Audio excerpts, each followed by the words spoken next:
Hell. Our chat. How y'all doing, everybody? Hell. Our what? Our home. We are home. Here in hell. We're playing some Monster Train, which we are very close to completing our year-long challenge of completing the logbook from a fresh state. We were, of course, running this alongside the admittedly more difficult Slay the Spire Mastery Challenge, which we're done? Seems strange.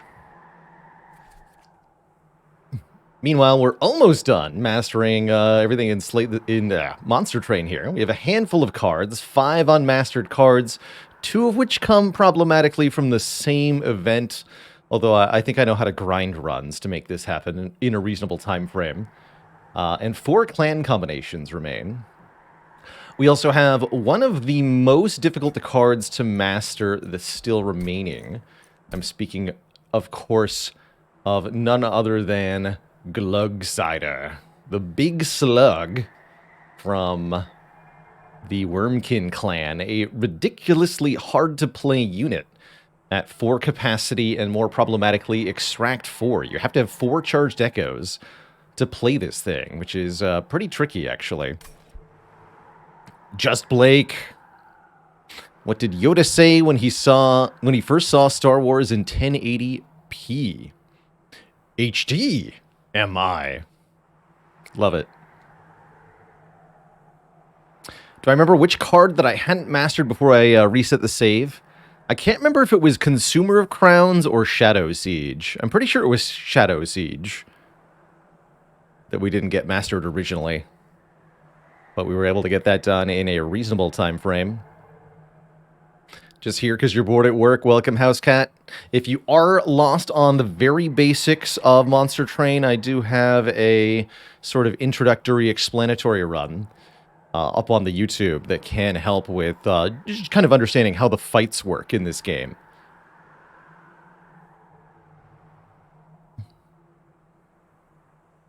It's a good question, Storm. I do wonder if we'll ever at any point stop referring to 1080p as HD, because everything, you know, the industry standard has evolved past that.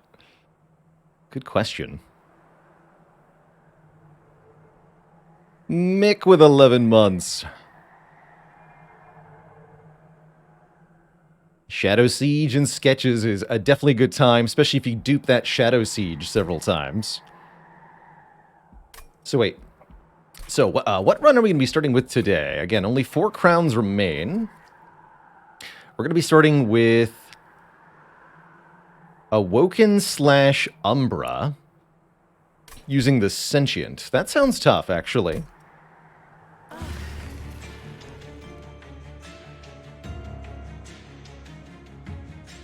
Hey there, DJ Sopal. Plink or Shade Splitter? Probably Shade Splitter. I don't like Plink very much.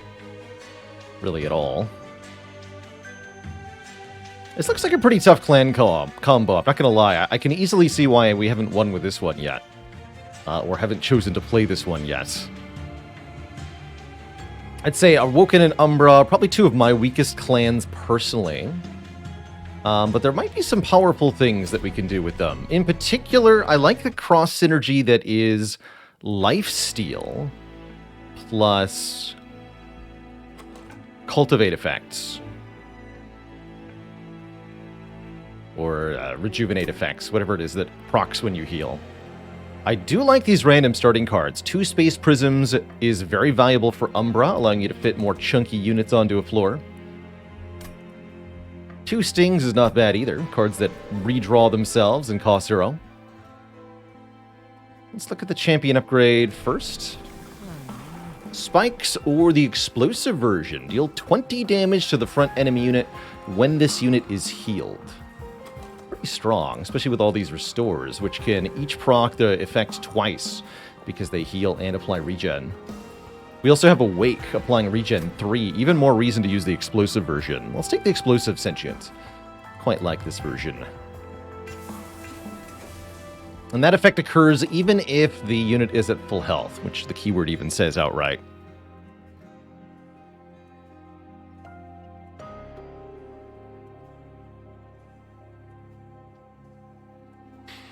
Can't breakfast in parallel, only in serial. Look, Twitch polls are limited to 5 options. That means there are only 5 breakfast options ever. Quite like Emblem of the Exiles as a starting artifact here. At the start of turn, the front friendly unit on each floor gets 5 HP. Notably very good for the first fight, which I think we're going to be a little weak at because of our starting deck here. So this is some good insurance. Winged Indulgence used to be a highly regarded artifact, but since the last Divinity DLC was added, it's kind of a drop in the bucket when an enemy is attacking you for 30. Applying -1 really doesn't change things much. I don't believe that this will trigger Sentient's Rejuvenate ability, as plus health is different than healing. Notably, it's not prevented by the Heartless effect. I'm pretty sure that doesn't count as a heal. I also will, almost as always, here go for the early artifact. Picking one of 3 artifacts at the start of your run is such a powerful thing. Oh man. And all of these are strong. Fossilized Fang says double Gorge abilities. Let's see, are we going to be looking at an Umbra banner? We have Merchant of Steel, Awoken Banner, then Merchant of Steel, Awoken Banner. So the answer is no. We can probably rule out Fossilized Fangs for that reason. Unless you're telling me we want to go Merchant of Magic, Umbra Banner, Merchant of Steel, Awoken Banner. But with only 1 Umbra Banner, there's not even a guarantee we can get something with Gorge. Rubelstein, thanks for 100 bits. Appreciate that little bit of support. Sap Tap is pretty sweet. Extra draw per turn. That said, 3 upgrade slots on spells is a big game changer. And there are some very strong things you can do with that. Mostly that appeals on the Awake card here for me. But having triple upgrade slots and Explosive Sentient seems to me pretty abusable. So I'm pretty strongly tempted by the casing here. But I do like Sap Tap a lot. Sometimes the timing of the draw on Sap Tap is inconvenient.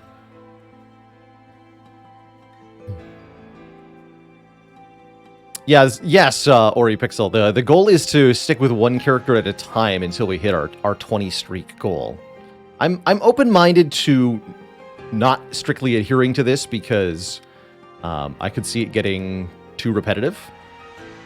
For example, if I don't play any character other than Ironclad for, say, 3 months, which it certainly could take to get 20 in a row, or longer even, there would be some viewers who, you know, anyone who doesn't like Ironclad that much would be like, well, I'm kind of out of the stream at this point, right?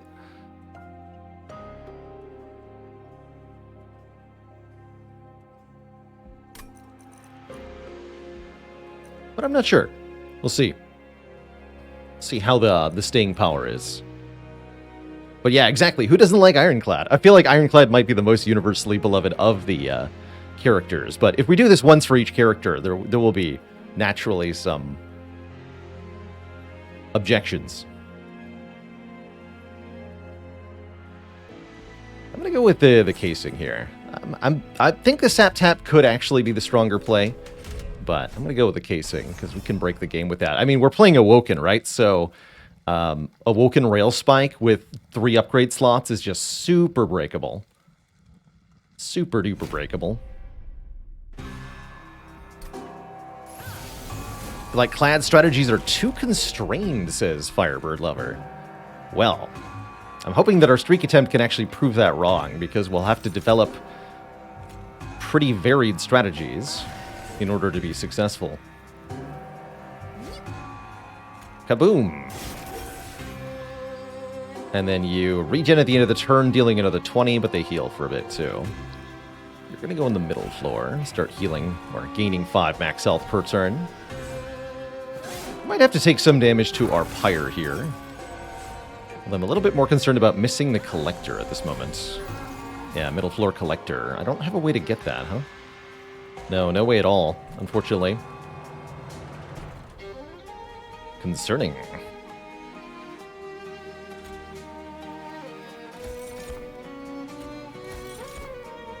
don't think there was anything I could have done either. It's okay. Have some more damage, friends. Let's see, yeah. Add lifesteal to the Sentient, because that will proc her Rejuvenate effect. Definitely do that. Put more here. Flink away at that fool.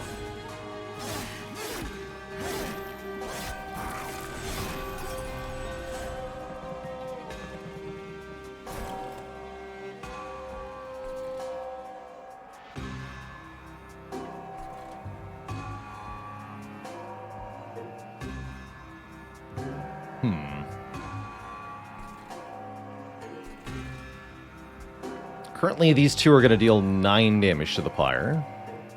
I prefer to prevent this 5 damage if possible. Guess that means we should focus on dealing damage to this floor then. Stack regen on Sentient. Although I might want to play the Steward here. We can actually prevent the damage from this wave if we can beat the boss on the bottom floor. So let's actually deploy on the bottom.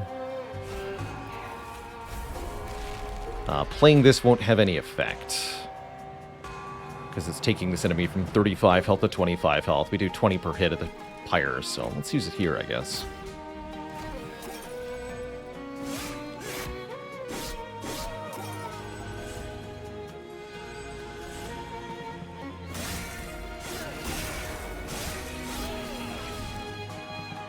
Bailey says, I saw someone describe Twitch streams as the game being played is secondary. The person playing it is why people tune in. Yeah, it's got to be, right? If it was just the game, you can play the game on your own. But you tune into a Twitch stream just to either see it done better than you could, because the person that you're watching has skill, talent, or knowledge that you lack. Or they have something else they bring. Stories, a vibe, terrible jokes, stuff like that. Have some regen.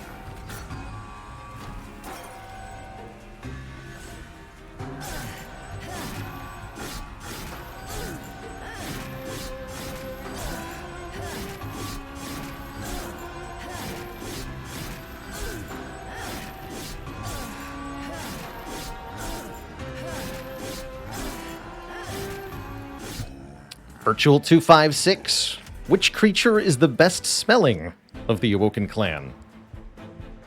The Sentient. No refunds. Ooh, apply regen 5. That's a way to consistently activate our delightfully smelling champion. Also, with 3 upgrade slots, regen isn't usually a strategy in Monster Train, but we're in a position where we could actually do that, because we can make something like a double-stacked Eternal Stone Wildwood Sap that is also 1 cost. Or we can make a holdover Don't Consume Wildwood Sap that costs 0 or 1. Some really powerful things you can do with that. And here's the other card. Excellent. Immortal Trade applies Lifesteal and Ember Drain, allowing our Sentient to heal more times. There's also Prismal Dust, which can apply Damage Shield, blocking damage outright. There's definitely some utility there. Really like the idea of stacking more heals. When do I choose to take Warp Tongs over the upgrade? If the Pain Curse is manageable, because I can remove it without much of a price. If I anticipate taking more turns in combat, so Warp Tongs are 1 upgrade per turn, right? The longer your fights are on average, the more of an impact they'll have.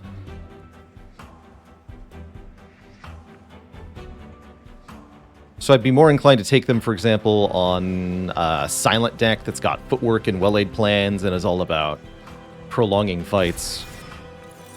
Whereas if I'm trying to do a 1-turn burst Watcher deck, I'd rather just upgrade Eruption immediately.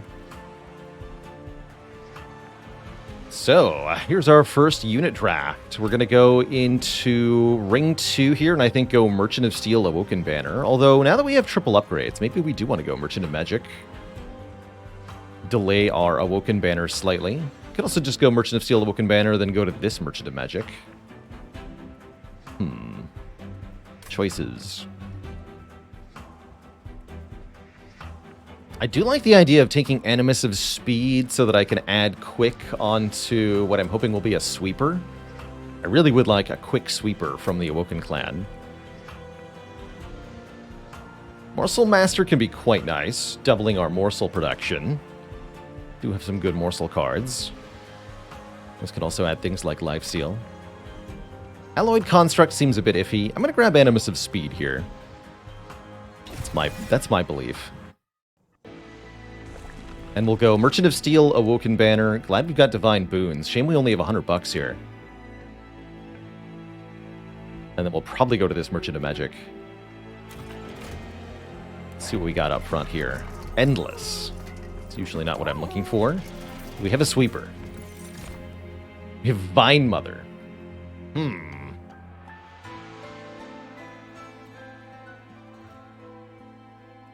What's your essence? Summon, add 3 sting spells. Interesting.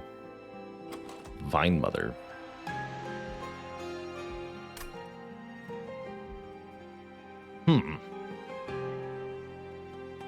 Interesting. Definitely not what I was looking for.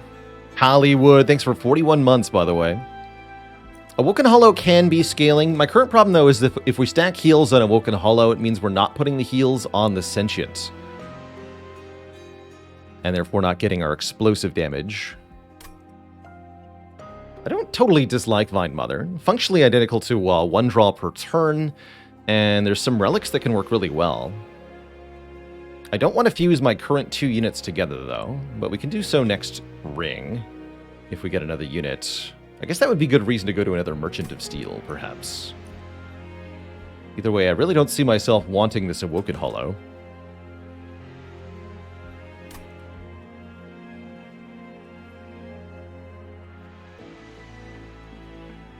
Let's take Vine Mother.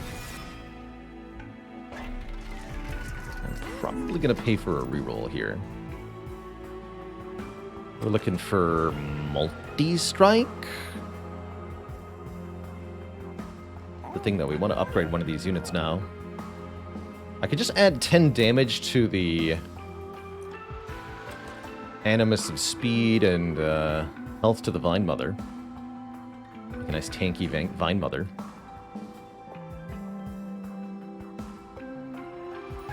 Do I usually feel obligated to take my first banner unit regardless of whether or not it's what I'm after? Yeah, you really need to have a unit other than your champion for the second combat. Otherwise, you are at risk of immediately losing the run on Covenant 25. Some champions can get away with it, but you pretty much have to take a unit by the end of Ring 2. As the second boss is a major threat to your pyre.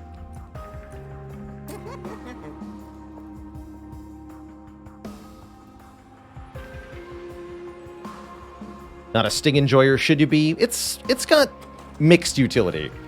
It's not that much damage without some kind of enhancement. And they can easily clog your deck in unwelcome ways.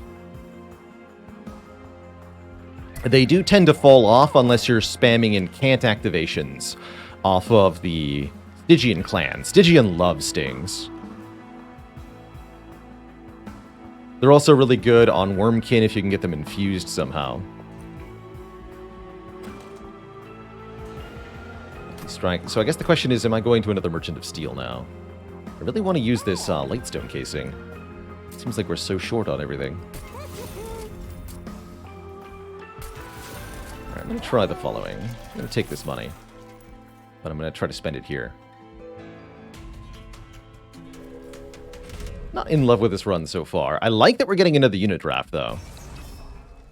That's good. I also like this enemy pattern, I guess.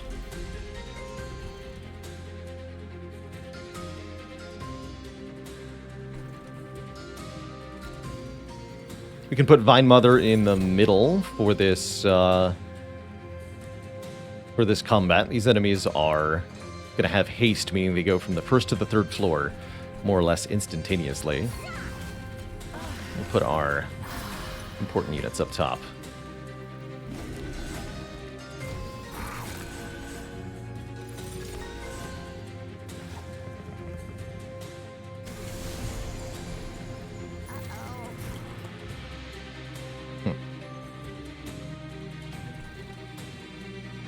Cute.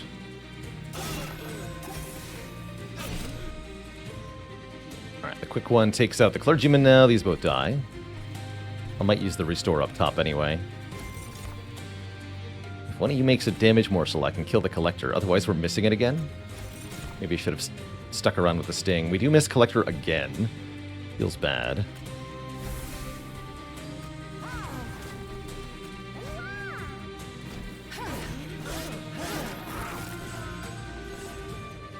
Such is the fate of Umbra.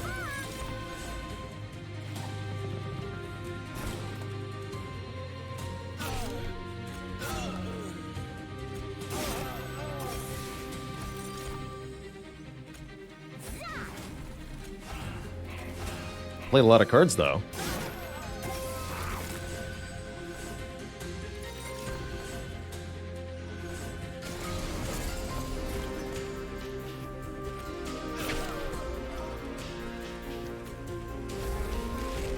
More regen.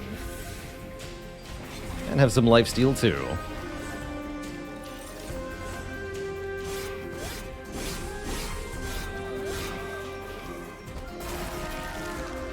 Rip. GG.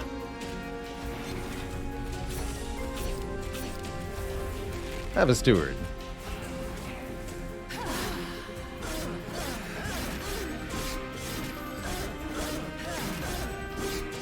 Look at all those 20s coming up from the Rejuvenate effect.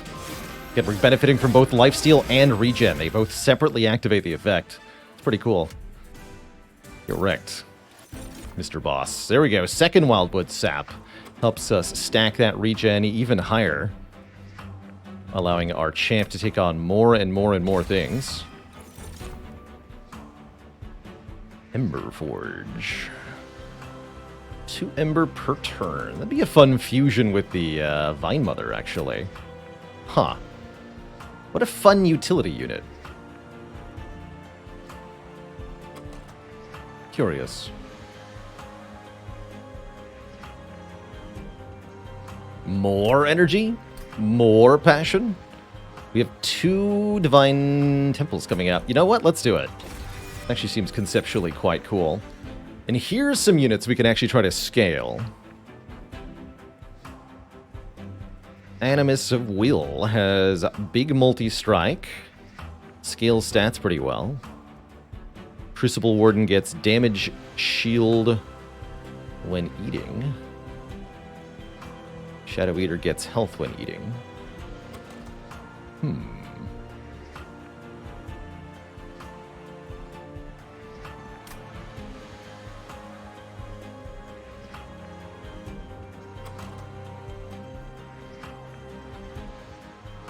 Probably have a good way to scale the Animus of Will at the moment. Gonna need a solution for Seraph the Patient. That's true. That guy's gonna be a problem later. Damage shield would be very helpful for that. I guess we don't need the Sentient to be in front, huh? That's also true.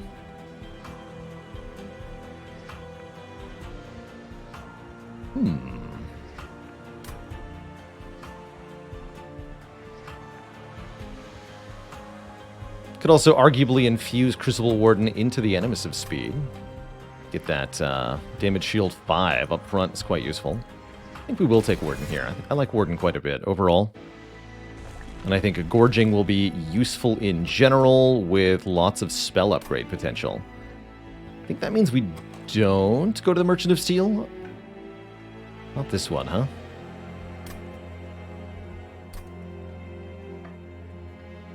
Probably do Unstable Vortex Hellvent, huh?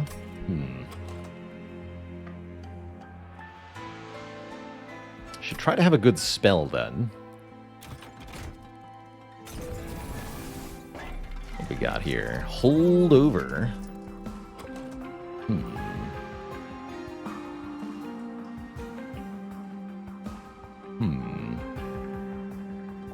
What do I want to put holdover on?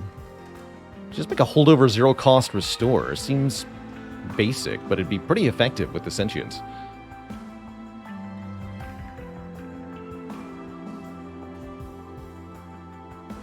Otherwise, I don't think we actually have a good holdover target.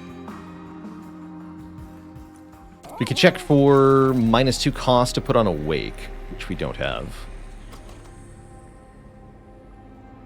I wonder if we want an intrinsic space prism. I think I'm going to sacrifice the Ember Forge to the Vine Mother. Yeah, get 1 sting and 1 energy per turn, essentially. We'll keep the other 2 separate for the moment. Could also just put 2 -1 costs on it. That's true. Well, can we? 105, 25, 60, 25. We can't afford all that. At least not yet. If only we'd gotten those collectors.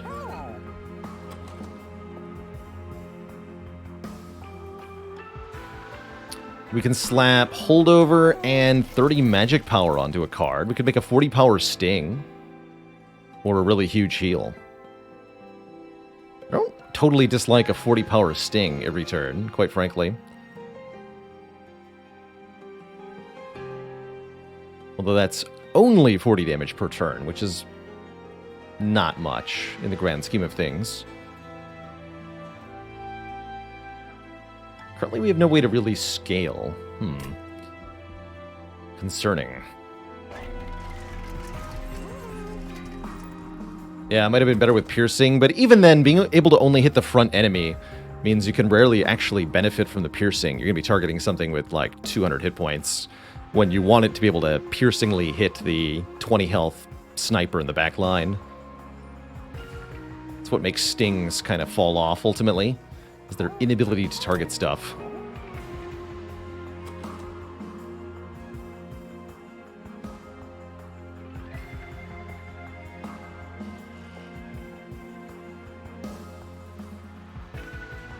I also don't have to buy holdover. Feels like I ought to, though. Definitely don't mind just a holdover powerful restore. Does seem quite universally useful here. To spam onto sentient. I'll do that. Nice and 0 cost. We check caverns first. I think in this case we want to upgrade the card first. Because this caverns has a chance to result in something like a card duplication. Or it could be a free upgrade, too. Let's see what we get. Precisely. Now we can make 5 copies of that spell if we want to. And that's actually quite a lot of power for Sentient. I don't necessarily want 5 copies, though, yeah? 1 copy might be sufficient, given that they have holdover. But it sure means we can proc the ever-loving heck out of rejuvenate effects. Yeah, we would if we played them all, we wouldn't draw anything else. That's not... Yeah, that's... Although we would also deal a tremendous amount of damage. We'd also be drawing with the stings, right? So those would kind of help. But it would still be a bit of an issue. That said, we could always just choose not to play them, right?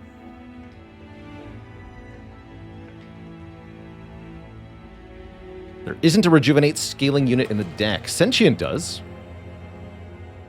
Our champion does. And this champion with this many restores can do quite a bit, I think. If we can stack the regen enough, they can even solo bosses.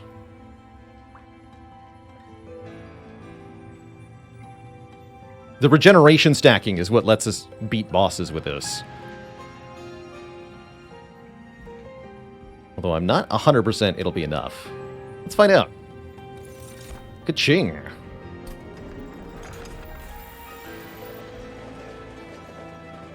Here goes, I guess.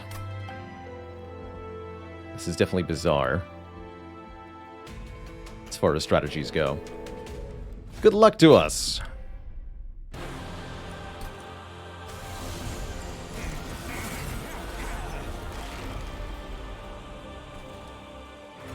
Alright, just murder everyone. Good work. Good luck. Have fun.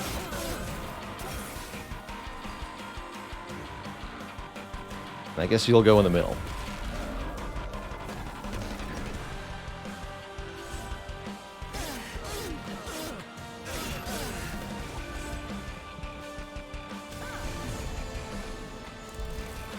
For the glory of heaven.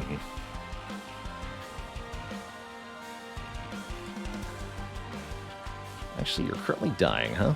You can change that, though. Have a Vine Mother. So you can still do damage from the back.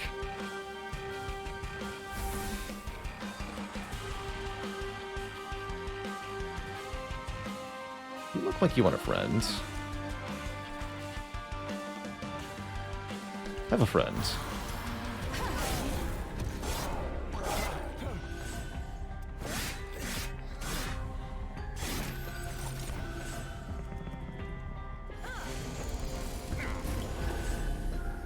Hello? I haven't drawn any of them yet? That's interesting. Not how I expected this to go.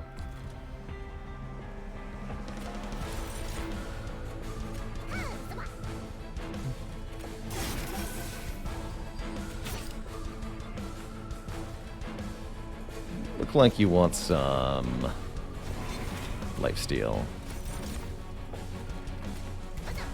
Nope, room for you.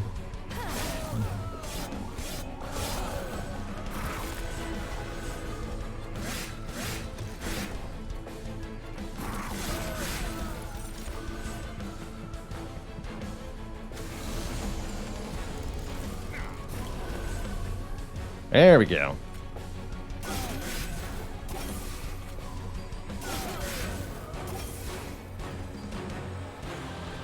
You need to die. You need more space. Save our Vine Mother some health here, and let's let the Steward die up top. So don't draw it again.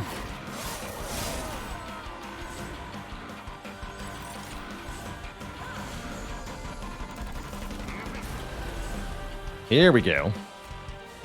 Let me just spam all the restores, pretty much. This is our new strategy.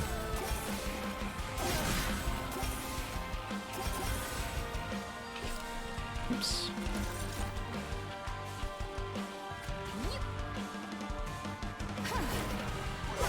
Oh, text the spikes. I see. Of course.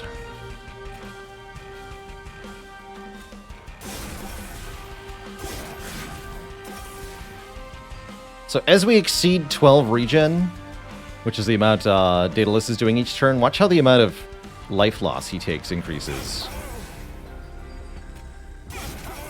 Goes to 203. Not as much as I thought, actually. Figured that would change a bit more. Good thing we have the second line.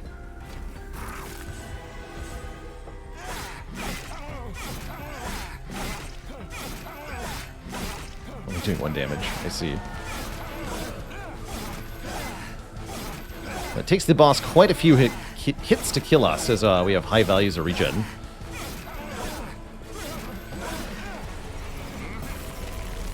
And that means a lot of procs there. Still not enough, though, huh? Interesting. Spikes get the Animus here. No amount of Restore will change that? No, that's not true, actually. Restore on the Animus will help with the spike damage here. Goes to 250. 285. Guess it's a question of how many hits this guy lives for. Give her 1 more. There we go. Regen actually mattering is pretty funny.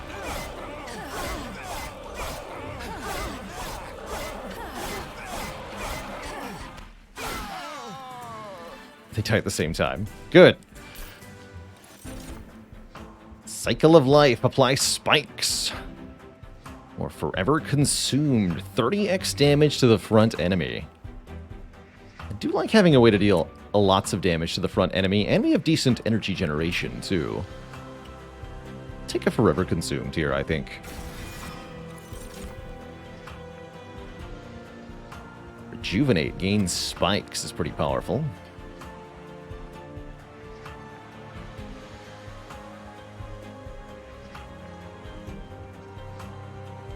I think I'm going to be fusing these two units. Could also add one of these and remove.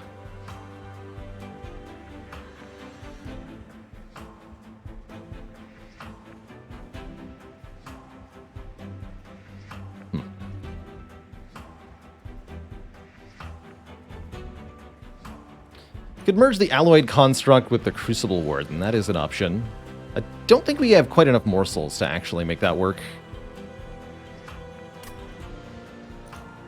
Trying to use the Thorn Hollow is a fun option, though. With all of our heal spam. Could probably get that thing to pretty high spike values. I do like the idea of leaning more on the Sentient, though. How much is the damage at max rank? Let's check the logbook here. These. 60. Okay, 40, 60. 60 is pretty good. Should be close to enough damage.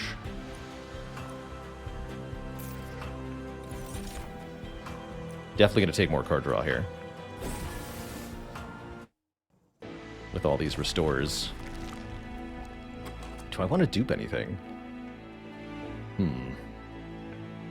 Not really. Not exactly. I do want to remove 2. Maybe I want the money and the artifact instead.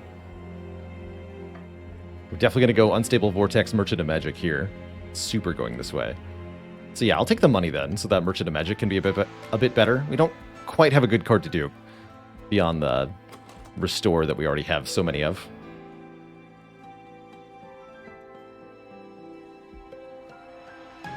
There's a good argument for going Warden into the Animus. Just keep the Animus of Speed alive. Don't rely on Shade Splitters for tanking at all. Does raise the question of what we do against Seraph, though. Not sure. Alright, let's take the chance to remove buffs. That can be quite useful. Remove Spell Shield, remove Damage Shield, remove Stealth. Good stuff. And the fact that it can affect bosses is just ludicrous, really. Ludicrous, I tell you. Cross-pathing into Cultivating is an interesting option, but I'm pretty sure we're committed to full Explosive Sentient here.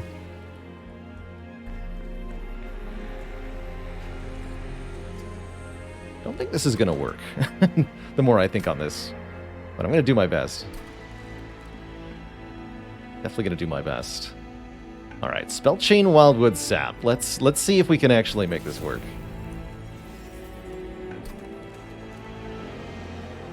I think I do want Animus into Warden here. Well, let's be 45 with Quick. Versus 20. Alright, now we'll do Warden into Animus. We'll just figure Seraph out somehow. It'll be fine. Or we'll die. Not sure. Definitely feeling like this deck might not be able to adequately answer challenges.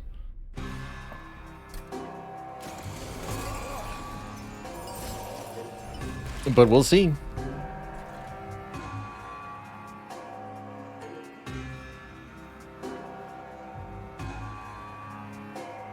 Go bottom floor.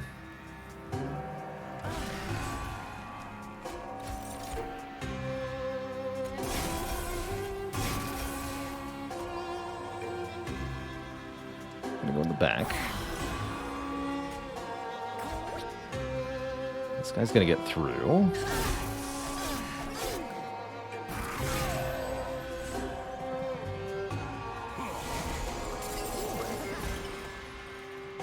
I drew my sting. Correct. More hasty boys means we can go in the middle here. We did just miss the collector again because I did that? We did. Gotta stop doing that. Just miss every collector, it's fine.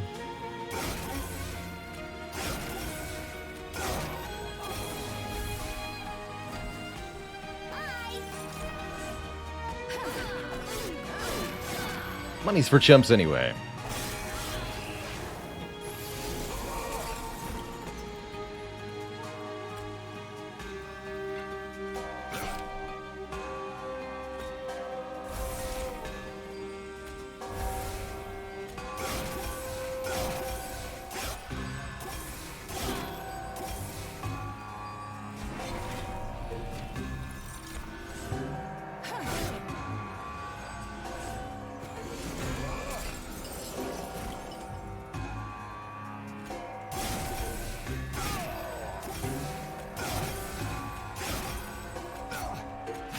Total output is working pretty well so far, actually. This is encouraging, at least.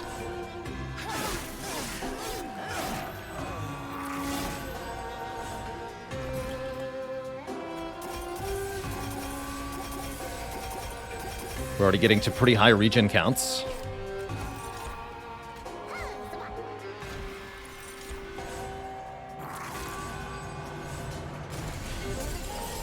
Oh, get your spikes removed, sir. GG.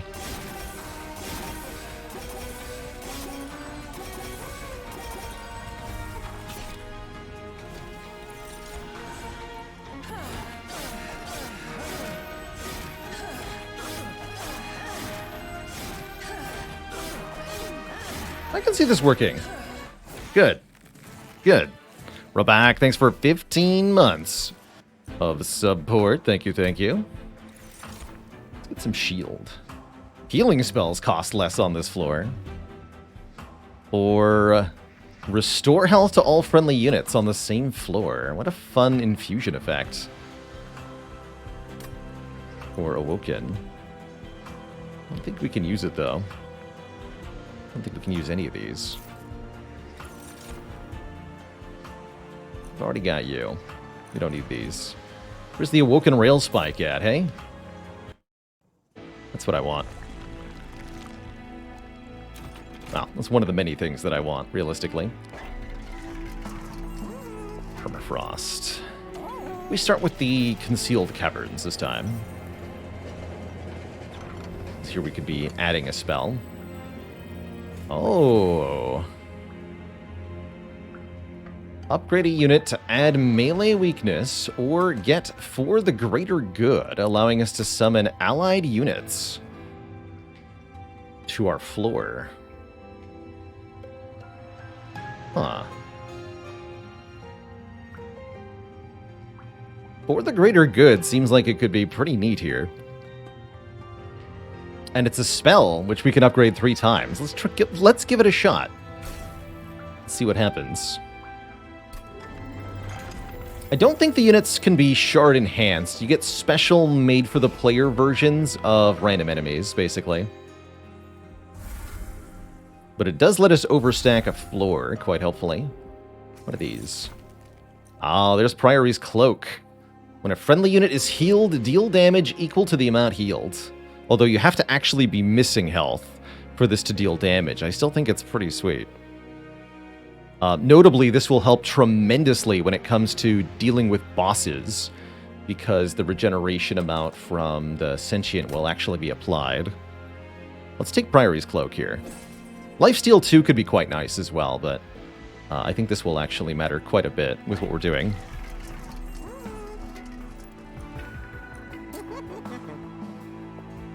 Let's consume one of these. Definitely needs to be something like zero cost holdover. I would love zero cost holdover. And I don't think I want to permafrost anything. Although permafrost immortal trade could be decent. I'm just going to reroll. Don't have that much money. Oh, we do get... Oh, okay, we're going to try this. Is this correct? I have no idea, and quite frankly, I don't care. We're doing it. We're super doing it. Let's see how this does.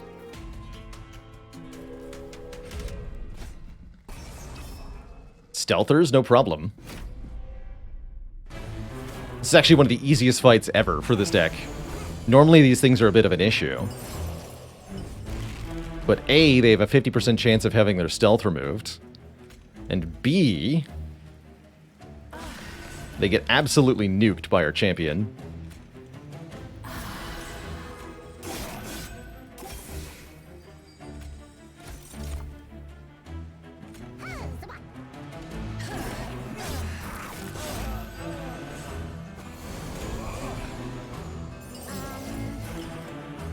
Kill the collector! Good work.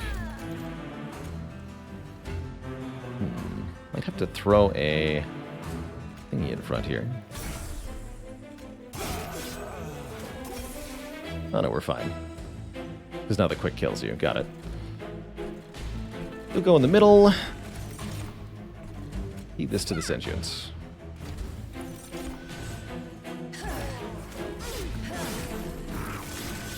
Yeah, you take that 1 damage. You like it.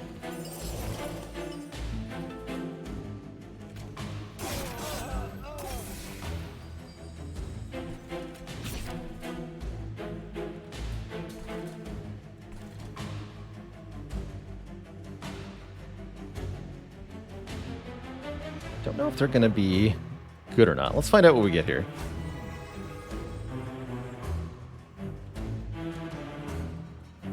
On death, restore friendly units to full health. Interesting. Definitely not what I was hoping for there. But, alright, sure.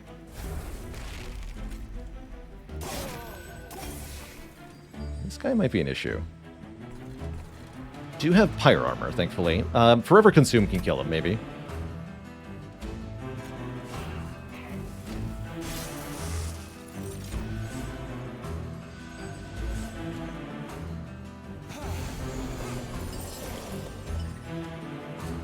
Didn't draw it, though. He's going to bonk me. Alright, for the greater good, try again. Hey, here we go. Spikes 30. Holy crap, that's a lot of spikes. Good work, lady. There, and then the pyre armor kills him. Good, good work.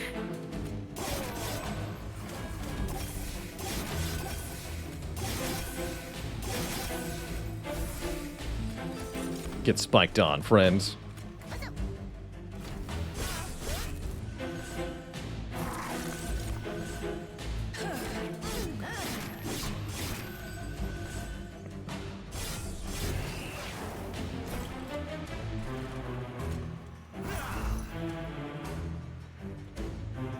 On death, all friendly units get +5 attack power. He's got 40 attack power as well. Cool.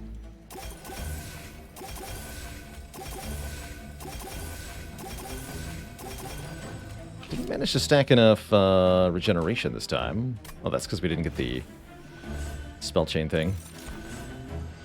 Or did we? We didn't. This boss has sweep. This is not good.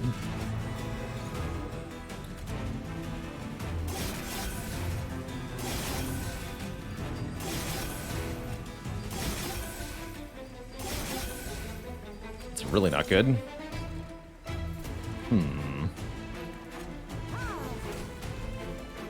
Oh, I see, because these units are still alive. I had no way to kill them.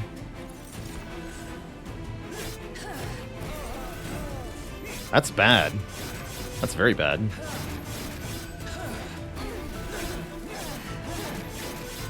So our region gets overwhelmed here. Shoot. I don't know if we have a counter to that. I think we might actually just be dead.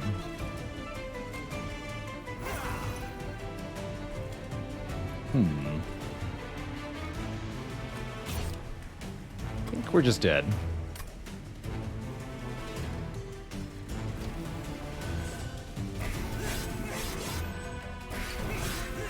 Classic case of no ability to target backline enemies equals getting overwhelmed.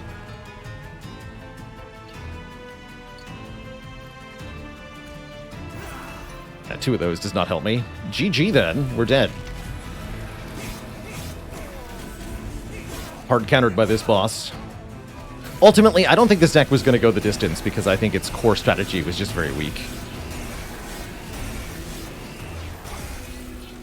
Thus the dying.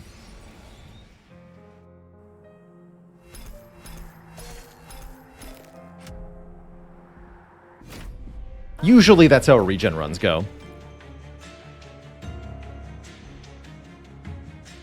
But we do have to try with this combo again. You know what? I'm going to try Plinks because they're better than nothing in terms of hitting backline enemies, which is what we had last time. This time we have 2 Entumbra Assaults. Okay, 2 Stings. I'm going to look at Artifact before I choose the champ upgrade line. Ooh, 1 morsel per turn. Automated morsel generation. This is already looking more morsel-tastic than before. And we get Merchant of Steel Umbra Banner, so let's do that. It's morsel time. We're also not going the Rejuvenating Sentient again. Let's try either the Cultivate or the Spikes. Kind of like the Cultivate idea, although this one can be really weak in the first combat. I think with the Abandoned Entumbra, we'll make it work. Let's get that extra draw. It's a big deal. And I will... no, we've got money here, so there's no need to take money here. I don't usually feel like I need both.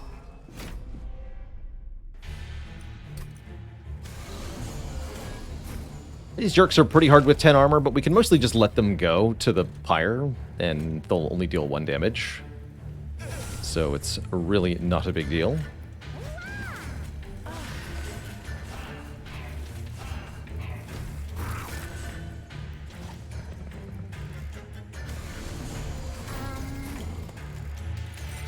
And we get the Collector. Heck yeah. About time. Here's Sentient. You need some attack power. This guy is super dead. Or is he? You get him, Stewie.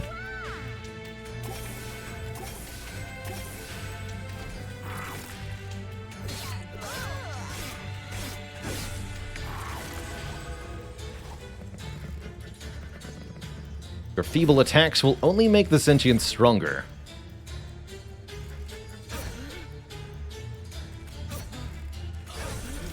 Wow, I got Plink to work here. That's pretty cool. Have some fodder.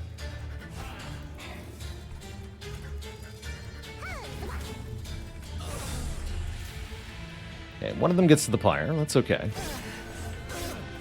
Oh, the morsel gets stronger? Oh, heck. That's an anti-combo, if ever I've seen one. Those stat points are effectively lost. Noted. Let's not play a morsel then, up top. Sad day. This is pretty bad, though. The boss having this armor train. Not what you want.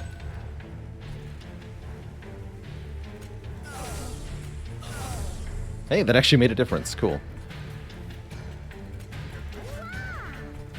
I think they do with Entumbra Assault.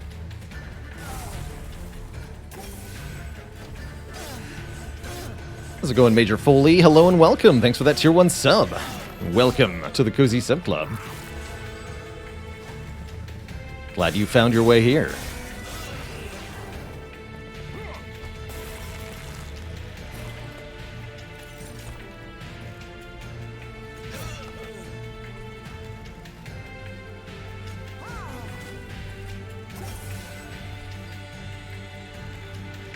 Second Steward or a morsel? We could go with the second Steward. Kill one of these minions.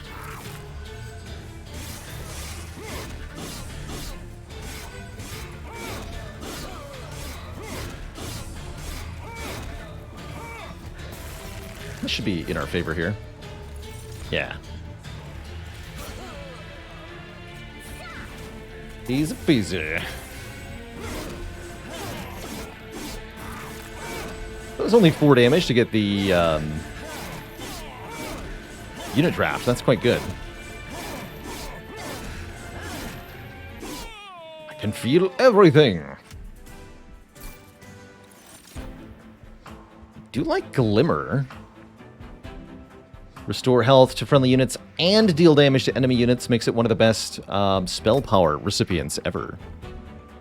How's it going, Tabletop Sam? Welcome from the YouTube. Major Foley says, thanks to my advice a few months ago, you beat your first A20 as Silent with 4 health remaining. Close one, but a good one, sounds like. I can see either the dust or the morsels being good here. I am hoping to do lots of morsel stuff, so let's grab the morsels. We have lots of morsel sources. Cool to see Wilting Sapwood, another very rare unit, show up. Crucible Collector gains lifesteal on Gorging, so they can be a very effective frontline tank. If you're feeding lots of morsels. But then you want a damage dealer in the back. Morsel Maker can be nice too, a cool way to scale the stats of a unit. Works really well with a couple different units. Got an Umbra Banner. I think I'm going to go Crucible Collector, but there's a couple different options you could go for here. See if we can do a little bit better on this run. So we have Large Stone. That could be cool. And Morsel Maid is here. All right. All right. Now we're talking. Feed on any units that have the Eaten property instantly. And gain +2/+2 stats each time you do it. This unit can scale very well if you can feed it lots of morsels, and we have lots of morsel generation. Solves definitely a lot of potential problems. And I wouldn't call this an automatic win on its own. Wondering if we infuse this into something else, like the Crucible Collector. Then we could have automatic lifesteal gaining. It's kind of cool.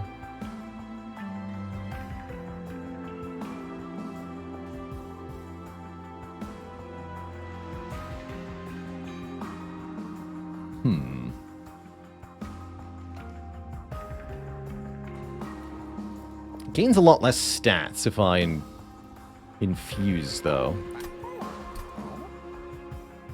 Don't have a temple for a while anyhow, so we have some time to think.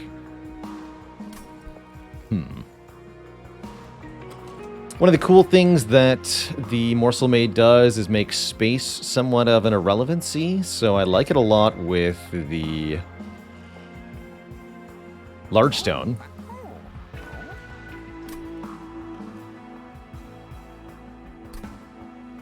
We could try rerolling for Quick or Multi-Strike. There's a risk we get Endless, though. Guess I did want both monies.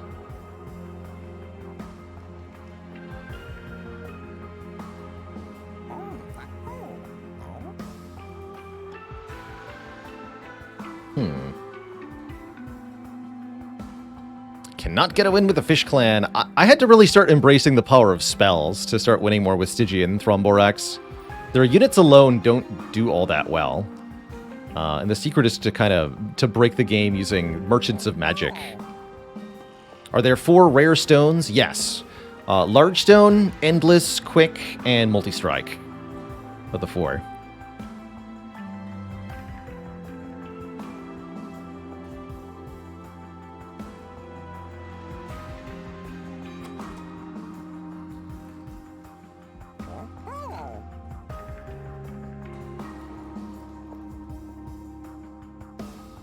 Stygian does have a few really good units, particularly the Eel Gorgon with the DLC. He is quite a monster.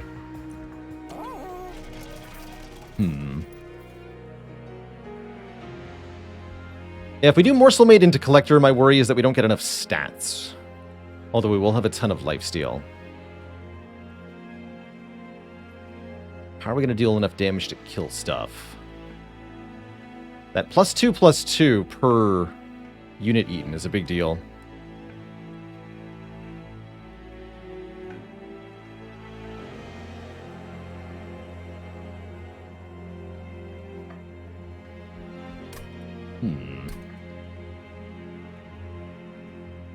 I can take just the large stone. We can go to another Merchant of Steel. I can also think about a Hellvent.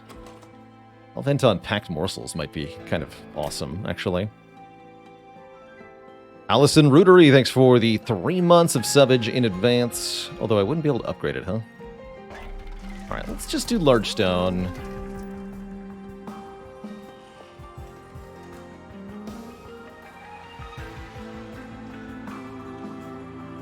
I do like the idea of having a super huge Crucible Collector.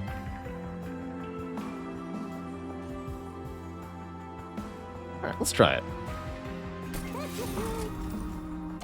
Let's try this. Try using the Morsel Maid for their infusion. I guess I am going to take the money, huh? Yeah.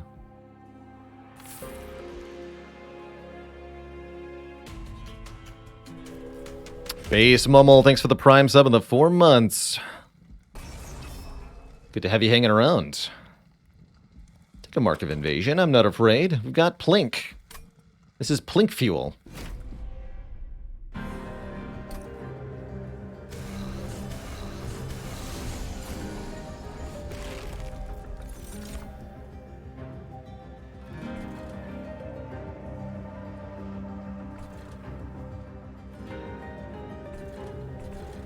How do we want this to work?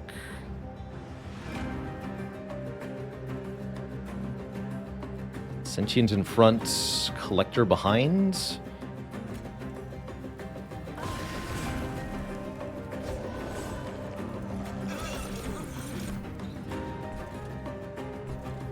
Let's see, and anything we deploy in the middle or bottom is going to get killed here.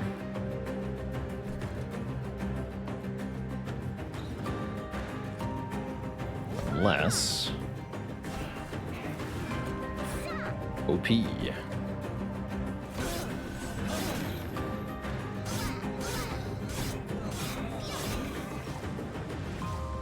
So they all go to the top floor, which is not good. Except I have Glimmer. Get wrecked. Boop. That means not playing Morsel Maid, and you know what? I'm okay with that. Get destroyed, friends. And then plinked on the bottom, too. Easy peasy.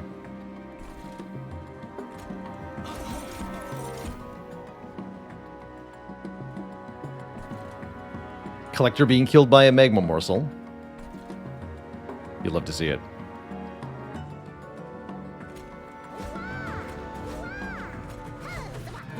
Morsels attack!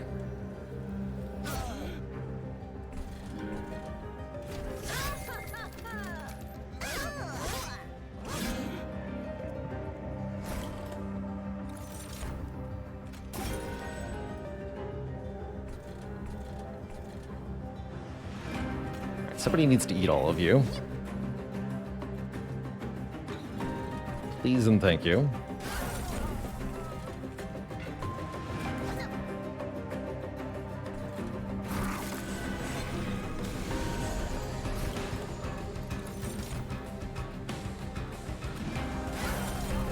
That'll buy me some time. Oh, they did a sweep, of course. How dare you? Might redraw the Morsel Maid next turn. But I think it's too late at this point.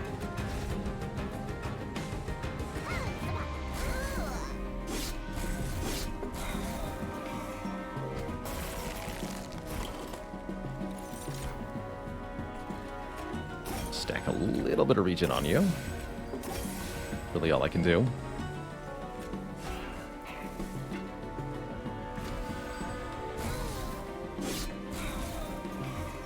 Should be fine, though. Big guy wins this fight. Easy peasy.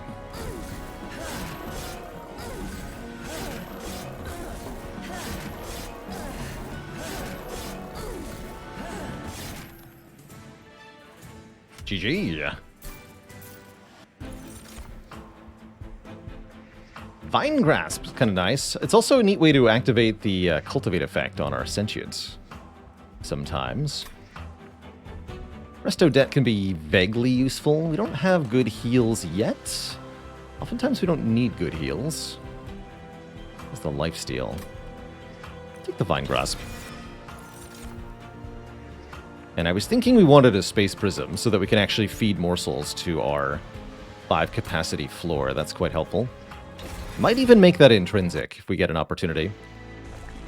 But for now, we're going to go to the Merchant of Steel, look for the other upgrade for Crucible Collector, I think. Rather than trying to duplicate something. We also get 20 fire health. And an Artifacts choice. So here's Quick. We can reroll for Multi-Strike. Or we can take the Quick. Multi-Strike actually makes the lifesteal a lot less effective. Still worried how we're going to scale our damage enough. Doesn't seem like it will be enough.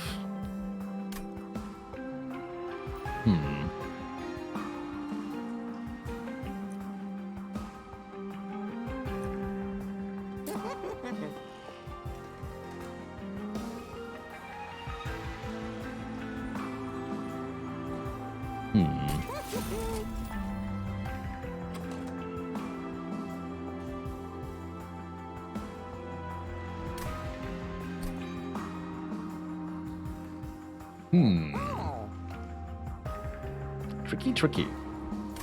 Very tricky. Time to purge anything? I don't think quite yet. Something good from the caverns could definitely make a difference here. Double Gorge effects could make a difference too.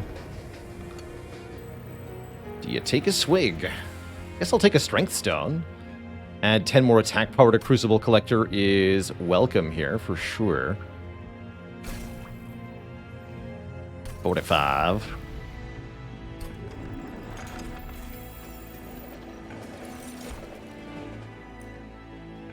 Gain a random unit card with +10/+10.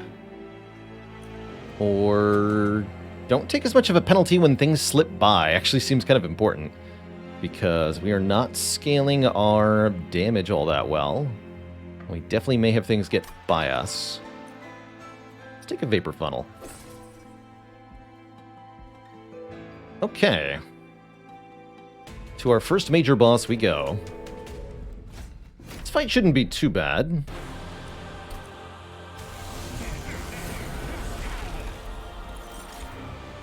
Although we may need to play the Morsel Maid and use them. I think what I'm going to do is Crucible Collector on the bottom, Sentient and Morsel Maid up on the top. Something like that. Pizza. Exactly.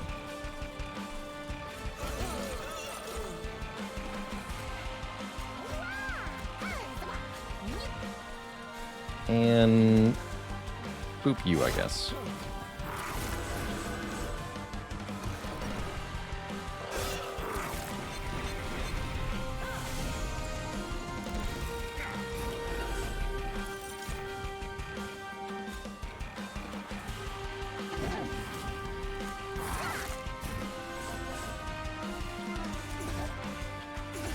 Classic Plink. Good job, Plink. Guess if we put the Steward behind, we'll get a kill. But then we can't feed any more morsels to Crucible Collector. I guess that doesn't matter either.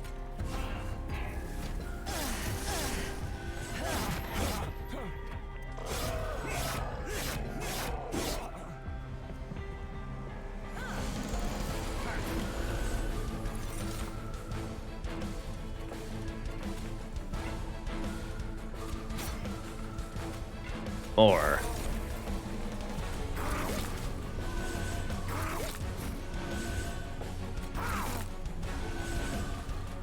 Plink will not get any kills.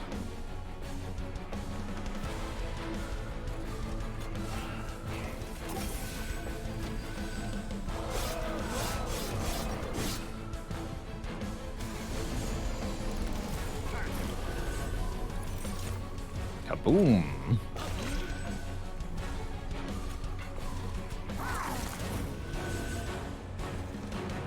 missing a lot of health, but you have lifesteal, so you're fine.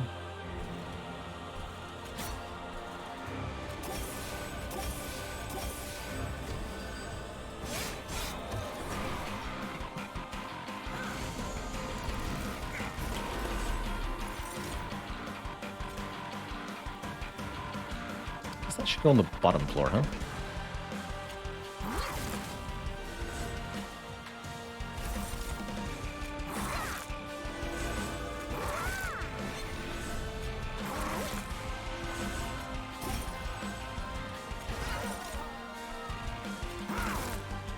Okay, you're plenty strong now.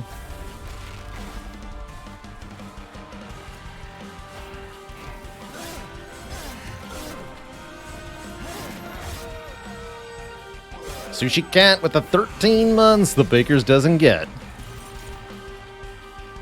What genre would I call this music? I feel like game soundtracks do kind of have their own genre.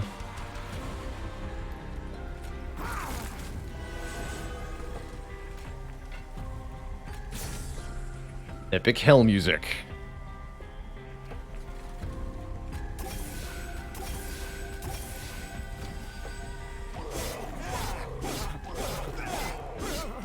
With more lifesteal, we'd actually just straight up win this. That's what we're gonna do, I guess, with the Morsel Maid upgrade.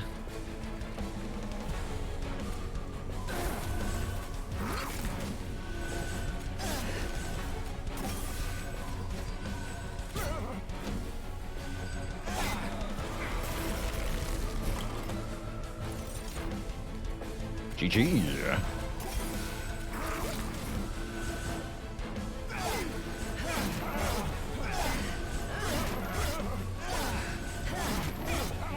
I'm always listening to what the stream hears, 40 pixels. Usually I only play games, especially games for long periods of time, when I enjoy the native soundtrack of that game.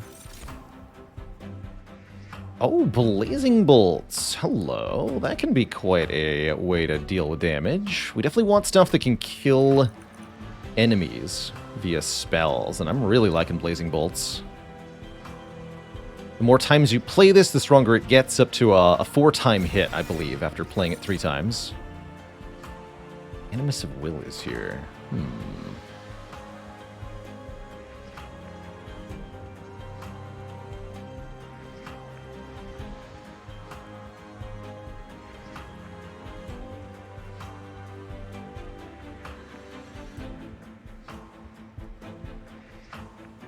There's no way I have capacity for that.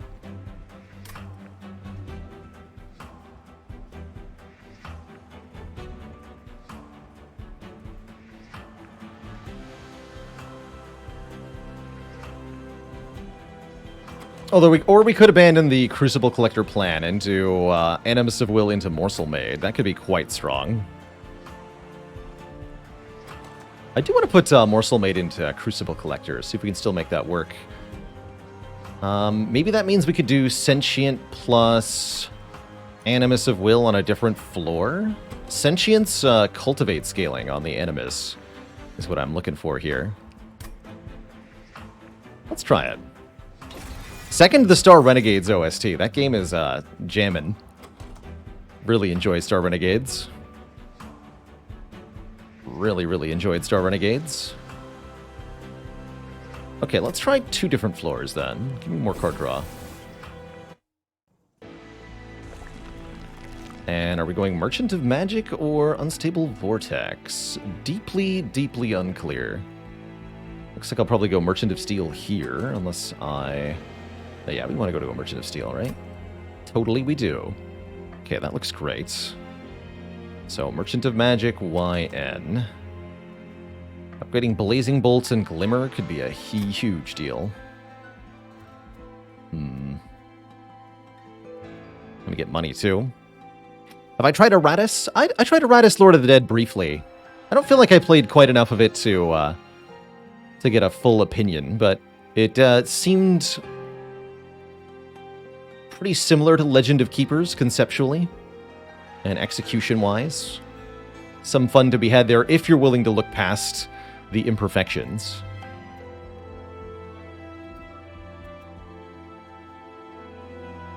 Let's go to the Merchant of Magic. I've got Belief. Double stack. Got Belief. And you? There's Intrinsic. Okay, so we can do Intrinsic Space Prism. That might be worth it. Although if we're doing the Crucible Collector on a separate floor from the Sentient, we don't need it anymore. That's our champ upgrade. I'm going to go Revenge Cultivate too. We'll see if we can make this work. -2 cost Blazing Bolts. Totally an option here. Probably going to happen.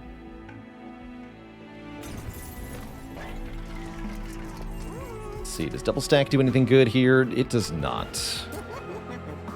So let's slap Consume onto the Plink. Definitely.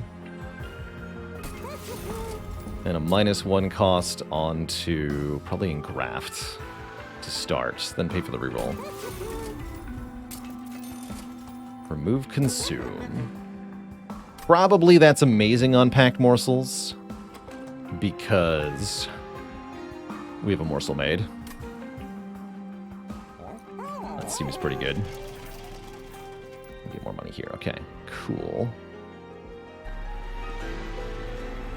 Yeah, so let's put -2 cost on Blazing Bolts. And let's fuse the Morsel Made with the Crucible Collector. See if this works.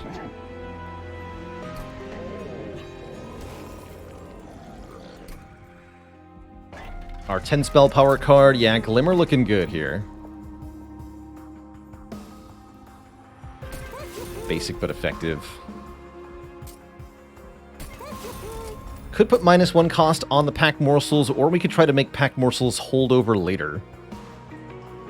If upgraded, it's a pretty good duplication target. To 0 cost. Let's just do this. With Packed Morsels. I like that quite a bit. Save 90 gold for the Merchant of Steel next floor. And I'm hoping we can get some money from the trial, too. Yeah, Blazing Bolts upgrade will propagate into the new version it creates. Pretty sure.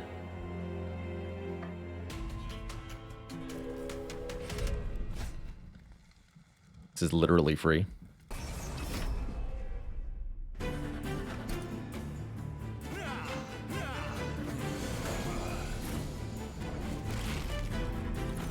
As in, none of these enemies threaten us whatsoever.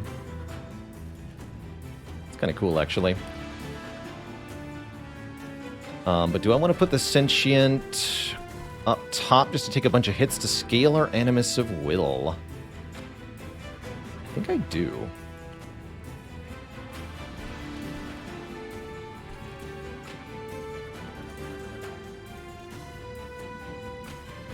Yeah, the goal is to get the Sentient hit a bunch.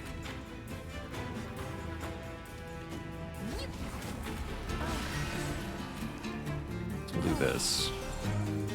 Oh, but right, the morsels, though. Gotta remember to not play the morsels if I want to scale.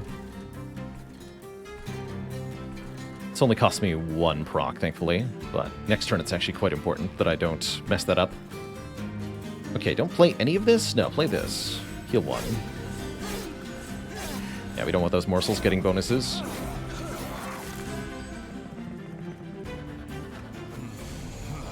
Alright, and here's the enemy we actually need to kill pretty immediately.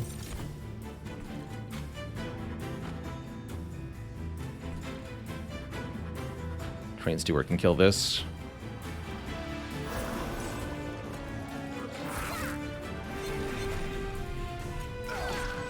Or Plink too, actually. No, Plink can't do it. Give me my money. Look at these stats, though. You're just making me stronger. 19 by 3. Oh, wait, the armored guy is actually going to do damage. I just realized. Oh, shoot. Ow.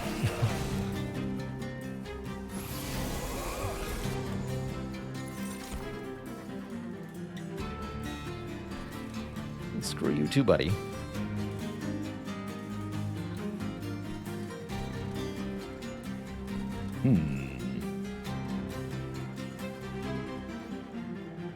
So we get more morsels, or I can scale the Animus of Will. I think I'd prefer to scale the Animus. Oh no, these have haste. So this is all going to be on the top floor next turn? That's pretty bad, actually. We are running into the spooky situations I was worried about here.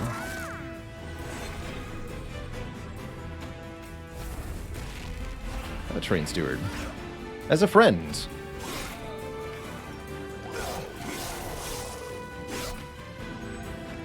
Oh, and the healer's on the floor too? Yikes. Blazing bolts, save me! Just hit the front specifically, huh?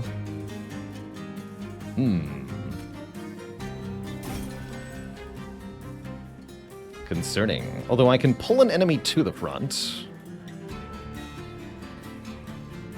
If I so wish. I think I want to pull this Clipped Shaman, because that'll prevent this 20 hit point heal.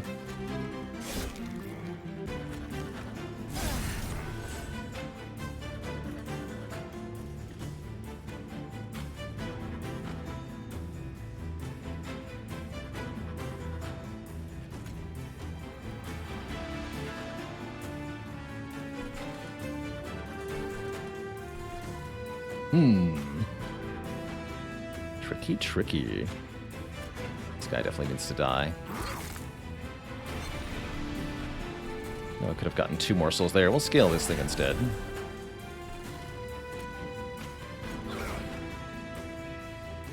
Cool. Alright, we'll take some pyre damage. Not as much as you might fear, thankfully. Because of the Vapor Funnel. You can think of it as the pyre having first strike. You just take 12. That's not too bad.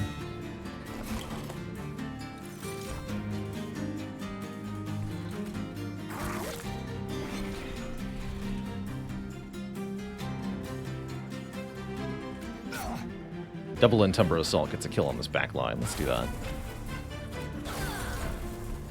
Ooh, Morsel Miner's great. It's got to stack up the lifesteal on the Collector so that it can beat the boss.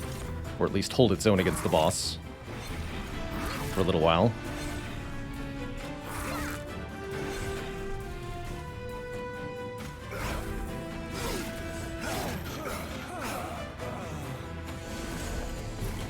Seems like a pretty good matchup. Yeah, we just win outright. Good. Make sure we play Blazing Bolts. So that's now 30 to a random enemy 4 times. Not the front enemy, but a random enemy. Which one could argue is pretty good. Dander with a 46 months in the Prime subs, so close to 4 full years. Holy moly.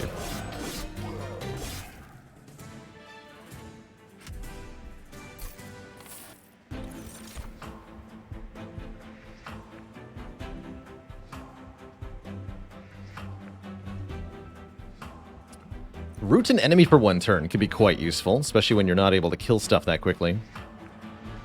Give me that. And I like that it draws. We can get another Blazing Bolt, or we can take an Excavation Eruption. 20 damage to a random enemy unit 3 times. If this card kills an enemy, gain 2 Ember. Or we can take the card that makes 3 morsels. Actually, I want the card that makes morsels, please. Damage shield to a whole floor is pretty good, too. Although it's expensive. Additionally, thanks to our, I believe, our high shard count, we can choose a divine artifact, getting a 1-time bonus for the next fight. And I believe ring 5, that was ring 4, we're on to ring 5 now? Yeah, give me a bonus, please. Units cost -4. Kind of cool. 10 health per turn is pretty strong, or -2 attack power.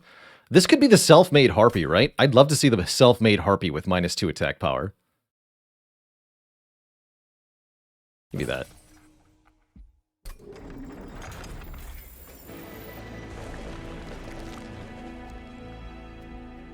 And we're going Merchant of Steel because I want upgrades on this Animus of Will. Didn't find an infusion for the Animus of Will, looks like. Not necessarily need to give it any infusion. Have I seen anything about Inkbound? I looked at Inkbound a little bit. It seems...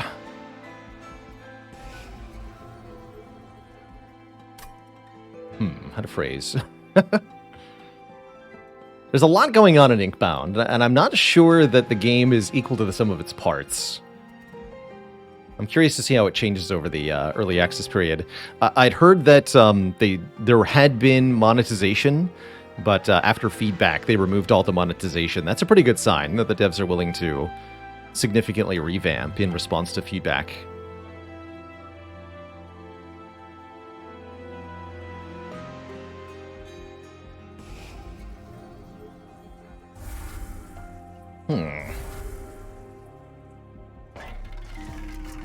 Endless, huh?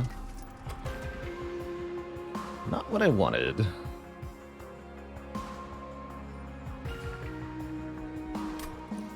I might just reroll. Get another -2 cost. We also see piercing. Ooh, we can make this piercing. That's pretty strong. We could also make this piercing. 22 piercing to a whole floor guaranteed. I quite like that. Still leaves room to hold over this Blazing Bolts. The -2 cost goes on Gem Trove, of course. Let's upgrade Glimmer. Can you reroll into the same stone? No, you cannot.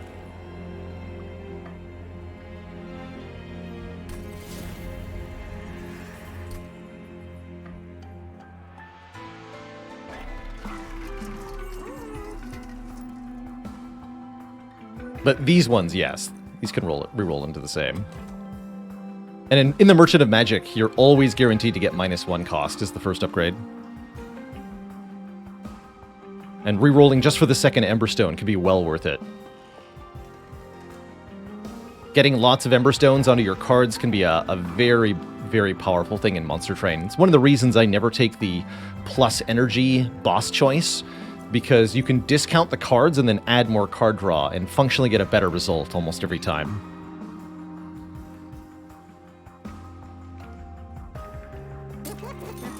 Okay, we got multi-strike and plus attack power. I think I'll just put both on the Animus of Will, unless I think I need more health on the Animus. I wouldn't mind Battlestone, actually. Split the difference on Animus of Will here. I don't want it to die immediately.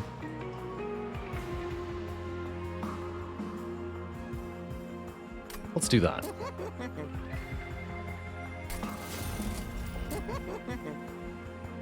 Pretty cool, actually. Yeah, nice for spikes and such. Seems good. Cultivate can keep it alive, but only if we're able to get the champ to take damage multiple times, and that's not a given. That could actually be an issue. We can also infuse it with a Steward to give it some more health, which I'm not completely enthusiastic about for 15 shards. It's not the worst idea. It's also a free remove, right? Or no, 25 shards? No, I'm not willing to do that. I think I'd rather just have the lower shard count, especially on a difficult clan combo like this. Should have perhaps considered purging one, but it's all good. Do I think I can get away with giving the enemies multi-strike? I think so, especially with Vapor Funnel. I want that random artifact, and I want it now. Remember when I said this was an easy fight last time? Actually, these guys with stealth are terrifying. Totally terrifying. Guess you go in the middle floor, friends. You're gonna be useless on the bottom.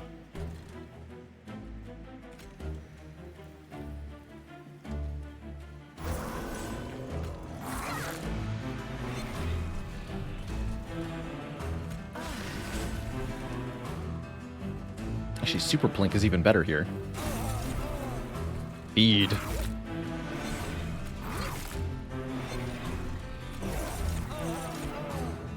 Excellent.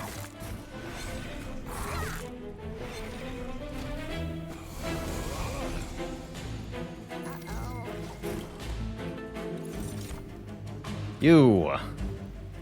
Wait, no. Put the Ember Drain on a morsel.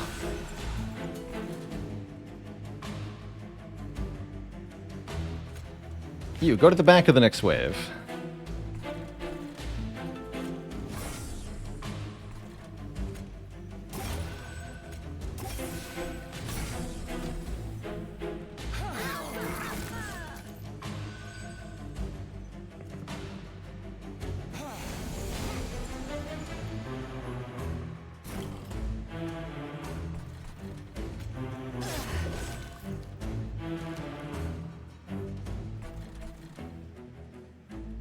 Oh, we went to the front of this wave. That's not what I wanted.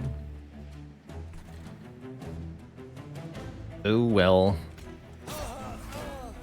This guy's an issue. Not going to do that much damage.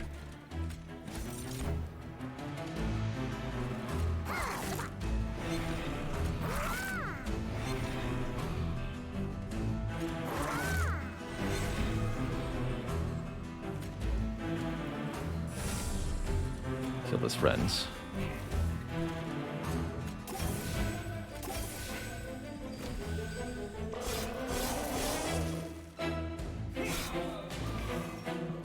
Here does 25.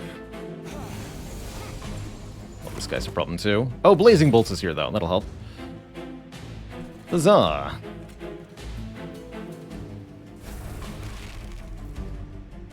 Can also root this guy. That would let me play Blazing Bolts on the bottom floor, which I think might be a good idea. Let's root you. No pyre for you, friend. In fact, that'll mean more scaling on the Animus of Will, too. Although, I'm not going to be able to play Gem Trove and Blazing Bolts and Entumbra Assault. So I think we do Blazing Bolts, Gem Trove. Although then I'll actually lose one Revenge. I guess I could Gem Trove here. Blazing Bolts first. Good. Get roasted.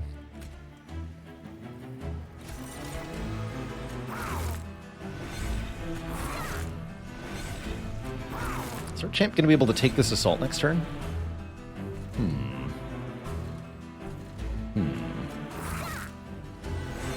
A lot of damage. Looks like he'll die.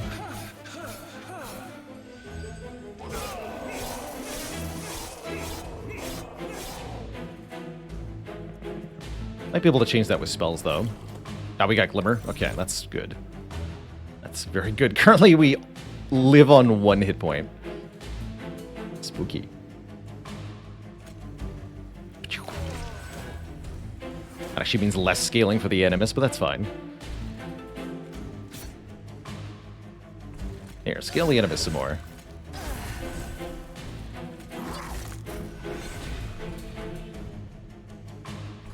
This is going well.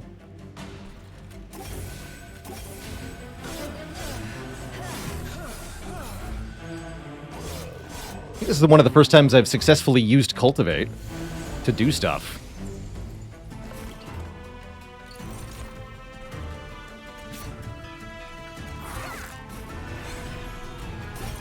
You guys are gonna hate this champion with so much lifesteal.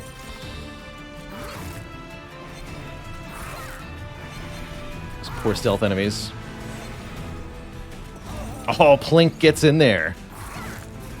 Almost makes me want to take back some of the bad things I've said about Plink. Almost.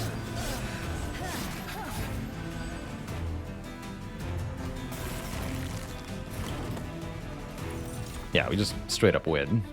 Easy peasy.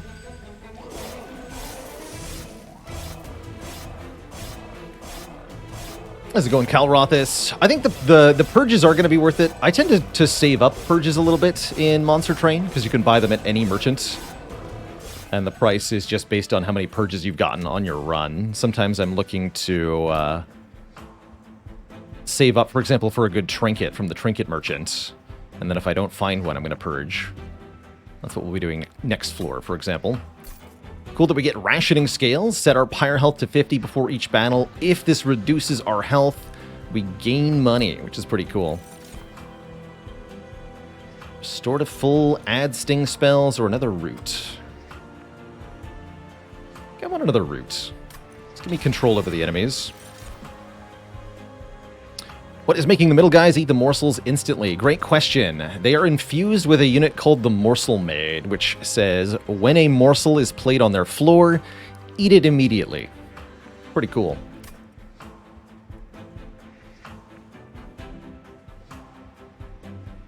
I think I'm good. Got my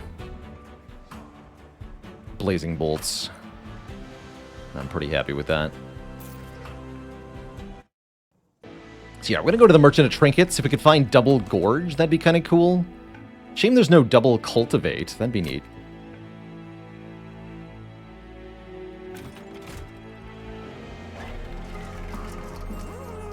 Morsel Miner on each floor. That's not too bad. That's +6/+6 to the frontmost unit. Does not interfere with Crucible Collector. Does not interfere with Sentient Animus of Will. Although the Sentient is the one who eats the morsel. It's still pretty good. I'm cool with that. Could reroll for better, but I'm cool with this. Let's choose one of these two also. Damage shield 2 to the first friendly unit summoned each turn, or day stuff that gets to the top. Would make cultivating harder, actually. Although we could reverse the order, put Sentient Animus of Will on a lower floor, Crucible Collector with Daze on a higher floor. Although since they have Quick, you don't usually want Daze on the same floor. Sounds like we should take more damage shield then. This can also let us feed morsels against Sweep Divinity, although with the Morsel Maid, that's not an issue either. Will the damage shield end up on the Morsel Miners? It might? Yeah, it might. Gives us a way to body block Seraph the Patient. That's true, as long as it's not on the same floor as Crucible Collector. I'll take Chain of Gems. There's a couple ways to do things. But yeah, I do think the Morsel Miner will get the first damage shield on turn 1. I think you're right about that.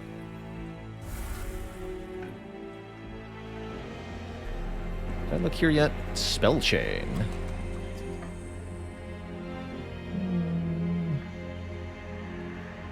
Don't really want to Spell Chain anything.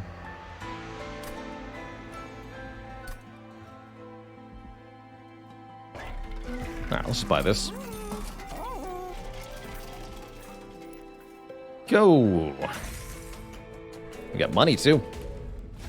Alright, Fell. Fell's pretty dangerous with this many shards.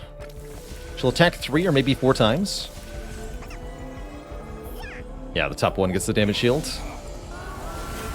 3 times, okay. It's not too bad.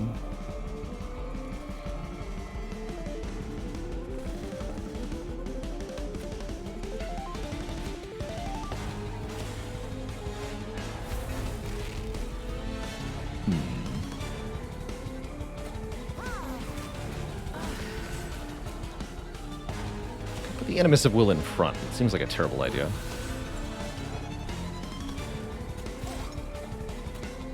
He healed, my friends.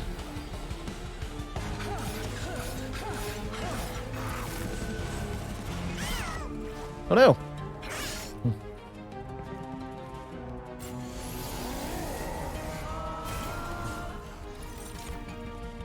Here we go. I think we put you on the bottom. Middle is fine though too, right? We've got an incant guy on the bottom floor. Let's go middle then.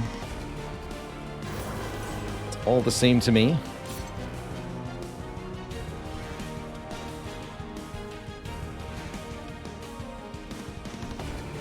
Tumber Assault cannot kill anyone. Probably best used on the Sentient then.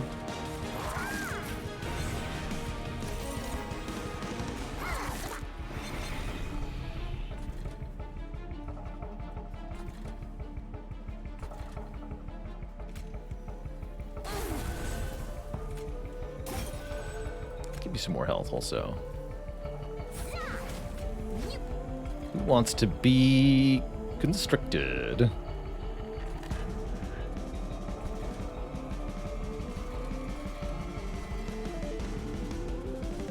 This thing is an issue.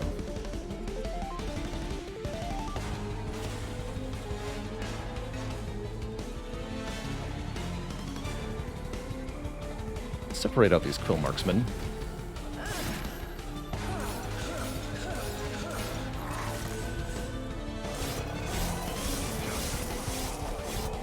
Ow.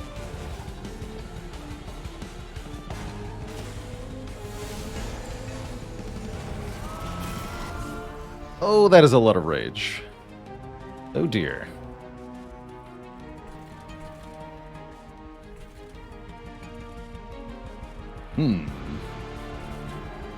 Well, I do like my hand, at least. Got several good cards here. This is almost enough on the top floor.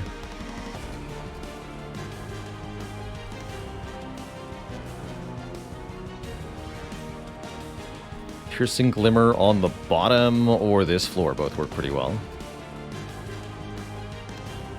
Only 20 damage, though.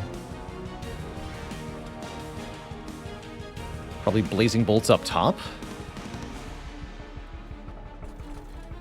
Yeah. Okay, let's start with that. Perfect. No further action required up here. I need room in hand to play the morsels.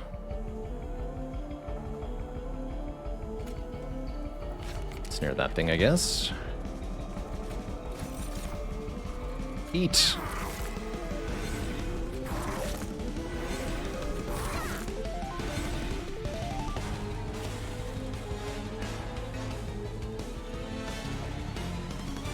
Let's glimmer down here.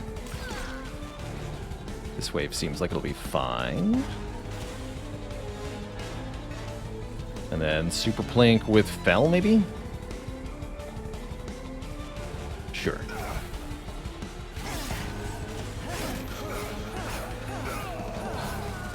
You take that, boss. Okay, now that the statues are out of the way, this is a little bit less terrifying overall.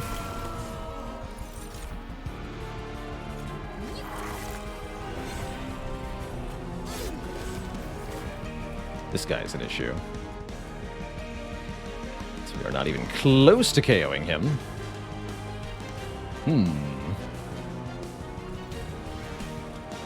Stings won't help. Taking damage doesn't help either. We give him 10 armor, we deal 8 more damage. Bummer.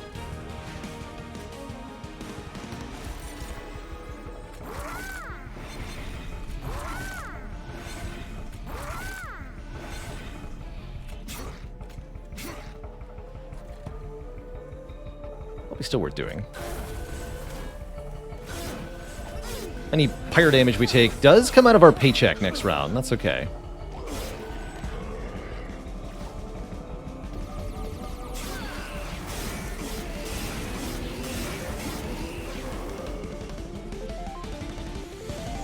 I'm cool with that.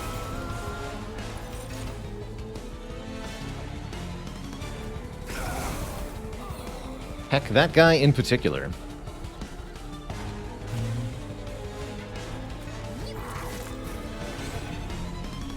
Not a good hand otherwise, unfortunately.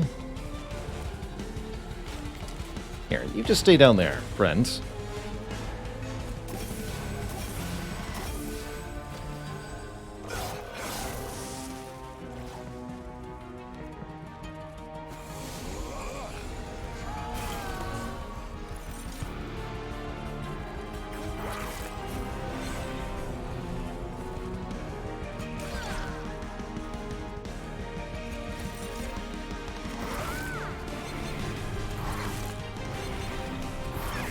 The stats. Okay, nothing to target with these, so use them for scaling.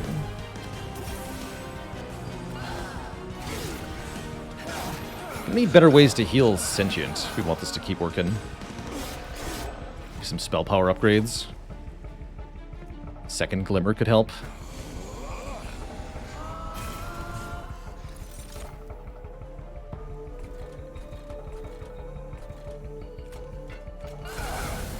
Take that. Just kind of down to the basics, though.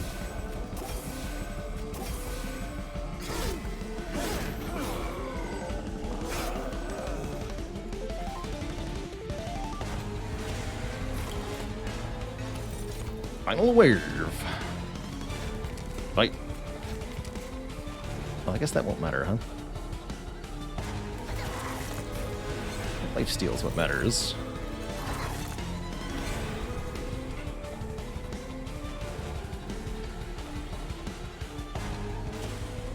That's good enough.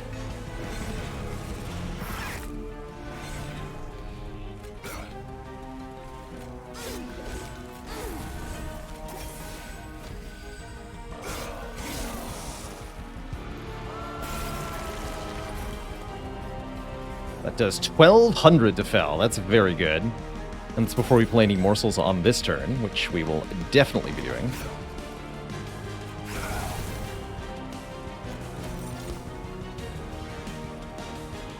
I'll eat this one.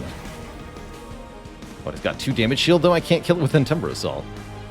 My mistake.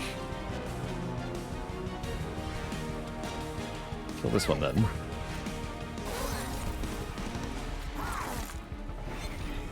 I feel like that wasn't worth it. We win! Wow, we went from dead to 0 damage because of 20 stacks of lifesteal. Good times.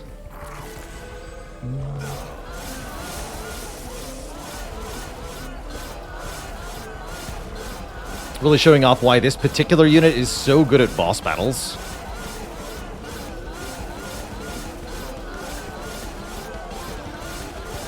Which will allow us to defeat the last divinity one-on-one pretty easily, so long as we can survive all the waves of that fight, which will be the tough part. Bailey says, what's the difference between one of the units in your deck and somebody who hoards members of a ship whose sole purpose is to go ding-dong every hour? One's a Crucible Collector, the other's a Crew Bell ship of some kind. Crew Bell something. Crew Sea Bell Collector. Oh dear. Crew Sea Bell. No. Just no. Can we ever make this channel song intrinsic? Don't think it works out often enough. Spreading spores to put on sentient? Probably also not. Do I pay Failey to make my jokes seem brilliant by comparison? I might just be doing that.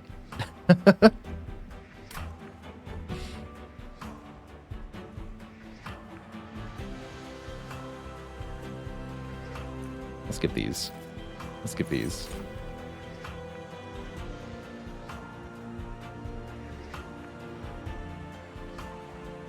Just taking more card draw?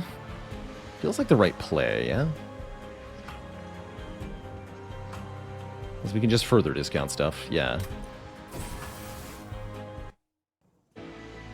Channel Song is deceptively underwhelming. It's because of the priority draw system of the game. It really kicks it in the shins. Unfortunately. The more chat groans, the more powerful Failey becomes. It's true. Stings get plus 20 magic power.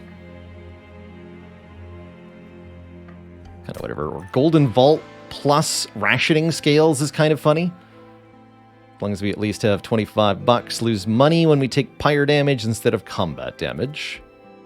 Terrorish, thanks for the gifted sub to plan number C. Guess I'll just take the Sting upgrade.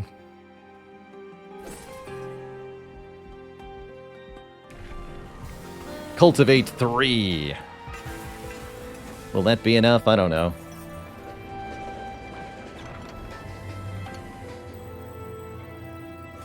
Fuse Nexus Spike with the essence of 2 spells. Ooh. Gem Trove plus. Doesn't have any upgrades applied, so it just needs to be the strongest base spells. Probably Gem Trove Blazing Bolts together. It's kind of cool. I like it. Engraft, so it restores 1. It's going to be a 2-cost spell. We want it to be powerful. It's 2 cost no matter what you put into it. So, or actually, Packed Morsels seems pretty good. That way it generates freaking 6 morsels instantly. Yeah. Yeah. You know now, you are not alone. Cool. Oh. Oh my. We can Eternal Stone that thing? Eternal Stone creates 6 morsels for 2 energy. Interesting. Very interesting. I'm going to try it.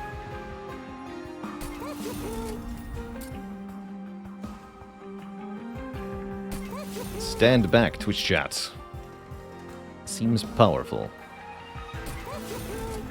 Then I have 100 gold left over, and there is money. Yeah, let's do this. Double stack. Does nothing meaningful here, right? Correct.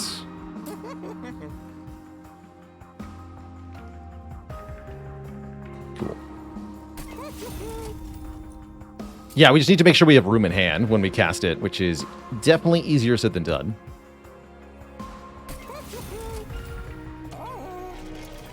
Maybe I wanted spell power on Restore. Maybe. Do I want 10 shards? We're going to take an upgrade from this Divine Temple. Keep the shard count low.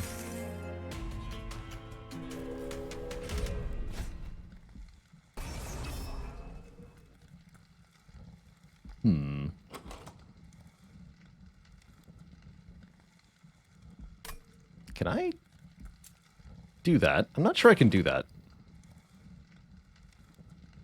I feel like we definitely have to wear them down as they ascend.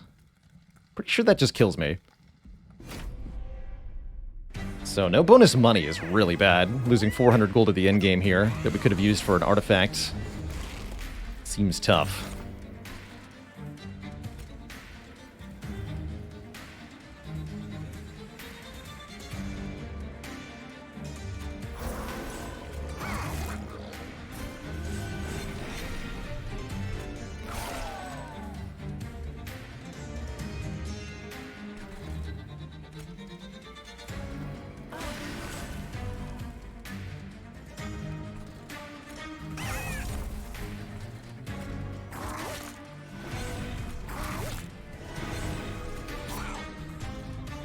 Heal you.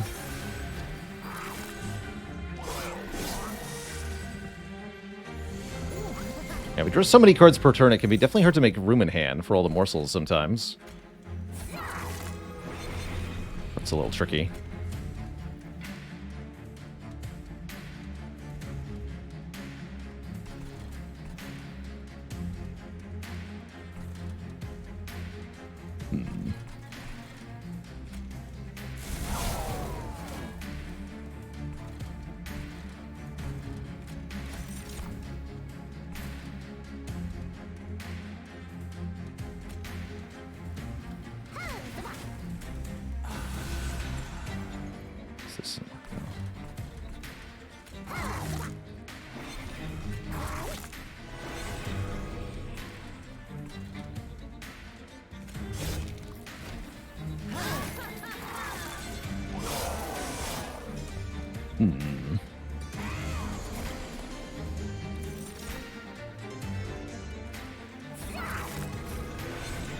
Really good hand we drew here.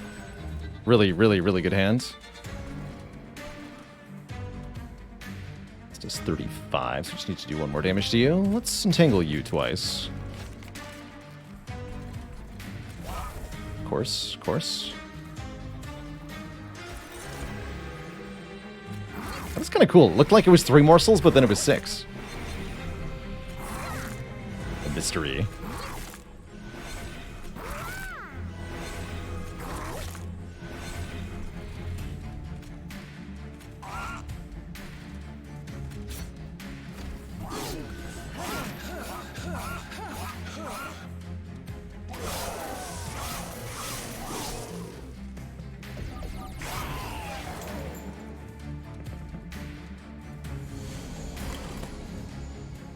Oh my.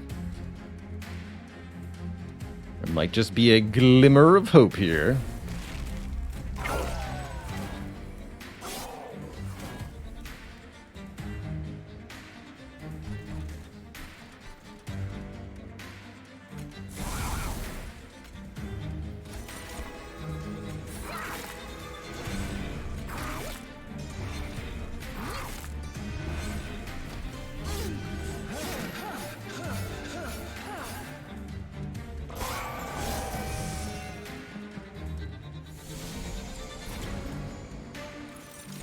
Oof.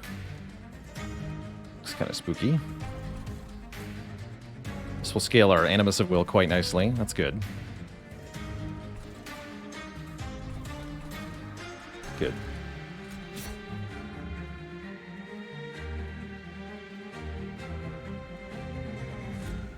Go to the front. I need you dead.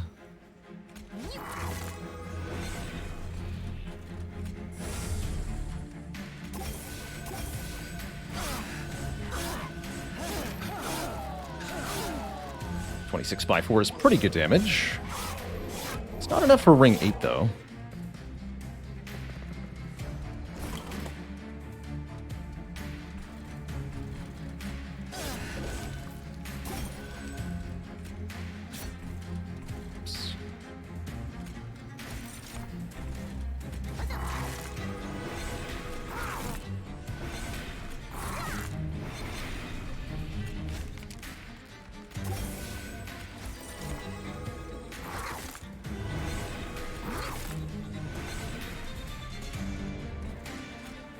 Kill one of these. Oh, I shouldn't have done that on that floor. This top floor would have been better. Top floor would have been better. It's all good. That's a lot of lifesteal.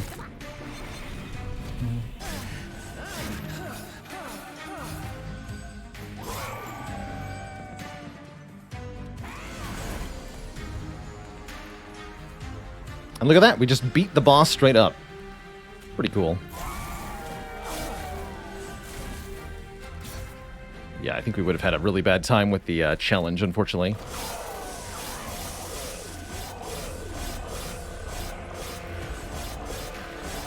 Rawr.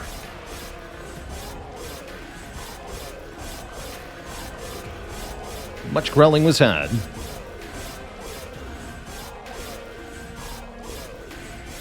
I feel like this boss used to be a lot more threatening before the last Divinity, but here on Ring 8, they're really not that tough. Or Ring 7, they're really not that tough these days. Don't want Edge Prior, right? No. Skip these. This could be good. Sacrifice a unit, add 3 uncommon or rare morsels to our hand. Can sacrifice other morsels. And there might be other uses to it, too. Sure. And we're definitely going Merchant of Magic with a dupe and a remove 2. Wouldn't mind duplicating our Gem Trove. Our Nexus Spike is pretty good. Or the Glimmer is also very good.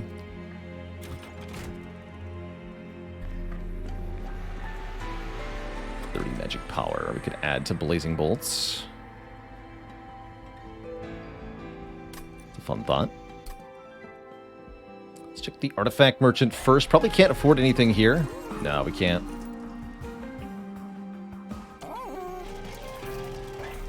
Probably just buy some purges. And a couple really basic upgrades. I don't think a second Animus would help, because then we'd be splitting the Cultivate buffs between them rather than just stacking them on one. If I was going to duplicate a unit, Crucible Collector would be a better dupe, and it's still not a very good one. I'm liking the Glimmer upgrade. Although with Vapor Funnel, maybe we don't need it. We need to target the big single target enemies more. How do I deal with the mini-bosses? Shoot. I'm gonna have problems. I'm gonna have big problems. Really don't see this working out all that well. I wish we could slap another upgrade onto Glimmer, but I can't. San Ross with 13 months.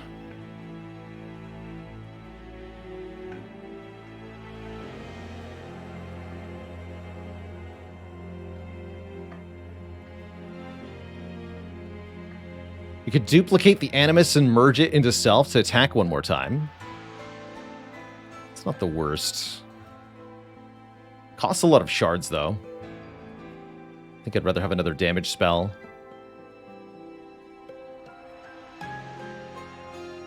If I'm worried about the mini-bosses specifically, then double 60 damage blazing bolts is pretty good. Problem is I can't target it on the mini-boss. It'll hit Divinity randomly. Don't love that either.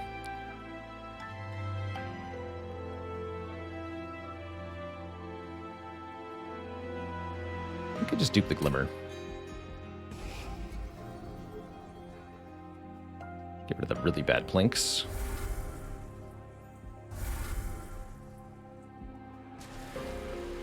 It's only 5 shards to dupe Glimmer here. I feel like we're going to be short on energy sometimes. Not much I can do about that, though. Not convinced we're going to win, but we're going to do our best. Make this free.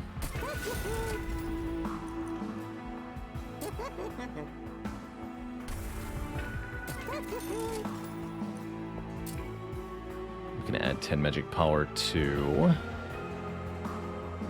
one of these restores. Actually, no, to the engraft. Make it a better heal. Is triple root the answer to the mini-bosses? It could be. Just root them so long that we get to Relentless phase, and then we win. Easy. Easy peasy.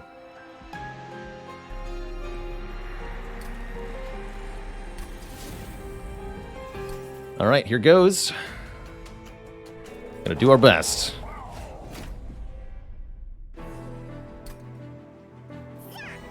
Yeah. Yeah, you apply melee weakness to that poor morsel. You do it. See what happens.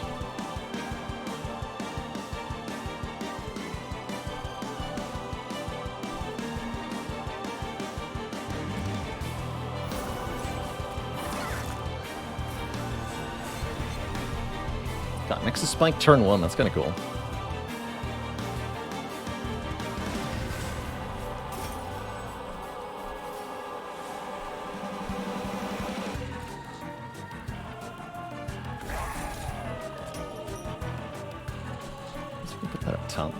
Sure.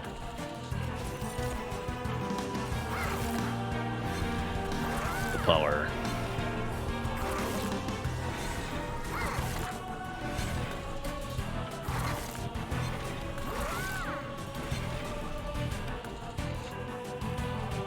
I sort of want you to hit me for the scaling, though. So don't do this to Seraph. That would also give Seraph attack power, so I'm fine with that.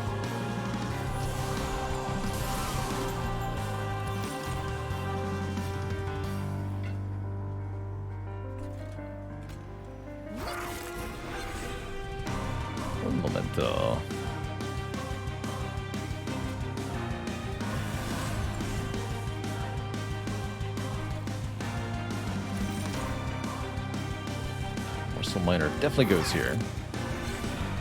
Damage shield should go here.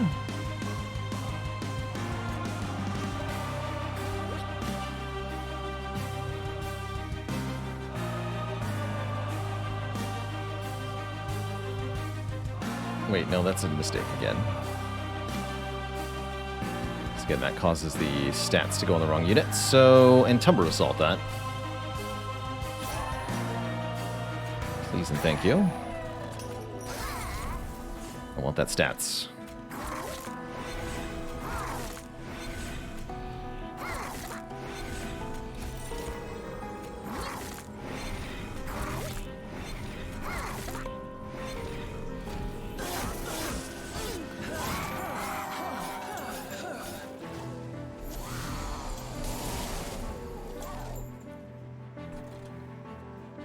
Okay.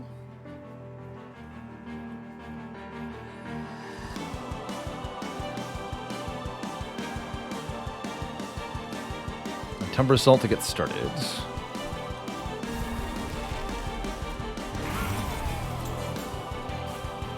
Here, and now we can cannibalize you.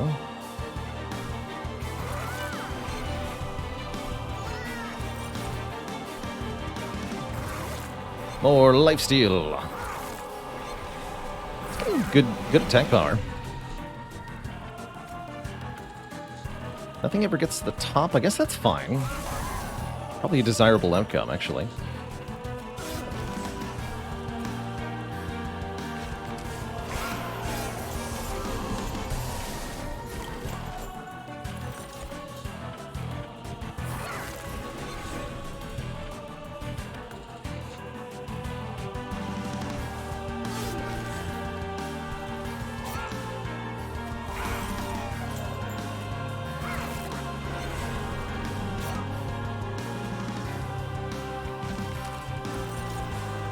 Damage shield for days.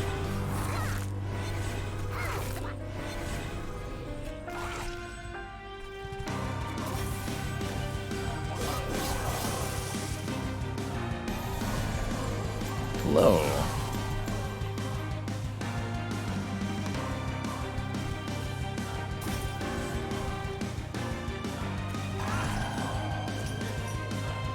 Double and timber assault.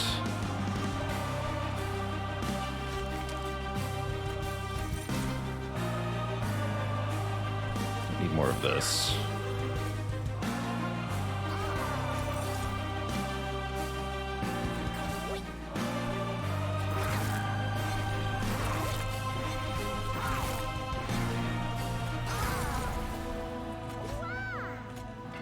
Let's just play this.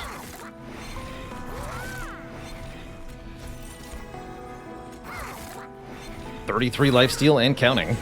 Pretty nuts.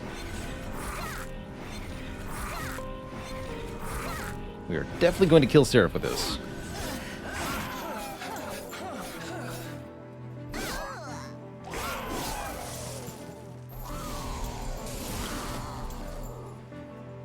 Bring it on, kid.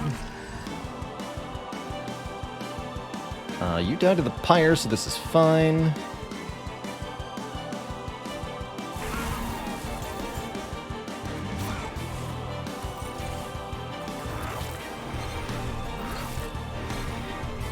So much damage shield, they're not even hurting me. Good. Feel more up top, I guess.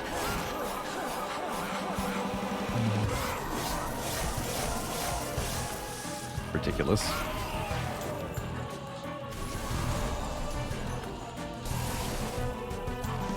Simply ridiculous.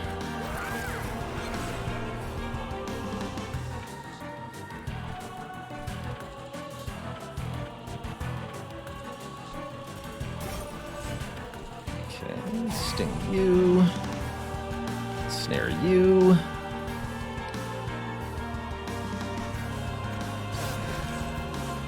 Alright, this will make stuff.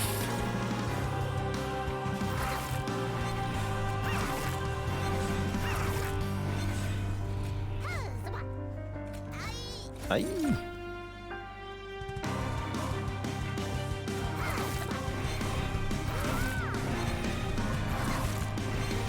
$53 lifesteal. You'd love to see it.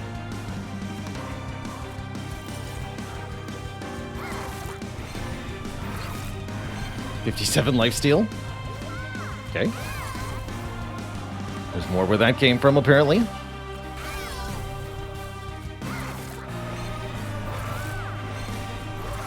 $64 lifesteal. Nintendo 64.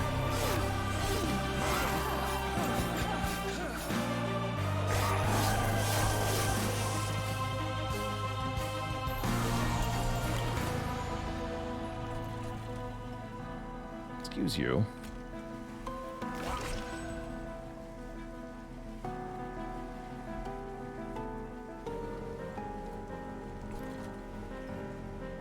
X, by the way.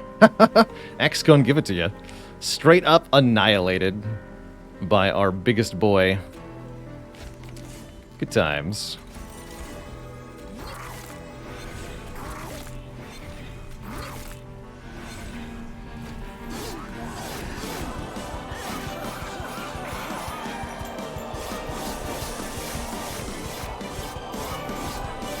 Doesn't matter how much damage he takes, he just heals to full every round.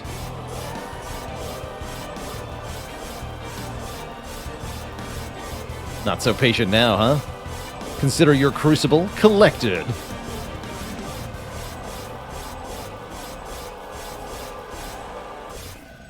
So the real challenge during the last divinity fight is going to be keeping the waves at bay. Surviving and beating the relentless phase of last divinity, no problem, but we need to make sure that enemies don't slip through to kill us before that happens. Thankfully, we did get both of our units on turn 1. That's really helpful. And the Space Prism, meaning that we can set up Animus of Will and the Sentient on the middle floor, which I think is what I want, because that will cause greater scaling for the Animus of Will if they get attacked twice per turn by this middle floor. Whereas the top floor has Sweep, and that's going to kill the Animus of Will before long. So I think we put the Crucible Collector on the bottom. Sentient and Animus of Will in the middle. That's my plan thus far. And it's going to have to do. Yeah, it's a pretty good turn 1. We could even play these damage spells on our champ to scale the Animus of Will up immediately, which is not a bad idea. So let's start with that. Damage shield should go on nobody because of it went on this, right? Doesn't matter.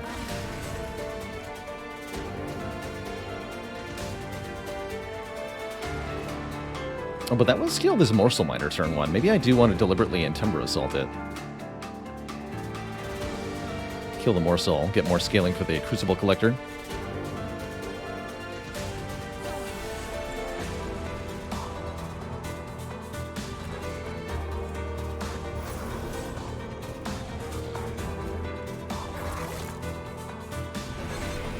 Seems worth it.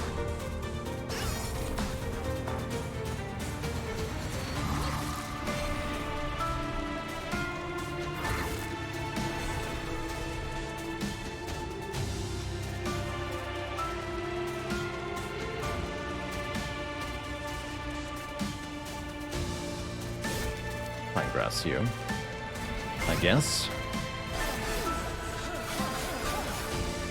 It's okay if some of these guys get to the top. We're going to have to be careful about it, for sure. The further we go in, the nastier these waves get. And they quickly become way beyond our control here.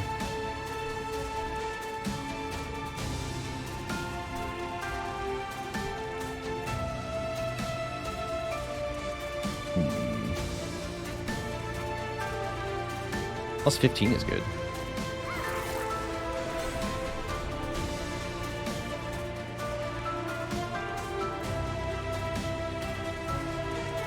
We'll be entangling. Realize we give armor 10 to this unit. Maybe entangle this guy.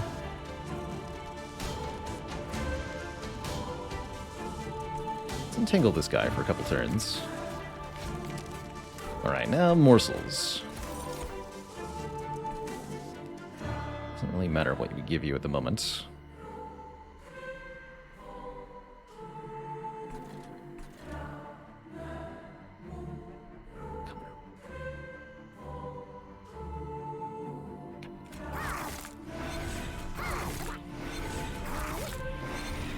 Really want a damage shield on this floor, although that does remove our stat scaling a little bit. Also gives Animus of Will 1 damage shield. And prevents this guy from gaining 10 armor. I'll do it. But on this one, though. The same effect. Maybe 1 and 1.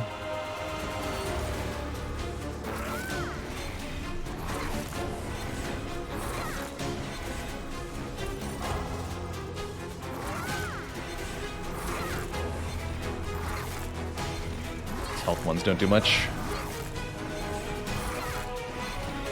Okay.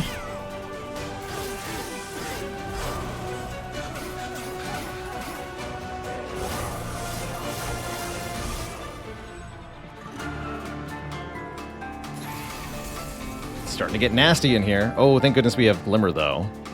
Piercing 22 to the whole floor. That kills the Spiker and the Wilt Wings. Now we have Blazing Bolts to follow up. Can also do a Glimmer on this floor. We can do it both. One on each sounds really good. Yeah, I'm gonna go with that sounds really good.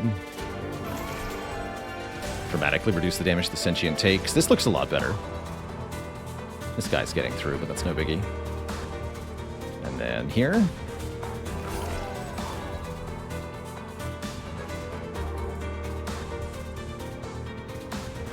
Can't use cannibalize. Yes, I can. We can cannibalize you. Good work. Prevents this guy from getting a damage shield, too.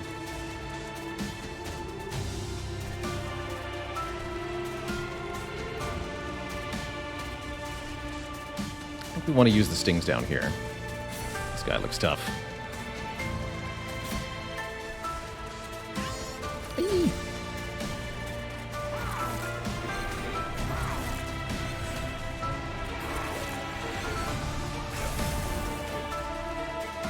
Acceptable.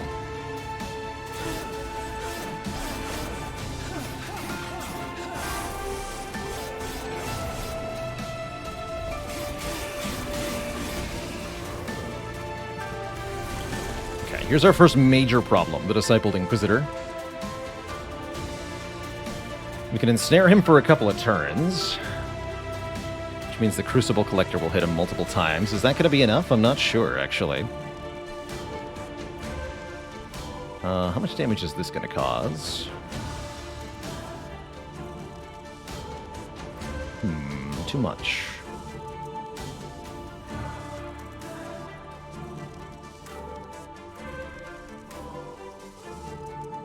Got 148. 5 hits. So he gets 4 hits off. We survive. Though only barely. Hey there, Geriatric Millennial. Thanks for the 13 months. Unlucky, number 13.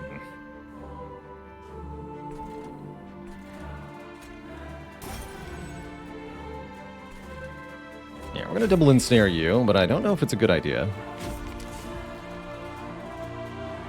Plain and simple. I do not know if it's a good idea.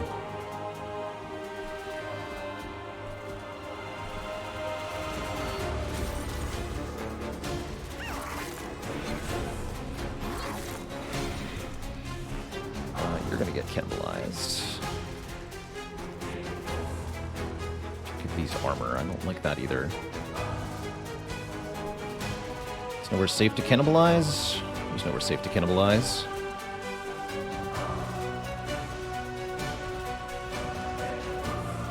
Take 7 damage if I do it up top. That I cannot abide.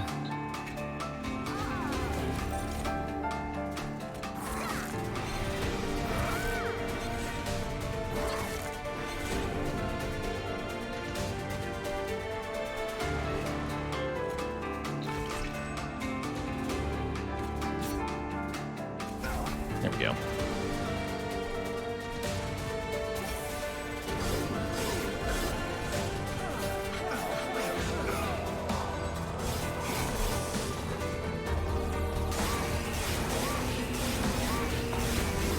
Oh god, that was closer than I thought. I did not do the math there. Help! I have 1 hit point. Alright, we cannot allow anything further through. Under no circumstances can any additional enemies slip by. Amarasi, thanks for the Prime sub and the 13 months. Oh dear.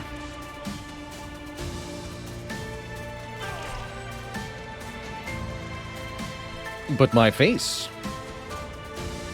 Have you considered that my face? Have you also considered 56 times 4, actually?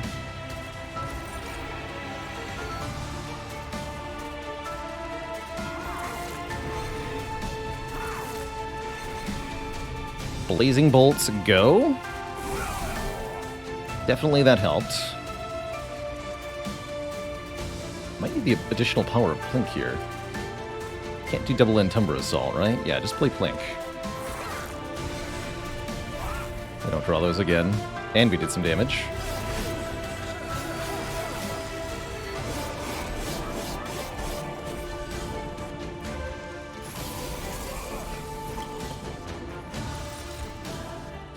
Another good use for Glimmer, but I don't know. This is not going to cut it.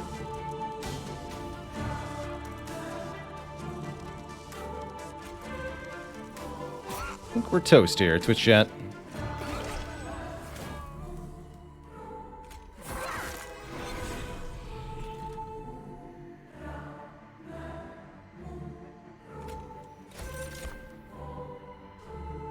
Definitely not seeing a way out of this.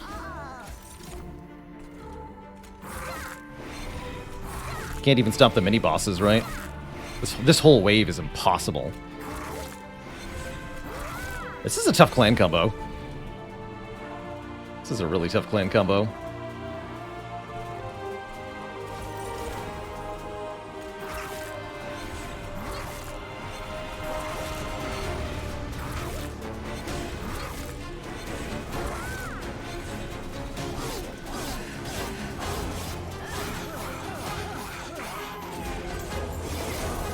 So many enemies.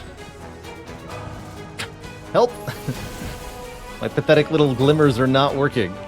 Alright, Blazing Bolts can keep us alive for maybe one more turn. We can keep entangling this guy, but then, like, all of these are happening, right? Like, what do I do here? There's nothing I can do. We're super toast. Just super toast.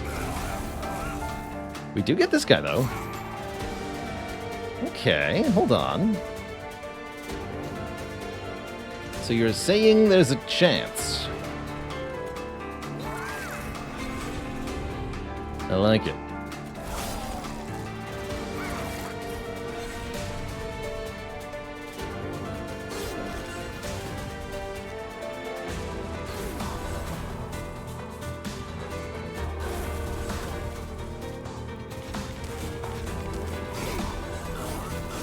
I think you just remove 2 different units.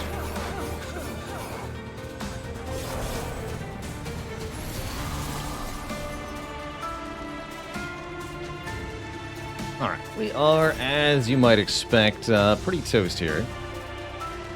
Unable to stop this top floor assault in any meaningful way. Got pretty close, though. We killed the mini-boss. Although this one will get us, too. GG. Just wasn't to beat. Like I said at the beginning, you can see why this is one of the clan combos we have not yet won with. It just really struggles to scale into the late game, with so many tools of both the Awoken and Umbra clan being ineffective if wielded improperly, like regen and plink and morsels in general. We did have a new record for healing done, I guess. So, GG. GG. Well, Twitch chat, that's all the monster train attempts I've got in me. Why don't we switch it over to some Slay the Spire? Play an Ironclad a run or two. Get back into the clad mindset. That's my plan next, Twitch chat. So let me boot up the Spire.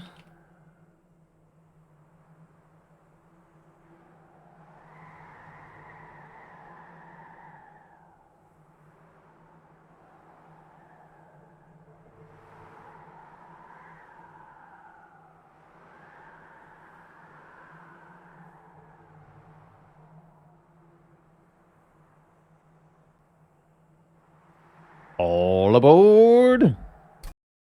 Although we could potentially find the Spire equally frustrating. We'll see.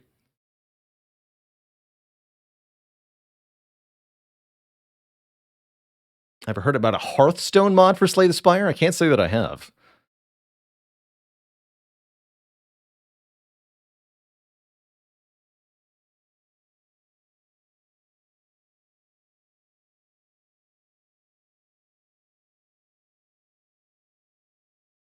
Are we on a win streak with the Clad right now? No, we're starting from 0 currently. I want to shoot the morsel. Yeah, I do.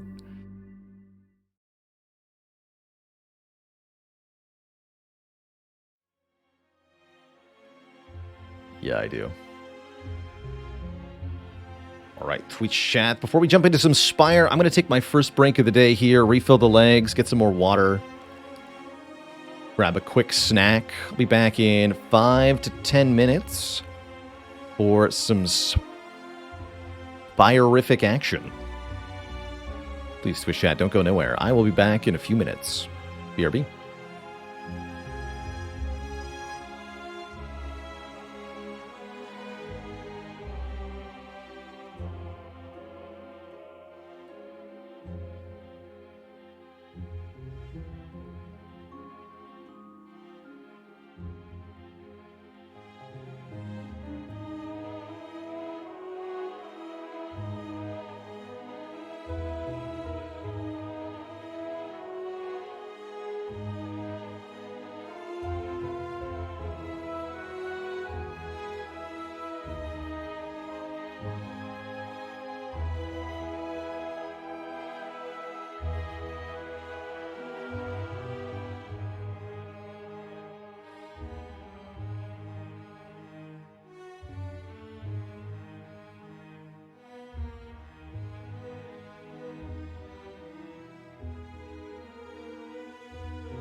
Alrighty, everybody, we are back.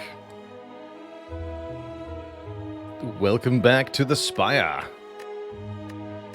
Been a couple days since we were last here. Our last attempt on the Ironclad, tragically tied to Guardian. So it goes sometimes.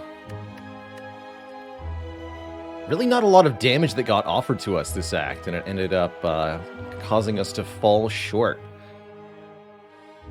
I think we needed to take an uppercut on this run. I'm going to keep our Act 1 boss a little bit more in mind as we go through our first run today. I'm also going to try to slow down my pace a little bit. See if I can think out, or even better, maybe analyze options sometimes. So for starting options here, I always look at the path and the choices in parallel. Relatively difficult looking start. This kind of start makes me want starting bonus that provides power in some way. I do see a good way to snipe off the Burning Elite. Anytime you see the Burning Elite this late in the act, strongly recommend. My first instinct is a path that looks kind of like this. And go through this Elite, because this Elite gets the fire beforehand. And that'd be 3 combats, 2 events then. Don't mind paying our money for a Transform 2. That does make this shop a lot weaker, though. Which makes me think we should choose a colorless card or choose the potential snipe. We could try to get the Elite for 1 health with 3 question marks, although it's no guarantee.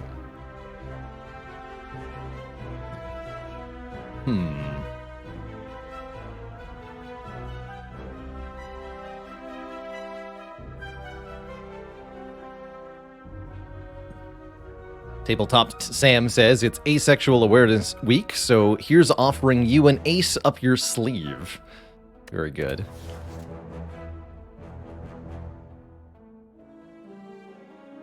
Oddly pulled towards choosing a colorless card here. I think some of the colorless cards can do quite well for Clad.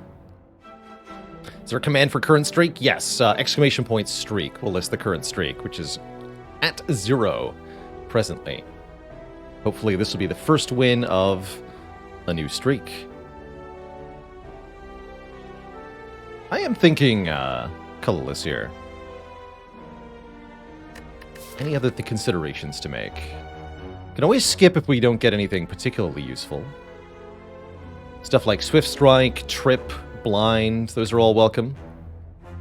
Our Act Boss is Guardian, so having a bit of block is good, but as we saw last time, block alone ain't enough. You need to do damage to Guardian too. Let's see what we get here. Blind or maybe Panacea. This is a really interesting card on Clad. Giving us Artifact and enabling us to negate a self-debuff of some kind. There's a couple Ironclad cards that work quite well with this. But it can also, of course, stop enemy debuffs, which can be similarly useful. Mind Blast, probably not a card you want from floor 1.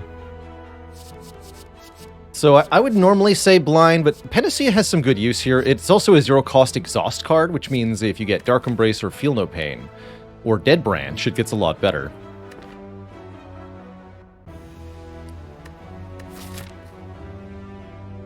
I have a lot of faith in this Panacea, actually. I'm hoping we can make this work. Panacea, if we find a Flex, which is a common card, does some really strong things.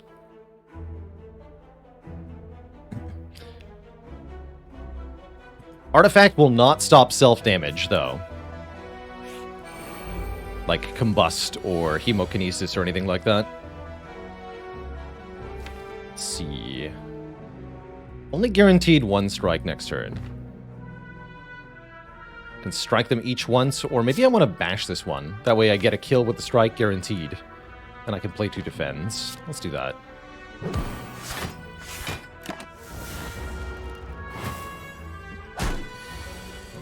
Yeah, I like that. Otherwise, we would have had to take 2 more damage this turn, guaranteed. Although that does mean we have a couple more turns where the louse could theoretically hit us.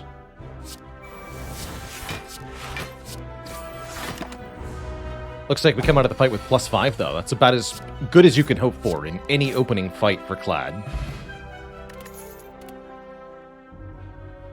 Sword Boomerang, Heavy Blade, Iron Wave. I am going to be looking for strength sources pretty aggressively, which means one of these could work out really well. But the only one that I think is actually good value right now is this Iron Wave. So I think I'll just take an Iron Wave. Coming around on this card quite a bit. For improving win rate, how important will more efficient potion use be?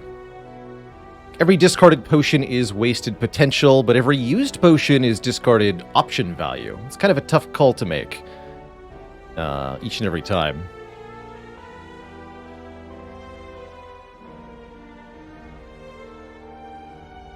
How much stronger do I think Iron Wave gets with Juggernaut? It's improved substantially. Never an amazing card, but it can get the job done just fine.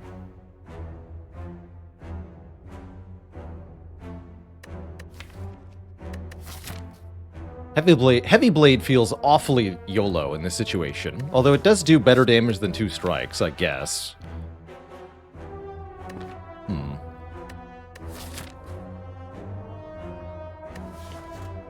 Let's do it. I'll take the big bonk. Please and thank you. Let's see, how much damage does Heavy Blade do? With Vuln and Weak. To the Mathulator. 14 times 1.5 times 0.75 is 15. 15 damage. So Heavy Blade Strike would kill this. Let's go for it. I usually advise if they're both debuffing you turn 1, go for the big slime here. Just try to kill it on turn 2. That's as Ironclad, mind you. Bonk. That way we only take 4, we'll heal 6, go to full health.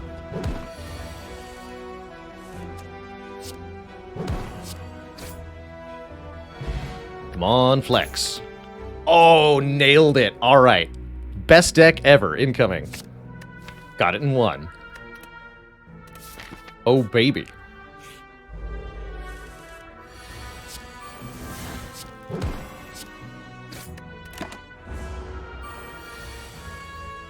Oh, baby.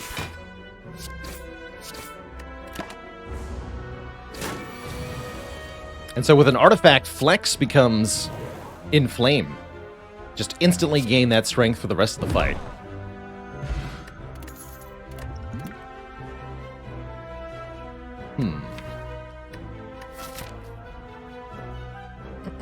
Guardian says we should probably consider a Shrug It Off. Let's see. Going into the first fight here against Lagavulin, I'm not too worried. We can always flex for +4 strength in that fight. Sentries, we always flex for +4. I guess Gremlinob is maybe our biggest concern. Clothesline could help against Gremlinob by giving us a way to apply Weaken and another big attack. Though if you've got a lot of strength, I don't think Clothesline often works out all that well.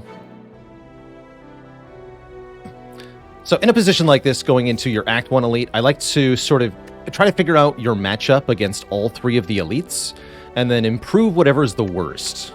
Assume the worst case scenario. Plan to survive in that situation. And then anything else, anything less than that situation should be easy enough. I do like that shrug, though.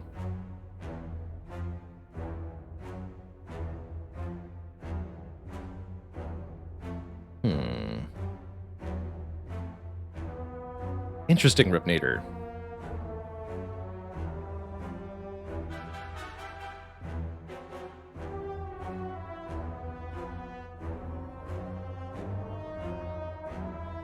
You might also try adjusting your mouse sensitivity in Windows settings directly.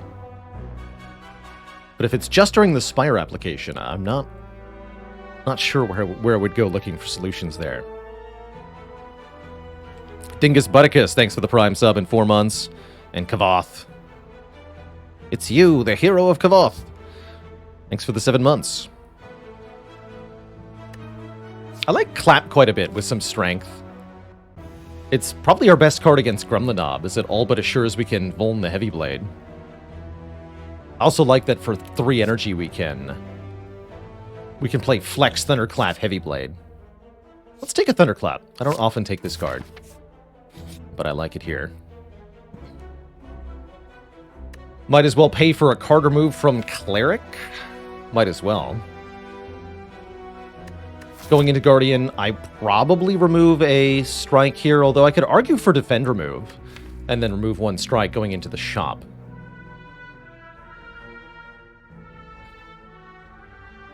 With bonus strength, and if we're worried about Gremlinob, we should probably focus on removing a defense card. So let's do that. Let's remove 1 defend here.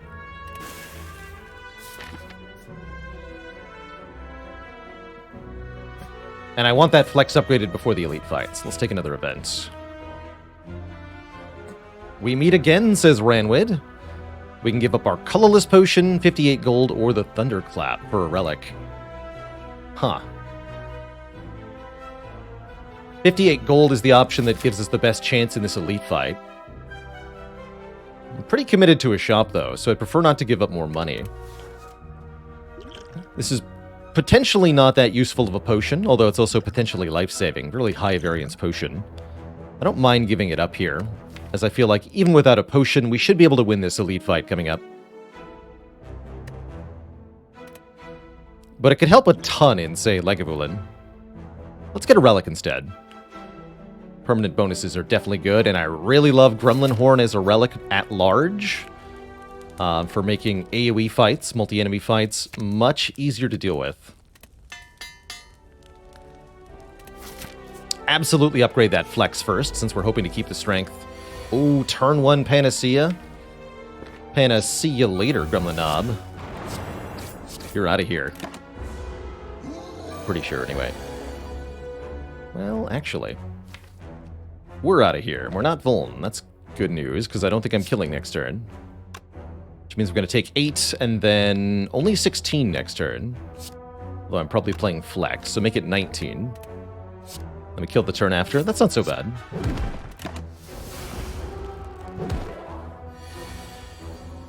Thankfully, the Panacea is multi-purpose. And we drew Flex with Heavy Blade, so we're definitely going to play Flex, almost assuredly playing Heavy Blade. We could also do Bash plus Strike. Let's see, with 4 Strength, this will do 26, and this will do 10. So we do 36, bring him to 12. Any pair of actually, that's guaranteed kill, right? So I don't even need to math the other option. We take 19 and we win. Yeah. Convenient. It was, again, impossible to draw less than 12 damage on that hand. T-set's not too bad. When we enter a rest site, start the next combat with 2 energy. Ooh. Whirlwind. Flex, Thunderclap, Whirlwind. Pretty spicy. And the Gremlin Horn to give us cards after. Battle Trance, meanwhile, normally really good, but does eat Artifact from Panacea, so it's potentially a card to avoid here. If we're trying to do the Flex Panacea thing. Which we are. Ghostly Armor I probably should have considered a little harder there. As that is also a very good card. Would have been great right here, for example. In this admittedly pretty spooky fight. Thankfully, Gremlin Horn will help. What do we think? Defend, strike? I could Whirlwind for 3. Take 20. Ow. My face, though. I think defend, strike. Although if I fail to draw enough damage to kill the slime next turn, 23, that could be a big issue. Thunderclap, strike is only 22.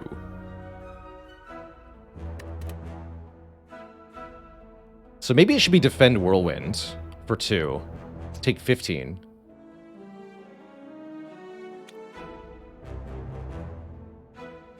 Oh, glad to hear the... that's what I love about this community, Ripnator. Even if I don't have the answer to a given question, and I really, really often do, odds are somebody else in the community can answer the question or has a great perspective on it. Oh no, really, Spire Fox? I was really expecting we'd see a new Ironclad streak record this week from Coach.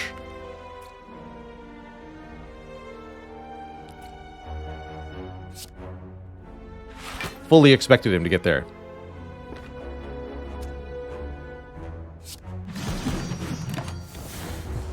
Twice hopped. Thanks for the 7 months in the tier 1 sub.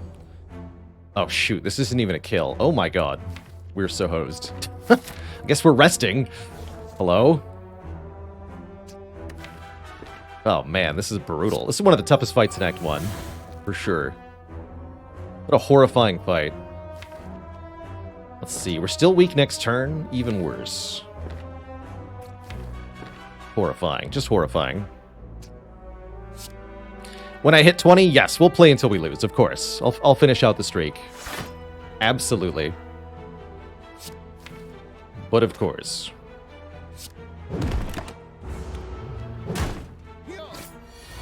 Ouch, my face. Ouch, ouch. My face.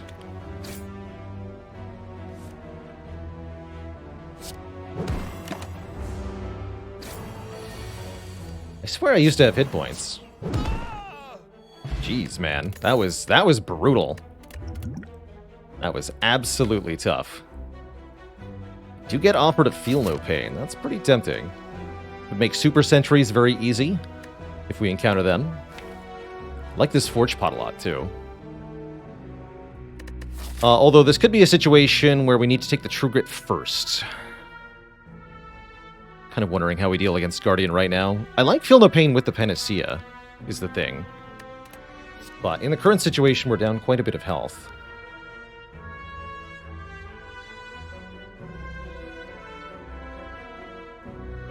Hit points. What hit points?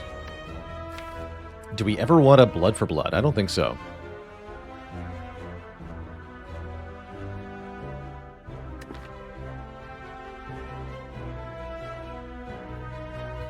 Yeah, where's the 5 gremlins when you need them, hey? Give me the T-set gremlin fight. What if T-set's a reason not to take this combat? Probably not a good enough reason. I have regretted holding off on the exhaust engine, but I've also regretted losing to Guardian recently as well. So I'm kind of at a loss as to which one's the more important pressure here. Currently, this deck does not do very well in the Guardian fight, although with the Flex Panacea, we can at least be pretty aggro. I think we take damage way too quickly. Having a True Grit makes that a lot more reliable. And it doesn't even need to be an upgraded True Grit, at least not for a long time. I am planning on removing a strike at the shop, assuming I'm not buying a relic or potions or something.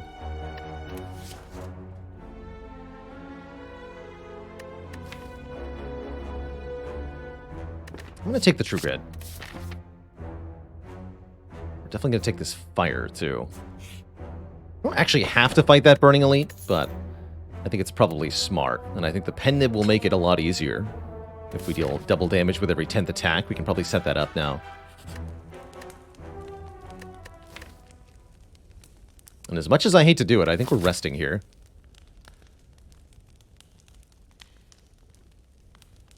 17, maximum 23 health with Burning Blood into this Burning Elite is not going to work out the way I see it. So let's have a schnoz. Let's see what the first event is. Scraboos, huh? Lovely. This event can be a major troll. Currently, every hit point is very valuable, and we have no assurance that the relic will be any good. I don't think it's a good idea to take this at all here.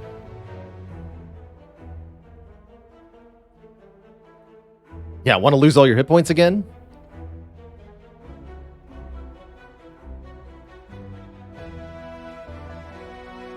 Do I have tips for elite pathing in Act 2? I think one of the biggest ones is to hit a shop before the first elite, usually, if you can. Buying potions and making sure you have 2 potions into the elite fight can be a huge game changer for Act 2. Sometimes you're forced into an early elite, and that's really tough. I'm not clicking any times here. And I do want to try to set up the Pen Nib. It might be smarter to use the Ancient Tea set, but I also think we want the potion chance here. So let's go into a fight. We get another very difficult fight for some reason. All right, here goes. Good luck to us. At least we've got the 4 strength on turn 1, so we can kill the slime turn 2 pretty easy. Just a brutal Act 1 overall, though. Very, very tough.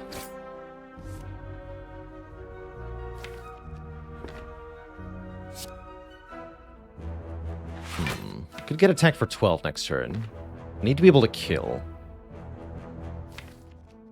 3 strikes does 30 damage. So I have to play Bash to assure that I can kill next turn if necessary.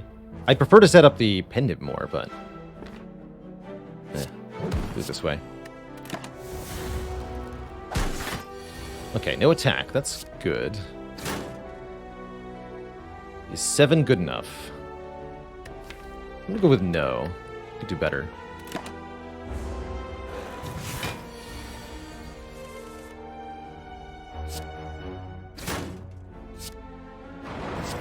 Perfect. I think that was probably worth it. Of course we get another True Grit. I knew it. Should have taken that Feel No Pain. Take a second Heavy Blade. That's kind of funny.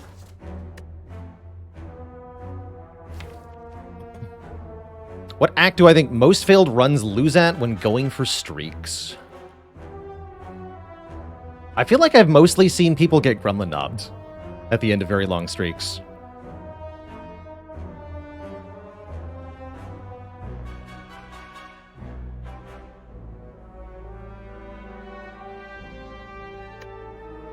Feel all the pain. I don't hate going double True Grit, admittedly. Let's do that. Double your grit. Double your fun. Double your abacus.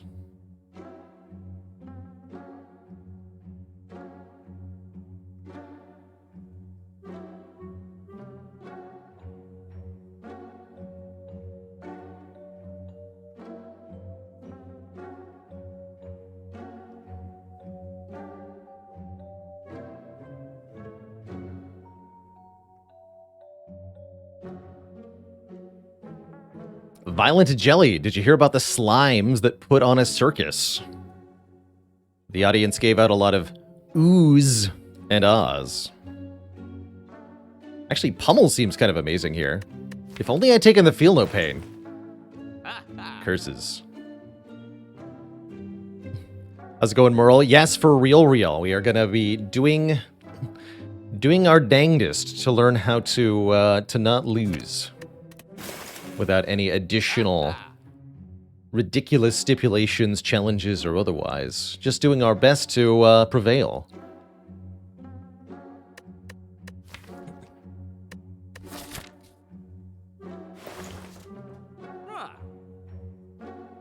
We did finish the Mastery Challenge. It happened.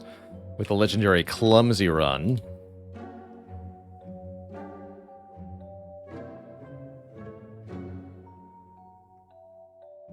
I could see this being a potion, but I am rather tempted by Pummel with our strength mechanic here. Heck it, let's take a Pummel. Sure wish I had a Feel No Pain in this deck. Ooh, this Thunderclap's gonna slap though. Thunder Slap. Does do 6 more damage to all of them if I Forge Pot here. Although it's kind of a waste otherwise. No, it's not worth it. They are healing, which is kind of bad, but I think we can kill them quickly enough. Shouldn't be a major issue.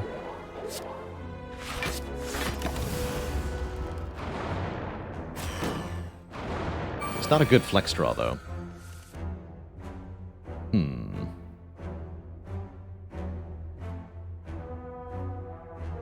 Yeah, I could Whirlwind for 3 here, but we get no kills. Troubling. What if I Forge Pot, Pummel, Strike, Strike? That's 18 plus 10, still not a kill. Maybe what we should have done was just wait for the Whirlwind, actually. In retrospect, that might have been a better line. Because we could have Forge Pot the Whirlwind and then played it for 48 and killed them all. But without knowing the draw order, I'm not sure that was an acceptable line.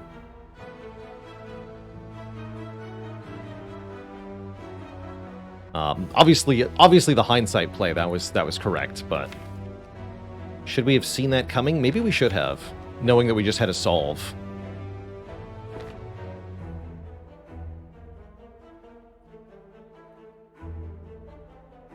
Yeah, I think so.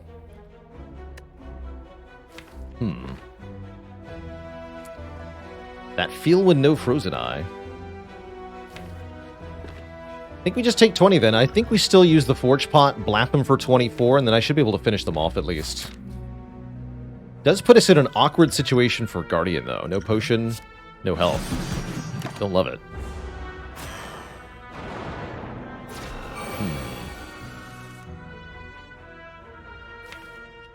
Alright, we killed 2 of them here. That's good. Next turn could be a little awkward, though. Imagine dying here. No! Why did I say that? Alright, well, I definitely should have saved the whirlwind. Good news is we don't lose nothing for losing at 0. Imagine, Twitch chat. Imagine clipping that moment and then seeing it on YouTube later. Imagine. Not the streak. Alright, let's run it back, hey? Well, that's a good reminder, though. I think we need to, maybe at the start of each combat, just kind of take a minute or so to really assess the situation and how we should play. Definitely could have won that with better play, of course.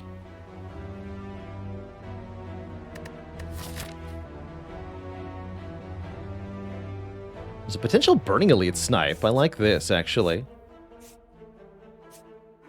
And then we can just go normal path if it fails. There's also a 4 elite path up the far left.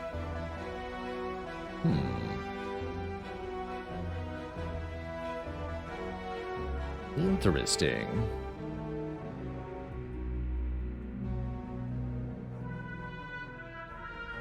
I'd have to get really strong to go far left, though.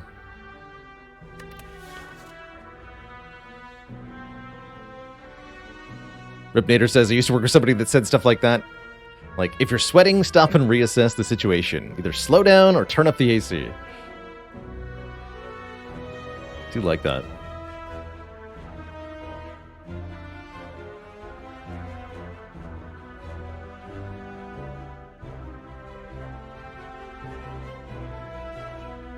What modifications can Burning Elites have? There are 4 different modifications. They can have max health, which is always plus 25%.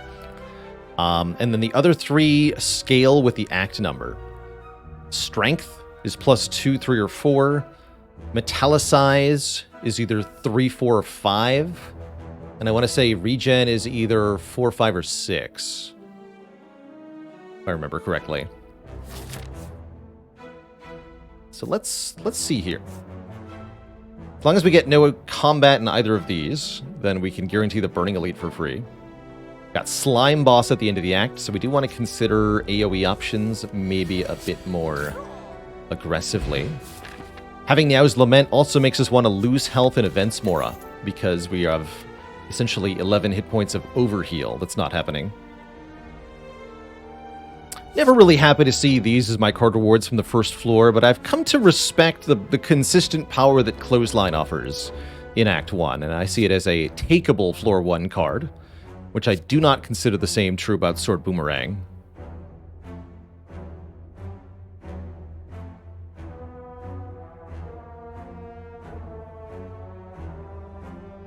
Book of Stabbing plus any modifier is hell. But strength is particularly terrifying. What about Sentinel? Sentinel's like adding another defend here. It's got some utility later if you can exhaust it, but I usually just view this as a defend, and therefore something I would never want to add. Does Lament change the evaluation of Clothesline? Because I don't have to deal with the first few combats. Skip is a pretty acceptable option with Lament, actually. If we fail to get the Elite Snipe, and we don't take the Clothesline, we could be in trouble. Kind of down to skip, though. That's true. That said, this is also a card I'm pretty happy to have during the Heart Fight. Gives us more reason to pick up energy. I think I'll take it. I think Clothesline is just fine. It's even a decent upgrade.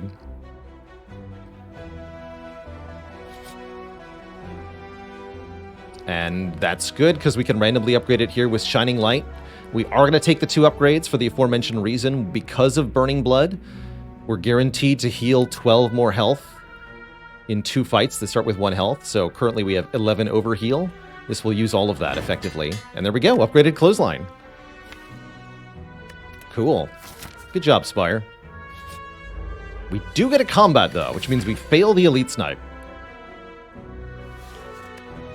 My streak PBs are found via this command here, !PB.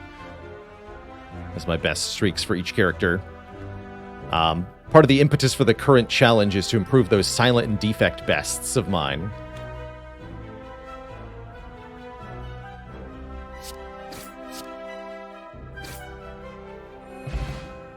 Isn't a combat guaranteed after a shrine event? I'm pretty sure yes. Well, actually, no, not guaranteed. As I believe you can get a merchant or a chest sometimes. Also, the event we saw was not a shrine, I don't think. I'm also running with RNG Fix, and I'm not 100% sure if that's still true. I don't know if RNG Fix changes that.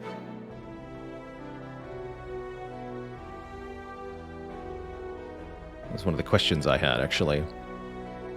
If the shrine thing is a correlated RNG consequence or an intended mechanic. Merle says RNG Fix does change that. Okay, so we're not guaranteed to get combats after shrines. That's an interesting change. Quite a big change to the game. Anger, by the way. Happily taken anger here. Especially since we failed the elite snipe. What does that mean for our pathing?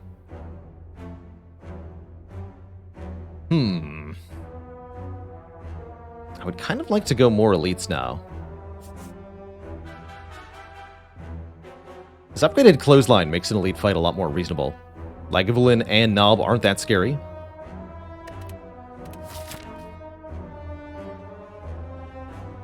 Yeah, Zeknar is an incredible player. Zeknar's got some mad skills that I taught him.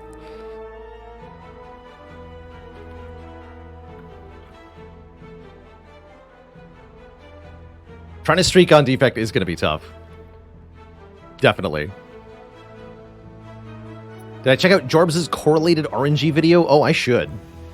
Yeah, Jorbs is the one who convinced me to try out RNG Fix. That's the reason we're using it today. So I should definitely watch a video on that.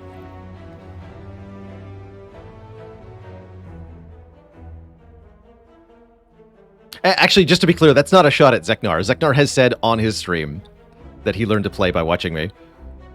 Spenny, thanks for the 3 months of support.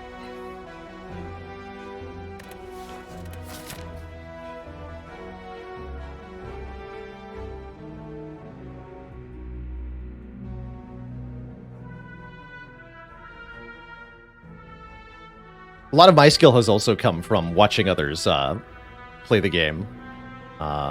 Celerity, Dolphin Chemist, Sneaky Teak, Jorbs I've watched quite a bit of too. In the early days.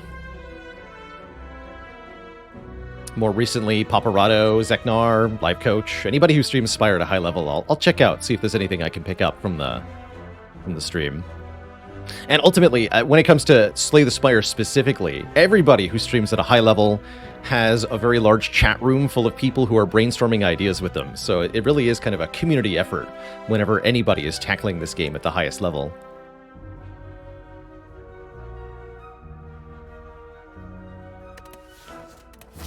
Alright, so I think I want to take more elites here. We get an event, free combat with a card reward, hopefully a potion, pretty likely to get a potion. Then we're into the first elite, which shouldn't be too hard. We can bail out of the second.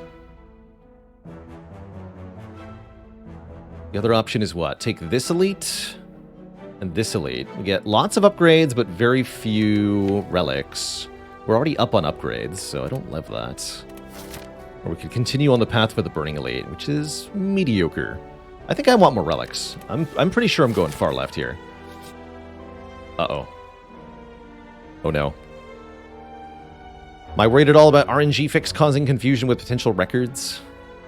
I have a slight concern about that. Yeah. I can't see any reason why, like, the whole purpose of the mod is to make it so that you can't win streak by, or just can't abuse a kind of meta-knowledge strategy to get better at the game. So I don't see why it would cause a concern for streaks. Although it does change the outcome of a seed. Yeah, it's technically different than the base game. That's true. And from the purest of purest standpoints, that could be grounds for not considering it. I feel like we as the Spire community aren't doing that.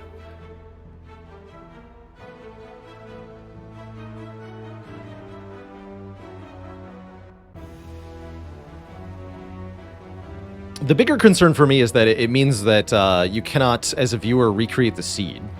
So if you want to try to like do the famous win streak run that was super hard by inputting the seed that I played with, but then you don't get the same result, you'd have to... I guess you could do it by installing RNG fix.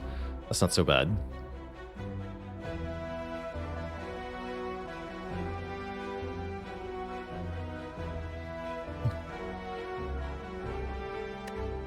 The other mods we use don't directly impact the gameplay in any way, but this is the first one we've used that you definitively can say does change what happens in the game. And if you were allowed to... but the whole point is that it changes in ways that you can't know. I freaking knew it, you were going to do this. Son of a gun. I hate you, Will Gremlin.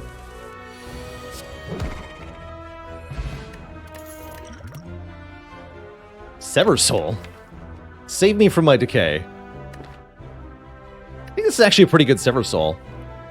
Pretty decent damage for 2 cost, although it does have the problem of you can only play one of Bash, Clothesline, or Sever Soul. But it's got to be better than Wild Strike or Dual Wield here, surely. Skip is the second best option. What would I take between... I think... let's do a couple rank choices here. We talked about doing this in the past, and then I never actually end up doing it. So I think I would pick Sever Soul 1, Skip 2, and they're pretty close. Wild Strike, a relatively distant 3, and then Dual Wield dead last in this position, with it mainly only being able to create more Angers, and that's not even that helpful. Yeah, also good for Slime Boss, as this can delete the slimes. If only we'd taken Sentinel. Sever Soul would be even better. Alright, classic problem. Bash or Clothesline. Clothesline would be committing to a 4-turn knob fight. I guess we can math this out, right? We know our best possible damage over the next 2 turns. If we draw with Vulnerable, Sever Soul Anger Strike, best case scenario. Let's see if we can do 17 this turn, then we would do 24 plus 18.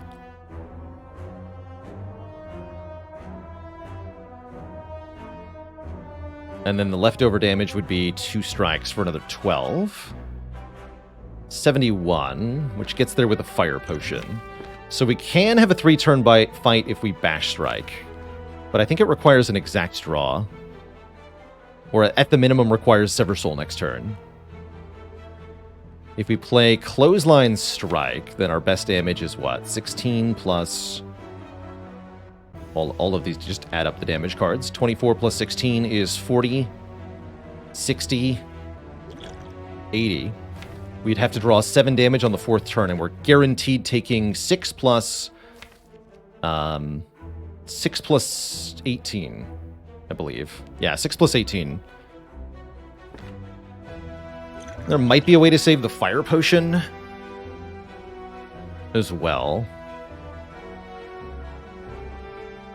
Also, even if we do play Bash, we might take 8 plus 32. Or 8 plus 24, rather.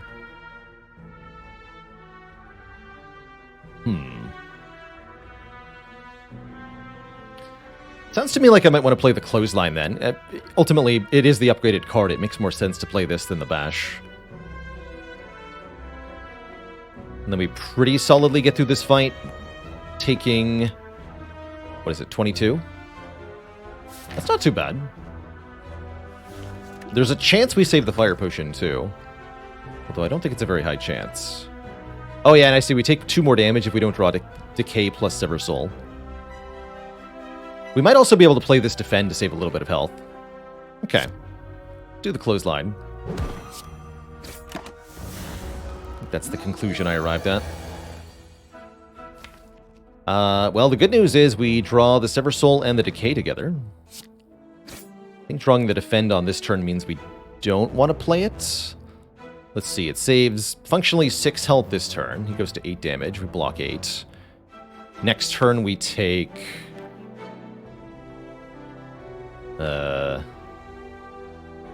what will it be? Let's just calc this from the beginning. 19 times 1.5 times 0.75. 21, right? Yeah, 21. currently we're going to take 22. So 21 is less than 22, but if we somehow fail to kill on the next turn, this will backfire.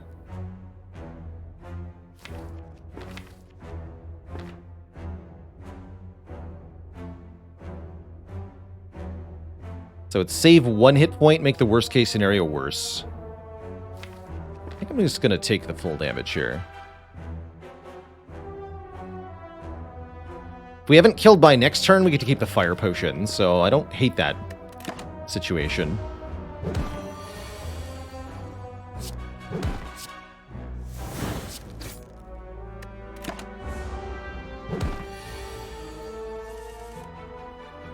Okay, we can kill with the fire potion here. Sounds good to me.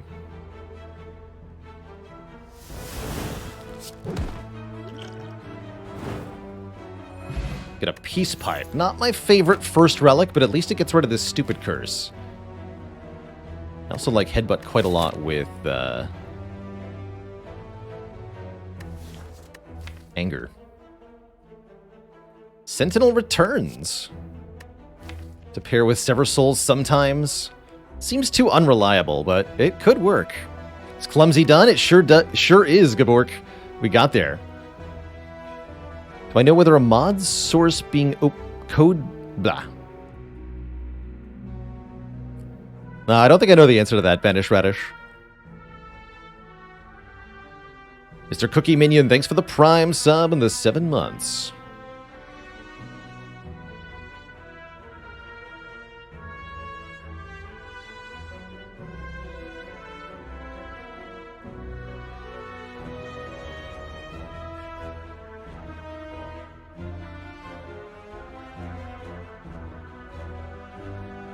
And I wanted to answer Glurber Flurpist, what a name, what a player.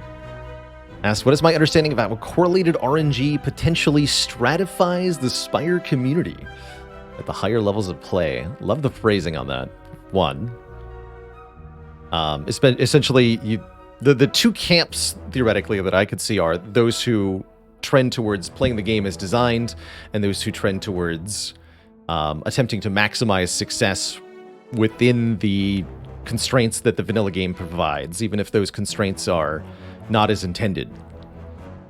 And I think personally I would be of the school that playing the game as designed is the thing that's fun and interesting. That's what attracts me to Spire, is that the design of this game, when it's working as intended by the developers, is such a finely tuned, well-balanced and enjoyable tactical thinking experience. Being able to, for example, bypass that in some way. Kind of like, no duplication allows you to get an extra boss relic. Nobody's letting you do that, of course, in win streaks, but being able to fully exploit correlated RNG could easily be an advantage that is on that kind of level, allowing you to eke more gold out of situations or plan paths a lot better.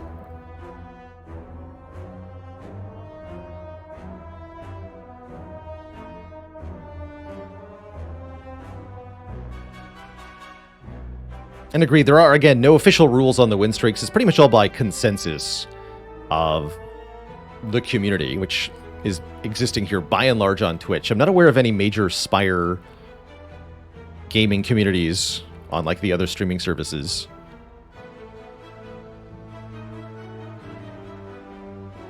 Although I wouldn't rule it out entirely. Yeah, and it definitely wasn't well balanced initially. It's taken a lot of patches and refinement to get to this place. I know Jorbs' approach, the reason Jorbs chose to use correlated, or to use RNG fix, is that he personally finds the game a lot less enjoyable when you can sort of cheat the back end of the game by predicting RNG outcomes. If an outcome is random, you shouldn't be able to predict what it's going to be. That's not how correctly done randomness works. And I would feel the same way. I want to have to plan for every possibility rather than trying to figure out what seed I'm on or whatever.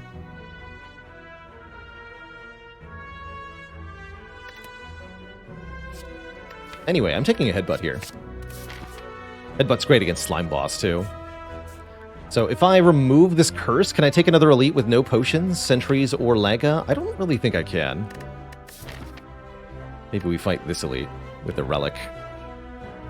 Go this way. Is there an upgrade that's better than removing decay? Bash? But probably not. Sever Soul for +6 is decent. That could help us get the edge on Lagavulin in particular. Wouldn't want to upgrade Bash for Lega. Don't think Lega is that bad with upgraded Clothesline, but yeah, they're pretty bad. So I'm thinking Toke the Curse, take the event, take the relic, fight this elite, and reevaluate. Really wish we could take all 4 elites, but I think it'll get us killed with the current potion amount that we've found.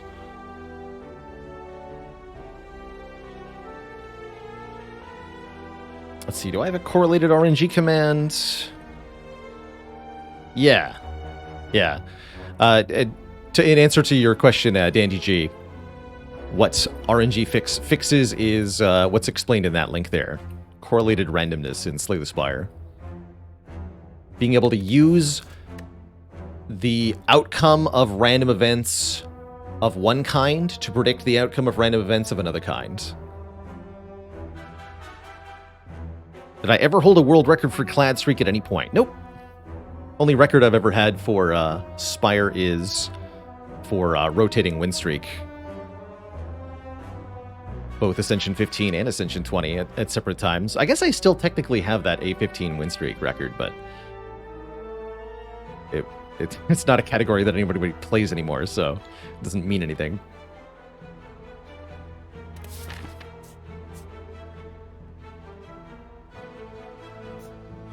And it would be very easy to surpass in the modern times, too.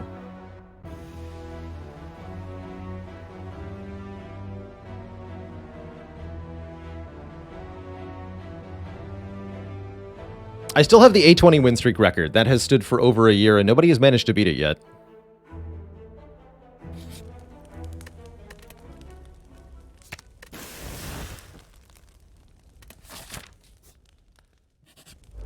Okay, I'll actually take a regular combat pretty happily. As long as I don't get completely donked by this slime. Please don't kill me, Mr. Slime. Alright. 18 to the face. I can split you, but it's not that good. We can do 25 with Clothesline, with Headbutt Sever Soul.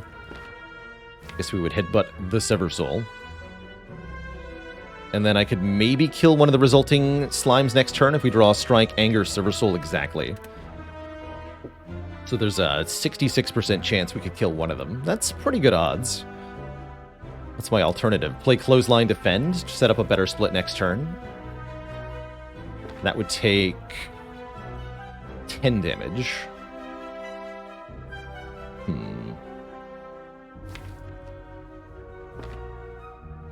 There's a not insignificant chance that next turn is a total disaster if I go for the immediate split here.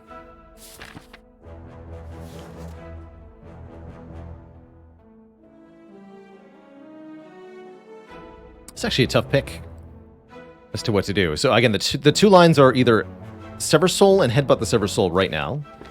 We deal 25 damage, bringing it to 27 health. Splits in 2 to 27 health slimes next turn. We have Sever Soul on top, and then draw 4 out of 5 here. 16 plus 12 is 28, so we could maybe kill one of them. But we might get attacked for double 12s and have Frail and 1 block card. That would really suck. The other option is, again, Clothesline, Defend. This turn we deal 14 damage. 52 minus 14 is 38. It's not a split. But then next turn we play Bash, Strike, Anger, Guaranteed. Bring it to 4 health. So the question is, if we get a 27 split right now, do we ever take less than 10? We might take more than 10 immediately if we bottom percent. And the second slime could also hit us for quite a bit of damage. I think I'm going to take the Clothesline Defend line here. Take my 10, heal 6 after the fight. We also get the 2 slimed. That might be an issue. Although with 4 health, I don't think it will be. Also, I can't math. 12 health? Where did I get 4? Thankfully, it doesn't seem to matter.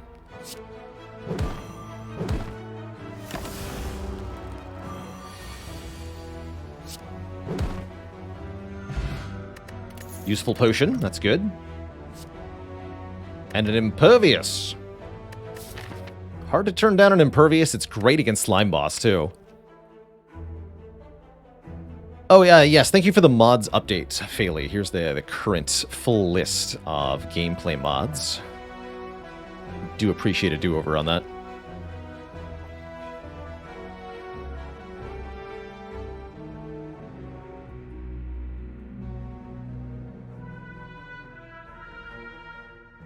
Yeah, flex for the panacea that we totally have.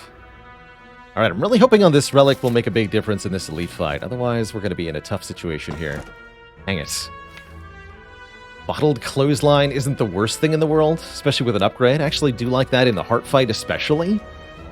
But versus Sapphire Key, I mean, come on. Also, I don't want to play it against Legavul in turn 1.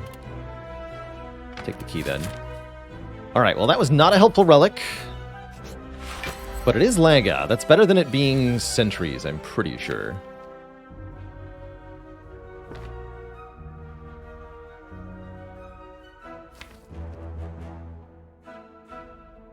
Also moderately sure we just want to wake it up right now. Could do Headbutt Clothesline, maybe with the Fear Potion, maybe not.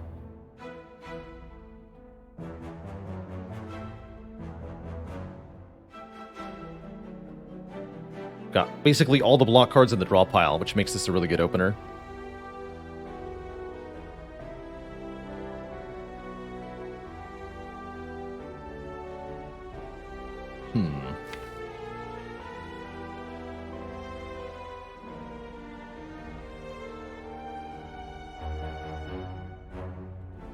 Might be better to hold on to the Fear Potion for a couple of turns in this fight.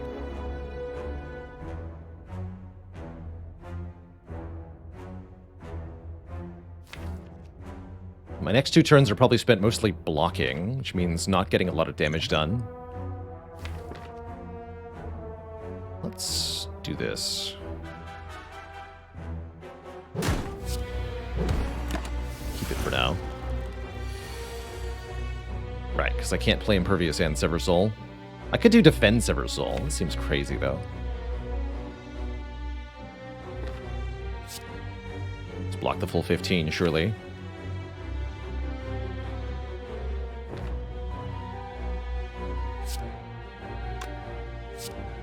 I think so.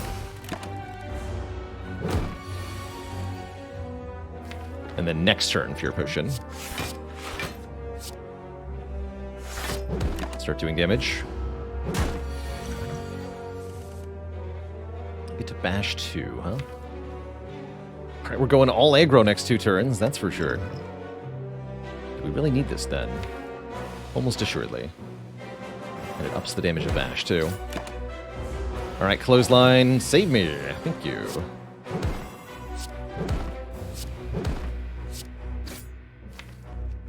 Is this enough? We do 14, 21 plus 10? Yes. That's actually a really good draw. Nice, Lagavulin fight. Get another immaculately useful relic, the Unceasing Top. Whenever we have no cards in hand during our turn, draw a card. All we have to do is remove every card that isn't Anger, and we win? Question mark. Oh, hey, Second Wind actually helps us do that. Quite easily. Good block card for the slime boss, too.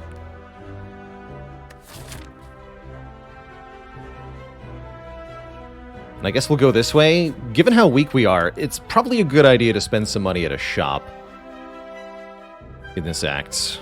Something like a power for the slime boss could make a big difference, too. Currently, we're not guaranteed to win that fight. In fact, currently, I'd say we're estimated to lose the slime boss fight pretty decisively.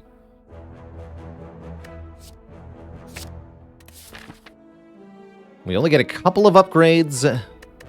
Probably realistically 1 upgrade. Which might have to be Sever Soul.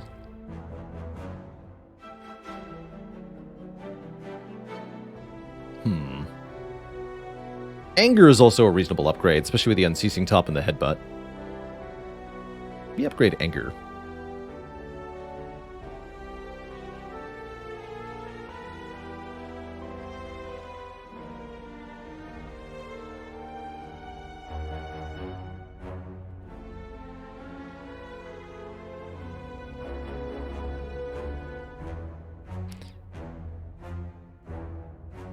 And Lighty Rust, did you hear about the Ironclad? Whose deck size got out of control? He had to take a class in anger management. Poor guy. Alright, let's go this way. Could also toke a card. Although going into Slime Boss, I don't feel like that helps. Let's upgrade to Engarer. Engarer. And please shop. Okay, we're offered Apotheosis, we're offered Evolve, we're offered Battle Trance. These are all pretty nice things. There's also Toolbox. Really like Evolve Battle Trance, actually. Battle Trance with Anger is particularly useful. I like Battle Trance with Headbutt as well.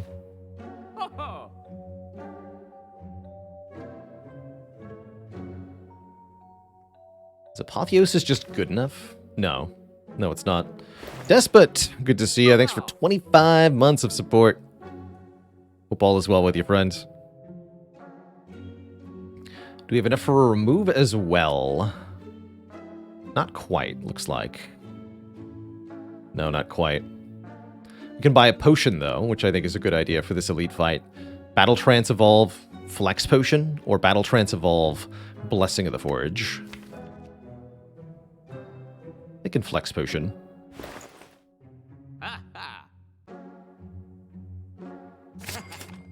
Oh, you have cameras blocking remove now because of, I added the art. What if I cut it off just a little bit? Oh, it's one or the other, huh? Bummer. Alright, we'll lose the art for a while.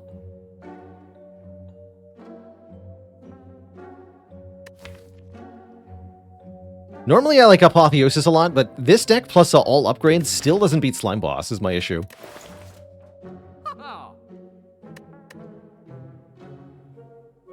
These potions are good together. Okay, now I think we at least get through Act 1. Or do we?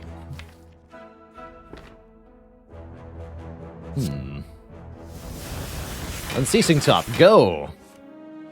Heck yeah, alright.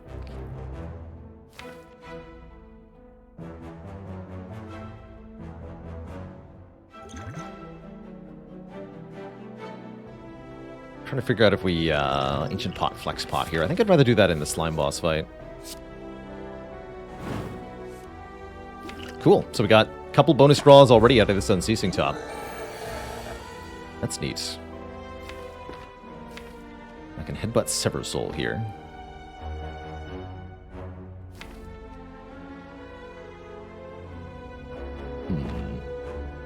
Or I can Battle Trance, try to get Anger. Headbutt Anger would be very strong.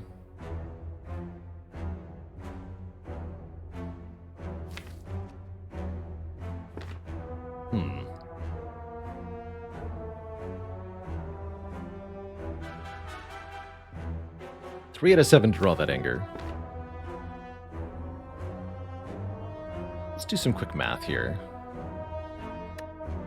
8 plus 13 plus 12.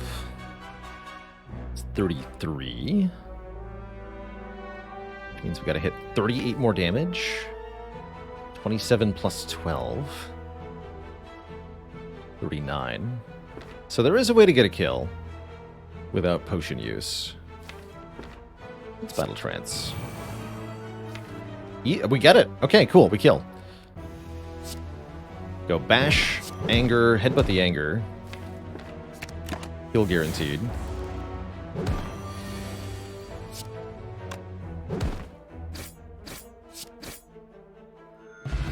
Get a Shuriken. For playing 3 attacks in 1 turn, we'll gain strength. And a Fiend Fire, allowing us to exhaust our whole hand, dealing damage per card in our hands. Now you're talking. Fiend Fire with Evolve into Slime Boss, very good. Also great with Battle Trance. And I'm super keeping these 2 potions together for now. Unceasing Top did work in that fight. I think without Unceasing Top, that wouldn't have been nearly as clean. Hello, friend.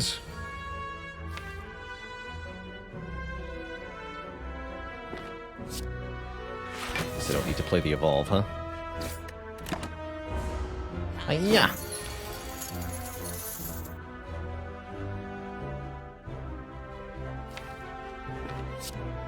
Defend, then Anger, then Fiendfire? Yeah. Draw one? Sure. Seems fine. I'll kill on this turn. Heal up to 30. Want an Iron Wave or a Body Slam? Probably not. Although Body Slam's kind of cute with the Impervious here. Bashful Shadow, thanks for the Prime sub and the 2 months of support.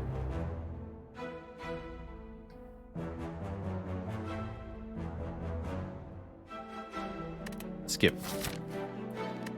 Going into Slime Boss, we, what, upgrade Fiendfire? Probably. Battle Trance upgrade, also pretty good. I think we upgrade Fiendfire. Toking, also a fun option.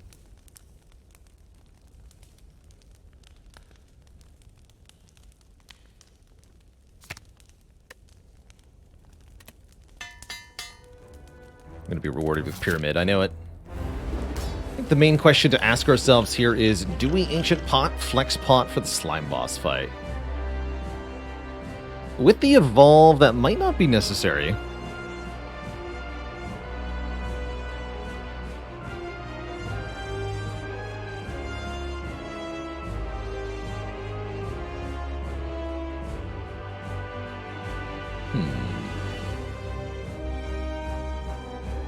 Kind of depends on what we draw next turn, huh? Yeah, better safe than sorry, also. If I brick the turn 3 draw, the potions can't be used then.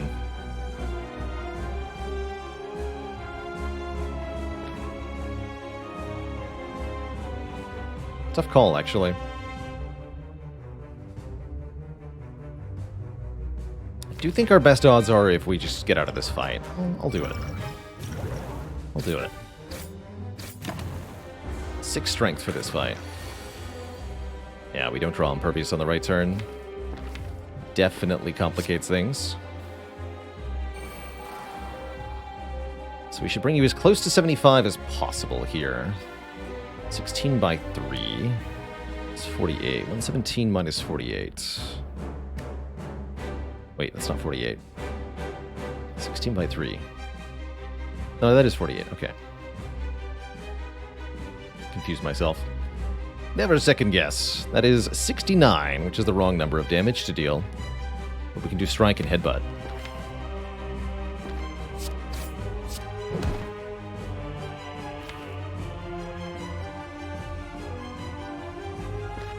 Next we want to put Sever Soul on top. We can also put Slimed on top to no benefit whatsoever.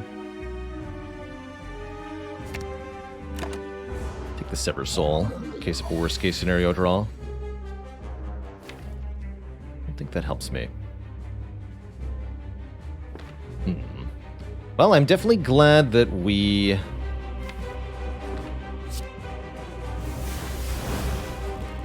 used the potion, basically.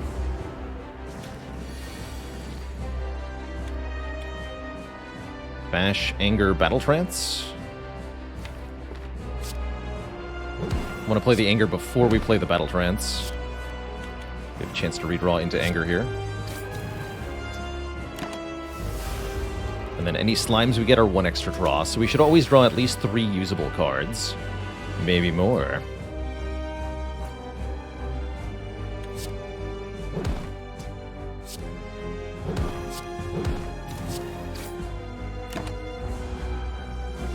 Looks pretty good here.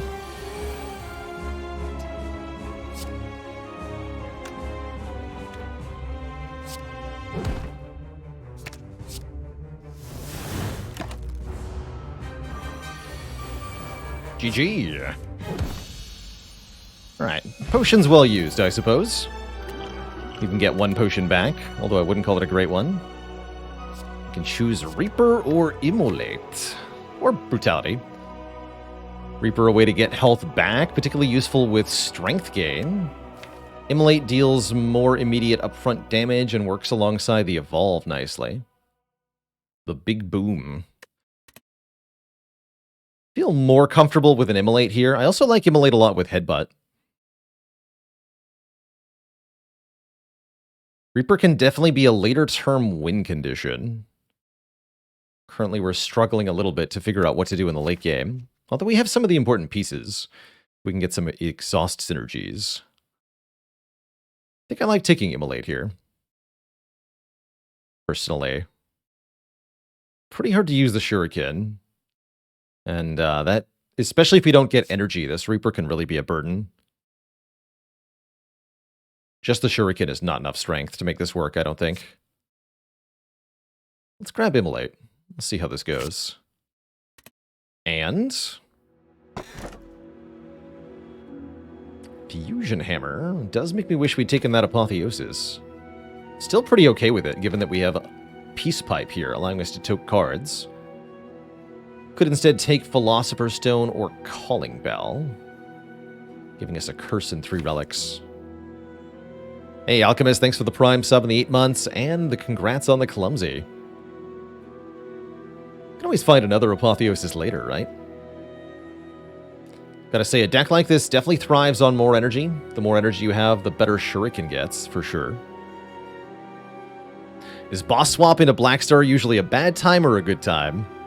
I'd say 80% good time, 20% immediate bad time. For boss swap Blackstar.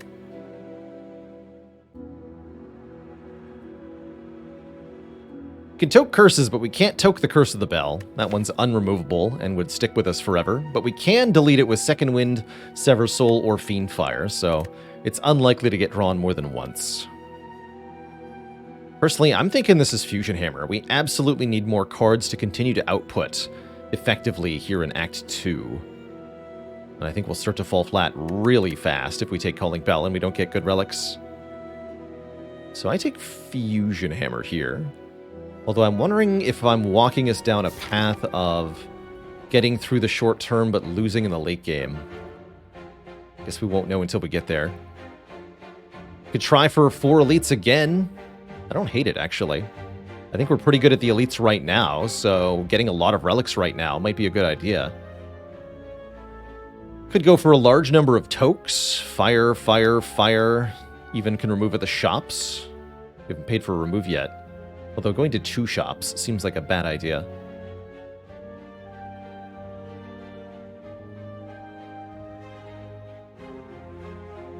This 4 elite path does seem kind of good, actually. I think we'd want to take several combats along the way. We want to look at card rewards, try to find exhaust synergy cards, try to find upgraded cards. I think taking lots of events is something we're going to have to start doing less and less of if we're going to go for win streaks. Does make runs take a bit longer, and has a risk of more attrition on the run, but with Ironclad in particular, since we heal from each combat, and we have a chance for potion finds, I think it's often worth it to take lots of fights.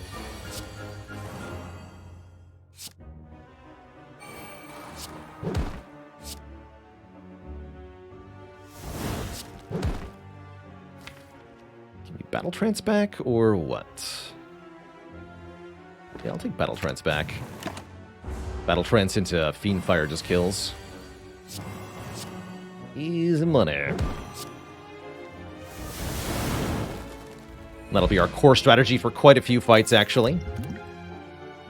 Pretty happy with a Shockwave on 4 energy. Make all the enemies weak and vulnerable for 3 turns. Perfect with Immolate in particular. Although Sentinel is back, and it's looking better than ever now that we have Sever Soul, Fiend Fire, Second Wind, and Unceasing top. Interesting. I still think I prefer a Shockwave, but it's actually not terrible. Maybe we'll end up with one.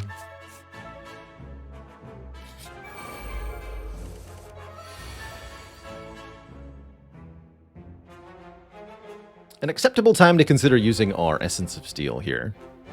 Staring down 2 Thieves. Probably play Clothesline, Defend, Defend on the opening turn. It means we take 11 plus 8 damage. 19 damage. Block for 10 or 14. Don't think this is worth using the attack potion on.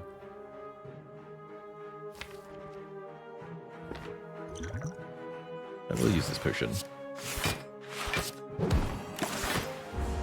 I like to go for the back guy in this fight. On turn 3, the Mugger will attack for more damage or block for more than the Looter will. Don't have a kill here, right? We've got 15 plus 16, not a kill. So let's do defend, sever, soul, headbutt. No, defend, strike, strike, headbutt. Get the strength points. Although that is slightly less damage up front. Probably worth it. Clothesline exactly kills? Sure.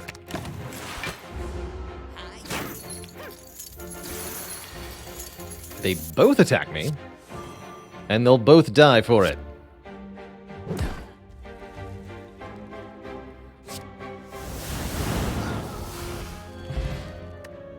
And we do get a potion back, so I think that was a good use of our Essence of Steel. If we didn't have Immolate, I might be tempted to take this Cleave out of desperation. As it stands, pretty happy skipping all 3 of these. Skip.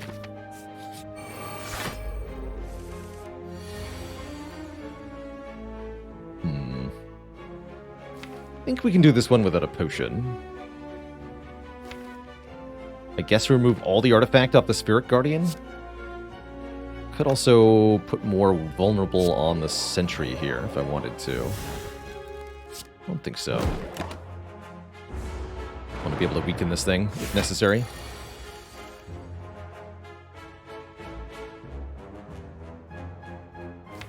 Ceasing top control here. Are we trying to kill this immediately? We might be able to get the Sentry here if I draw into a strike or headbutt.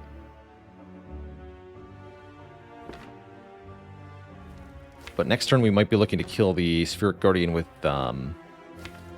Fiendfire. Better to prevent 11 by 2 than to prevent 10, I suppose. Let's hit the Guardian. Okay, so we could have killed the Sentry. But I think our Diligence will get us the kill on the Guardian next turn. Yeah, it does. It sure does.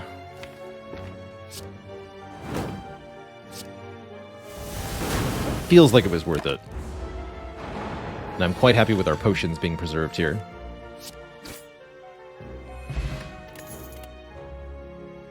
Oof.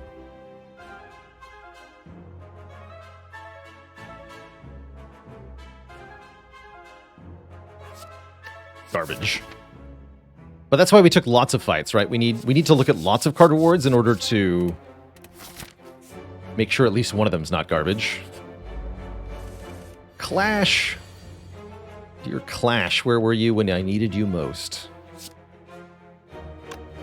This is not that bad a fight thanks to the Immolates. 4 energy. Let's just go bash on the one with the most health. Double strike. Immolate will kill now if we draw it. We do draw it. Shockwave Immolate. Sounds good to me. Is there ever Immolate Strike Strike? I don't think so.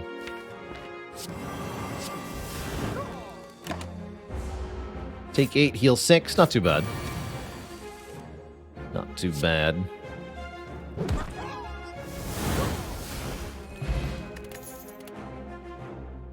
Upgraded Clothesline. I don't need that card, though. We already have an upgraded Clothesline and a Shockwave, so we definitely don't need another one of these. Unupgradable True Grit's not that great either. I don't think I take these. At least we saw one upgraded card. Are we ever doing this successfully?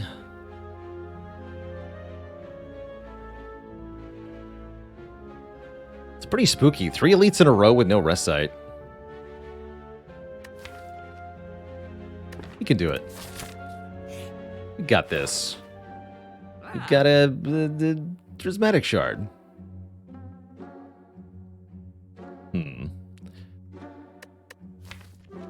Don't mind buying the whetstone here. The chance at upgrading Immolate is very valuable. Although there are 5 unupgraded strikes. It can also upgrade Bash or Headbutt or Sever Soul. Dark Shackle's card remove does look pretty reasonable too. That is pretty sweet. Dark Shackles can buy us valuable time against Book of Stabbing especially.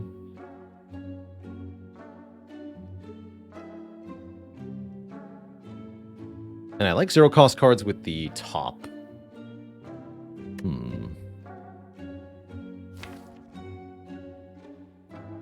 Not that good against Collector.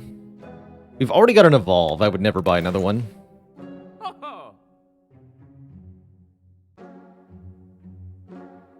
I would never buy Prismatic Shard here either. Whetstone feels extra good if I want to try to pull this off.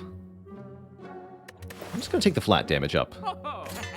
Easy Immolate upgrade every time. Let's go. Twishette. If this don't work, it was never going to work. Or something. And I'm going to Strength Potion in this fight. You are scary.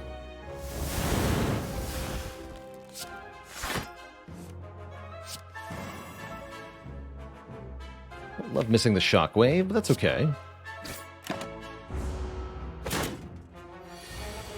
Not that bad. Smiley face. Do we Immolate for 30, or do I Evolve and Strike? Seems likely that we are going to redraw into some wounds here. This adds 3 more. We should probably play this Evolve.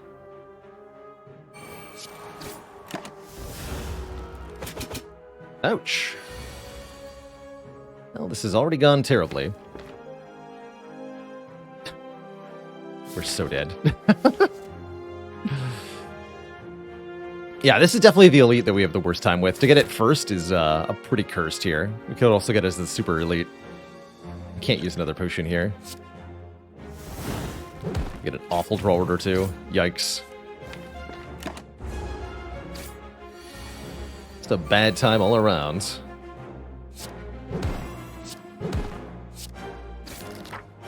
At least we do get a heal here at the rest site. And our choice of Body Slam, Rupture, or Burning Pact. I like Burning Pact a bit. For consistency improving, for getting back to Angers. For getting rid of Burns. But if we don't do really well in the next couple of fights, we're going to get clobbered here. Good luck to us. First up, Angie Gremlins. This is not the opening hand we wanted. We wanted Immolate here. I think we use the attack potion. That gets me a strength proc at minimum here.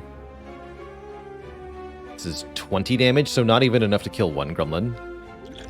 And with Impervious in hand, we're pretty much dead if we don't use the attack potion turn 1 here. This is not much better, unfortunately.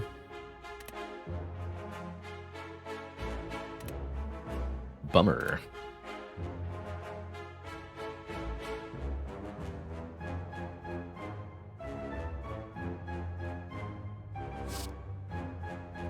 Guess Clothesline is the best option for this turn. So I have to play it on a Gremlin anyway, so Twin Strike and Clothesline are equally good. I guess Twin Strike will do more damage next time we see it.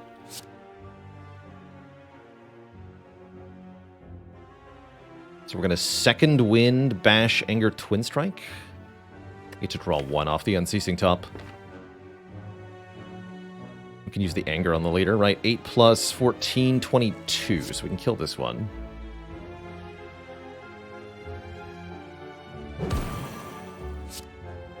Well, I might want to use the Anger on this guy.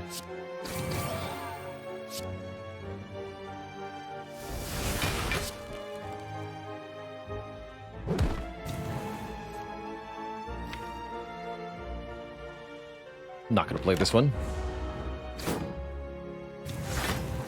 No attack, thankfully.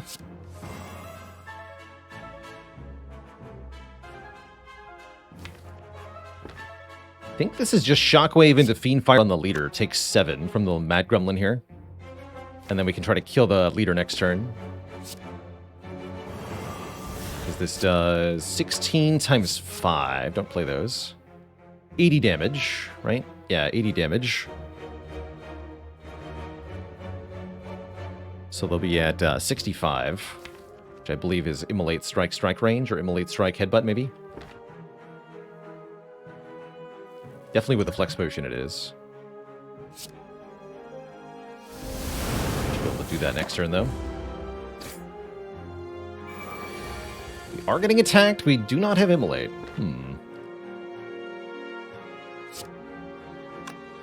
Well, heck. This has not gone according to plan.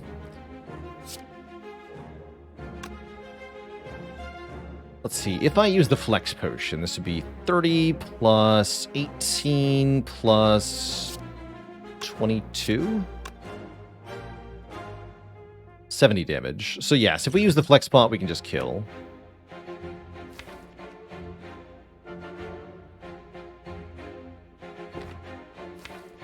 Can headbutt a card in Burning Pact as well.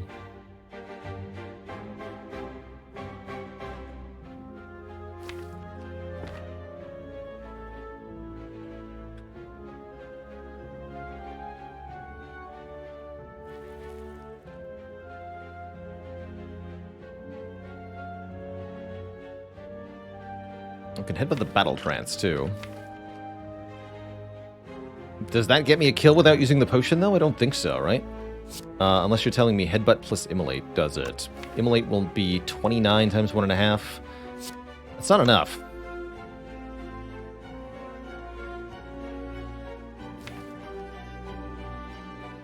So then we'd be taking 24. I think we just use the Flex Potion. Do we not? Although it is pretty good for this fight. If we use the Burning Pact, we have a chance of bricking, I believe. Meaning that we can't kill even with the Flex Potion. I'm just going to use it.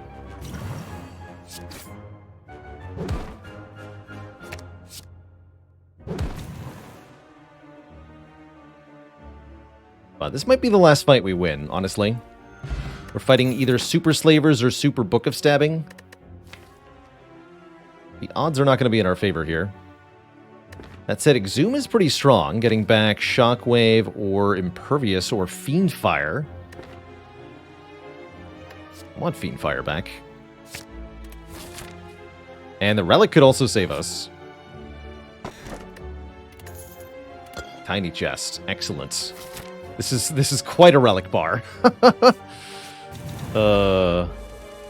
Okay, we got Immolate, Impervious turn 1. Let's see if we draw a Shockwave, too. No, we draw Fiendfire, though. Fiendfire can actually just kill this guy, right? Easier to kill this guy.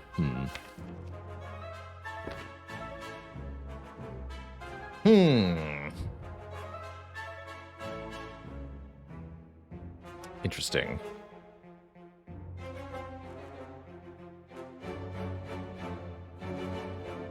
I'm immune to weaken. I probably shouldn't kill that guy first.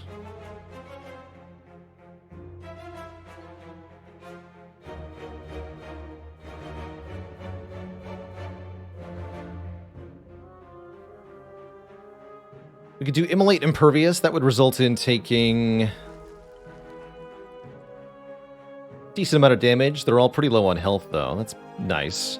The other line I'm thinking about is Impervious, play Fiendfire on the front guy. He dies outright. We full block this turn.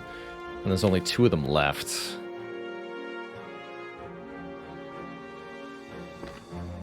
It deletes the Immolate, but that means we can Exhume it.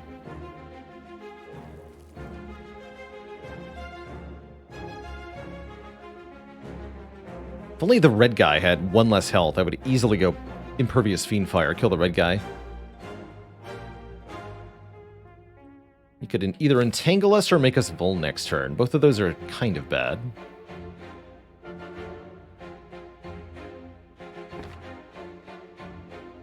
Consider take 26 and kill the red slaver? No. I like that, but no. But we are the red guy. We sure are.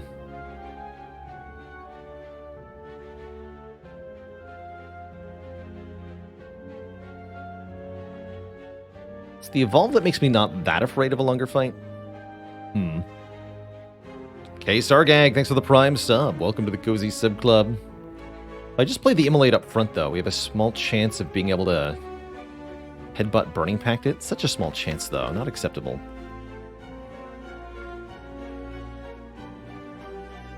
This is really tough. Without knowing the draw order, it's very hard to choose between Fiendfire and Impervious here. Or Fiendfire and Immolate.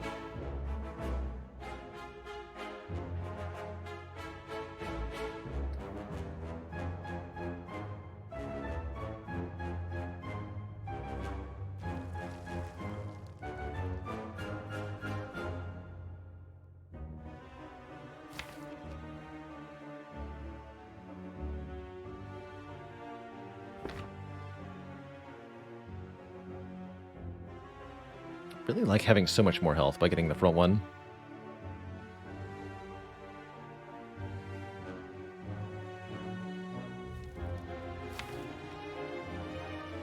Yeah, I'm gonna do this. Lines up too well. Going for Entangle, huh? Okay.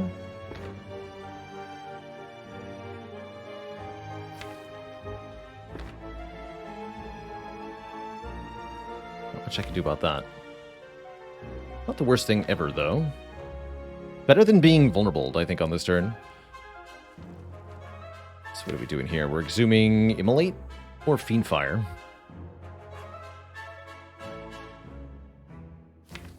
Definitely down to exhume Fiendfire. Do 40 damage with that. Take 11. Good Burning Pact, but doesn't actually increase the number of cards you have in hand, so not really worth doing.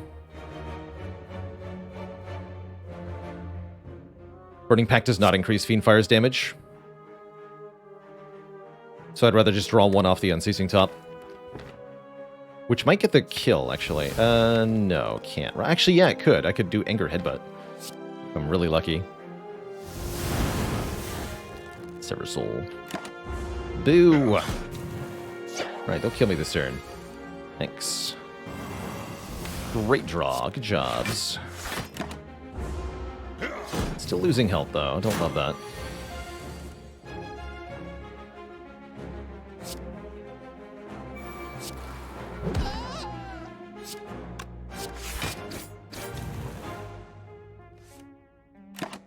Nine more. Go to 12.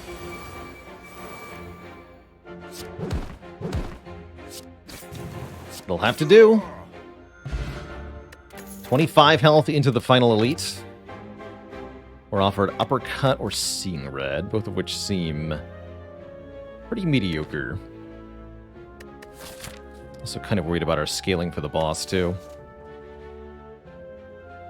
Another top quality relic. This has been a tough run. And a long line of hooded figures offer me money right before this potential shop. I think that's pretty good, actually. I'm not going to lose health for Ritual Dagger, that's for sure.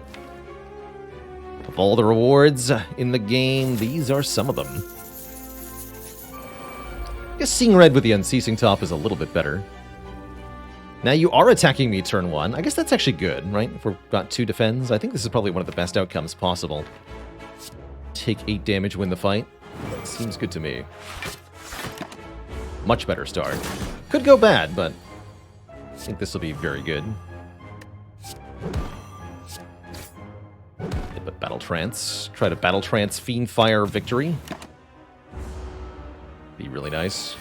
Maybe should have put Immolate back on, actually. We have 16 times 6. What is that? 96. GG. Kron with a 14 months, and Peshnecht with a 15. Thank you both. Look at that, we survived all the fights, and we have a Pandagraph, meaning we heal 25 more for the Collector fight. We might just be pulling out of the tough part here. And I see we also get a block card that is very excellent. Power. How many entrenches have we seen? Power Through adds 2 wounds to the hand that can be immediately deleted for block by Second Wind or turned into damage by Fiendfire. And their draw with the Evolve, too. I like it. Okay, let's take a shop. With this much money, we could afford a removal, we could afford an apotheosis, we could afford an important potion for the collector fight. If we can just get through the collector fight, this run has much better odds of winning with a second boss relic. How about Brimstone? We get 2 strength per turn. All the enemies get 1 strength per turn. That does make Fiendfire super deadly, actually.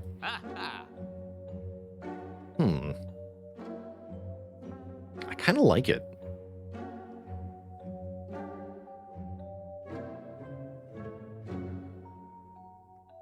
It's definitely going to make our heart fight in the distant future a lot more challenging, but this to me looks like a pretty good way to get through the collector fight intact. 2 additional strength per turn. Helps us a lot in Act 3 as well. Like, Giant Head gets killed. Repto gets killed. Let's do it. And I can afford the remove, too. I don't want a potion, which I don't. Sorry, Sentinel. Poor Sentinel.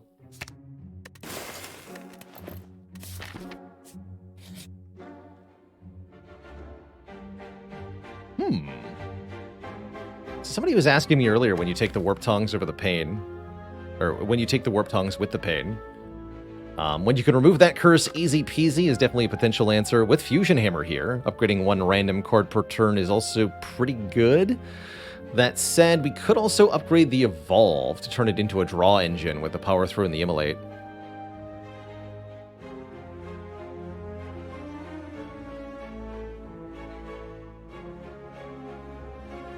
And then we can Toka Strike instead, right? So we're up another card.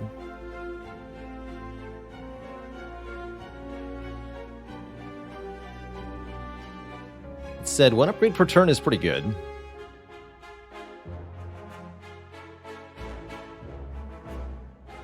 It's not possible for the player to upgrade burns, so that can never happen. These upgrades don't persist after combat from the Warp Tongues. Yeah, essentially trading 2 upgrades for Tongs. Not quite. Not with Fusion Hammer. 1 remove for Tongs.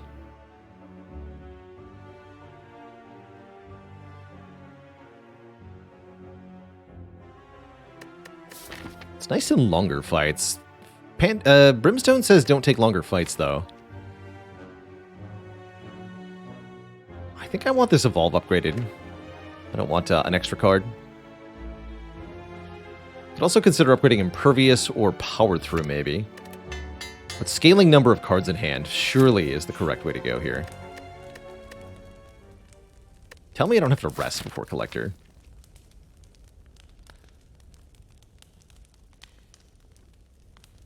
I mean, and that's even accounting for Pentagraph. We might have to. With no potions, but I think we'll be okay. Keep the defense, because they get deleted. Toka Strike. Not 100% that we're winning this fight with no potions, but our hope is that with the Brimstone we get to. Well, this turn 1's a bit questionable. Either we Fiendfire weakly, or we try to get back around to it with the Evolve down. I think that's the better play. Go Evolve, Bash Strike. I think that's right.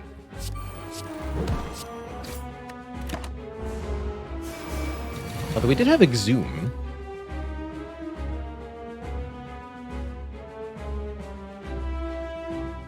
Looks like I'll probably just play Shockwave Immolate, kill these minions immediately. Collector does 15. Seems really good. Could also do Shockwave Impervious, but with the Immolate in hand, surely we kill these minions. Guess we could Headbutt it, but... 17? Whatever.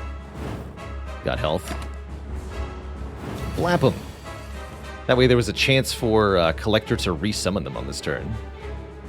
Which is not what we got. This looks like defend, clothesline, headbutt.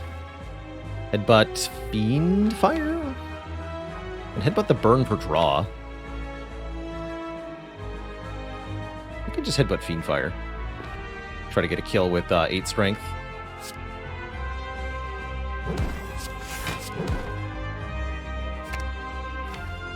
The battle trance, ideally. Want to kill it before we become weakened? Yeah, here we go. Good Burning Pact first, but it doesn't actually, again, increase the number of cards in hand. There's not a lot of reason to do that.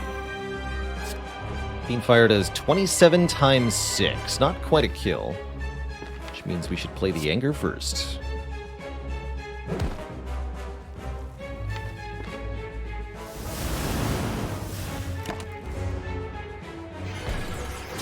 No, Collector, you are mine.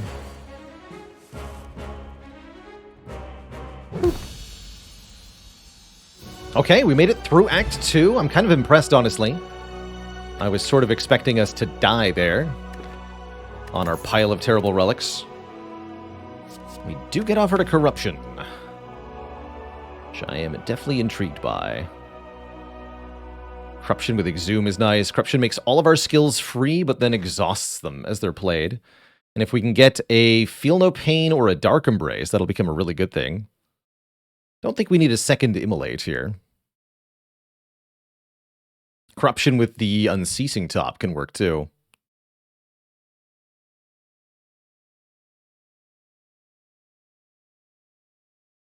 Let's take the Corruption. This can be a really nice energy cheat for a run.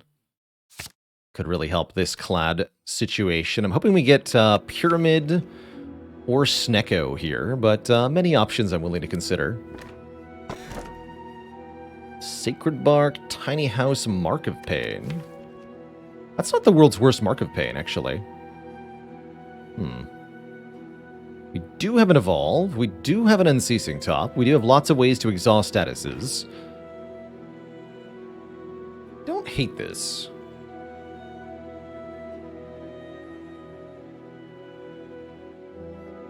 Tiny House isn't completely terrible. We get some useful money. We get choose one of 4 cards. A random upgrade is definitely helpful. But it's all a little weak individually. Doubling potions with no potions, bit of hard sell. I'm down for a Mark of Pain here. Go to 5 base energy so we can play big expensive cards. And we have an Evolve Plus. So I'm down. Let's try it. Let's try it. Got the Burning Elite already. Do a max of 3 elites. Campfire is also pretty valuable. Tiny chest on 2. Not much money. Probably don't want to go to a shop then. Thinking something like this? Question mark? Maybe take this over the fight. Combats are pretty good because of the question card. Don't know how well we do in fights. Good draw order, we can win fights pretty easily. Bad draw order, we might have a bad time. But I think on average we're pretty good, and we want lots of card rewards to find the combo cards to make this run win. So I think we should take as many combats as we can here to maximize our chances. Could even maybe skip on these if we don't need the rest. Probably don't get to use the Unceasing Top much, or the Peace Pipe much. But we'll see. Double Shockwave. I mean, we've got Brimstone, so fights should go pretty well, actually.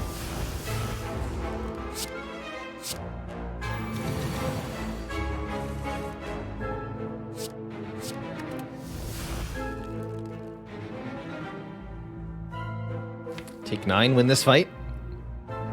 Or risk it. Let's go take 9. Get me out of here. Shrugs are always welcome with a corruption. 2 question marks would be a guaranteed chest. That'd be a good reason to go to this one, then. We can get a guaranteed relic here.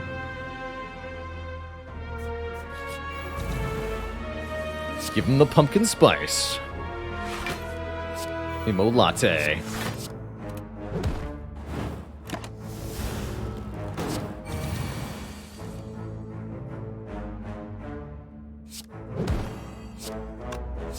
And you're So we can heal from fights. Some of them. Double corruption. Give it a shrug, thanks.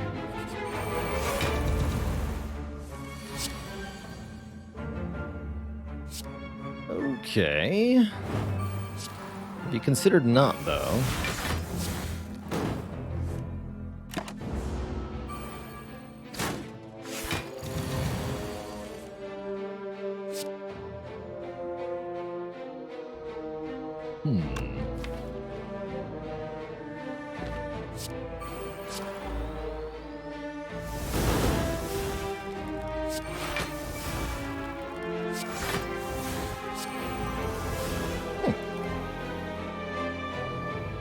Too bad.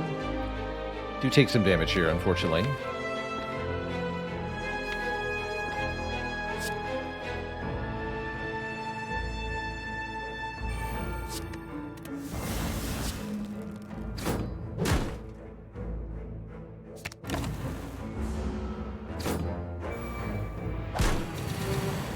By 2.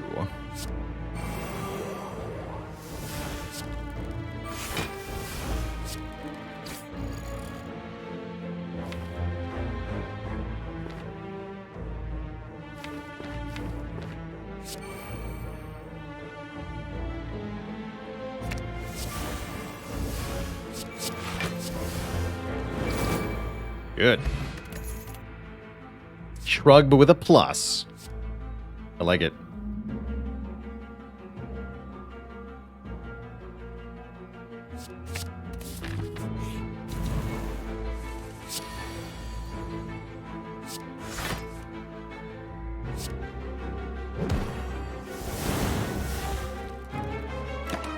Tangled. We can usually kill in this fight pretty quick, though.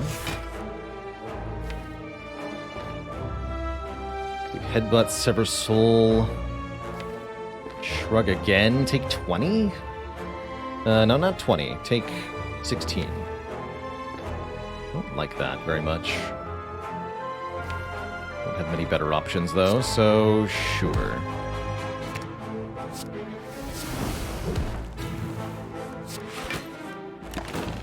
Ow. Oh, good. We can at least block this turn. And kill this turn. Not that bad. Although health trending downwards is still a concern.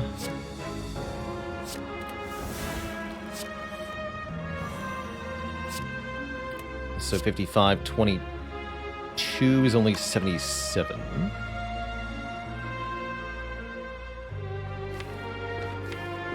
So that's a concern also.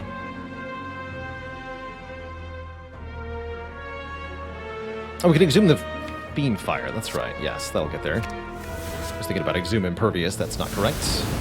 Exhume fiend fire. Fiend fire potion. Unupgraded heavy blade with immolate or with the brimstone still hits pretty hard. Not sure it's hard enough. I'd much rather have an upgraded version. I'm gonna hold out for something slightly better. A pummel, a sword boomerang, something like that. Not even gonna take that body slam? No. Not with brimstone.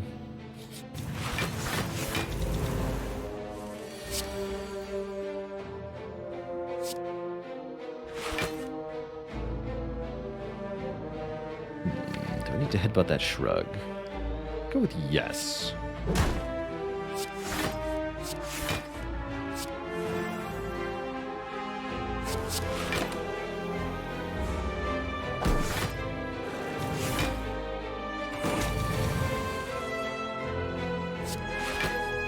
Oof. We're on hot garbage here. Don't like it much. Fire pot for Recto. Shockwave Immolate would be really good right about now. Well, 182 ain't bad. Take it. I'll take it.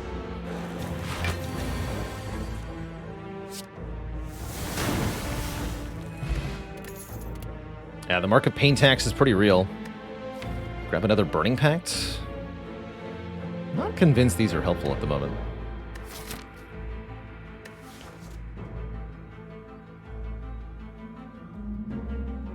Don't actually think I want two of them. So many other ways to get rid of cards at the moment. Might let me into Unceasing Top shenanigans quicker. I don't think it matters. Would I buy a medical kit here? Definitely. Would consider it. It makes the Unceasing Top a lot more reliable. Burning Pact upgrade might be better? I'd agree, but I have no way to upgrade Burning Pact.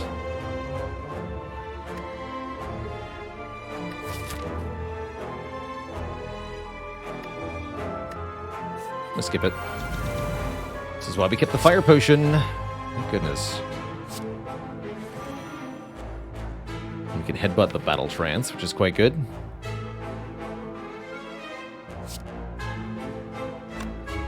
Dark Embrace is the card draw we're looking for, definitely.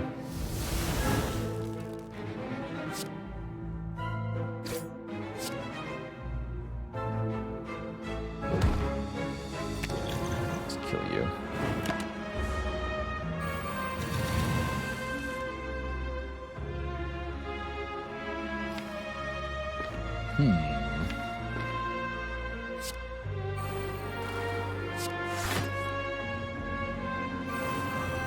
Perfect.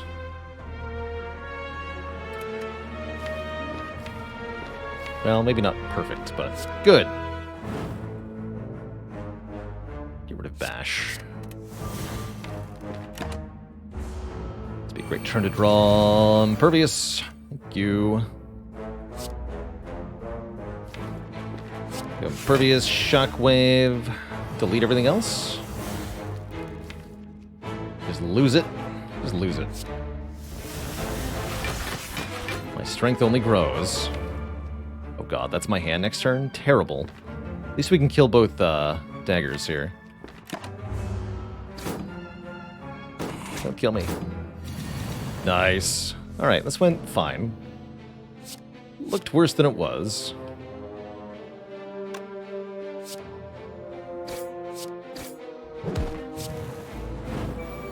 Now the deck should work pretty fundamentally. Well, maybe not. Work might be a strong word. Let's just do damage, eh?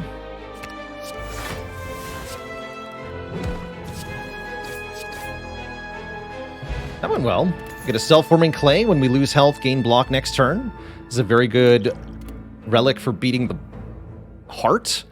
And the long-awaited Dark Embrace is here. Whenever a card is exhausted, draw one card. It's a bit of a game changer.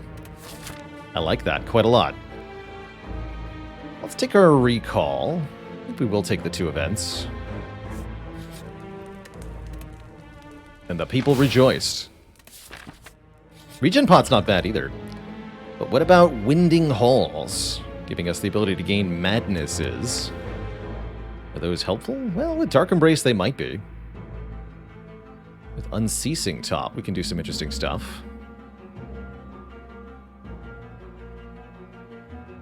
A little unreliable.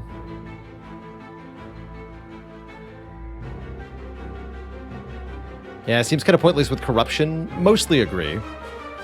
It's more brick draws before a shuffle, exactly. Does Toxic Egg make madnesses upgraded? Yes. Yes, it does.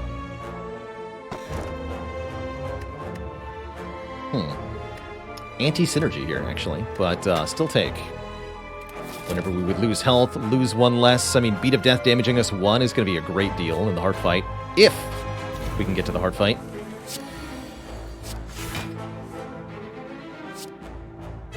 This is a great fight for Regen Potion.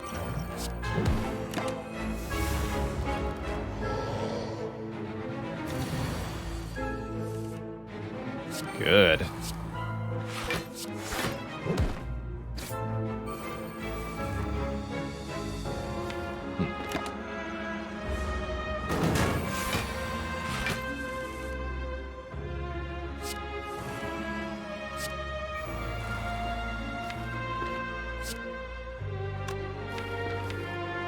headbutt the Impervious. Play Fiend Fire. Also didn't power through Fiend Fire for a bit more damage.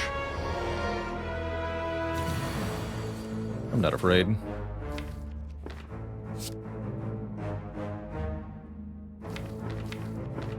Pulling for next turn seems fine. Does.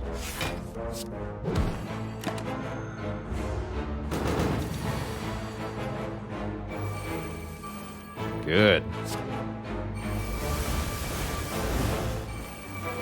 Yes, here we go. Centennial Puzzle. First time we lose health each combat, draw 3. Okay, we got really good relics in the final act here, with one more headed our way. Things are actually looking up. Oh man, we're gonna need that self-forming clay block for heart too with Brimstone here. Spooky. Very spooky.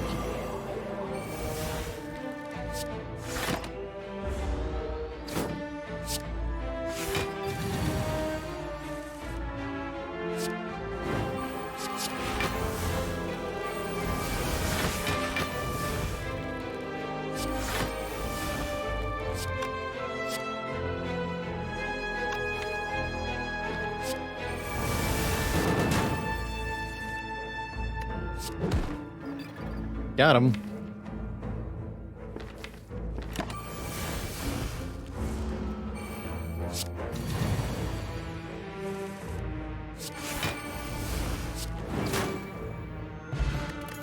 Double strength potion.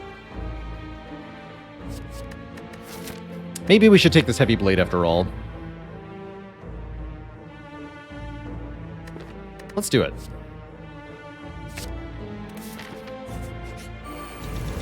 Reptomancer round 2. Fight.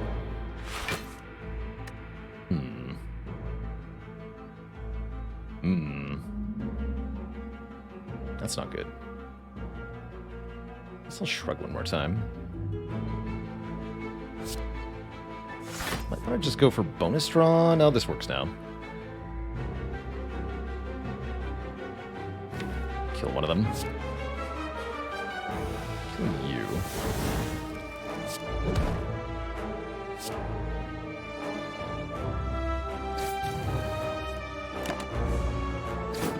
Not in love with how that turned out. Okay, we drew Immolate. Good work. Losing this health is not bad because of Pantograph. It's actually good. Really good, considering how that turn could have gone otherwise.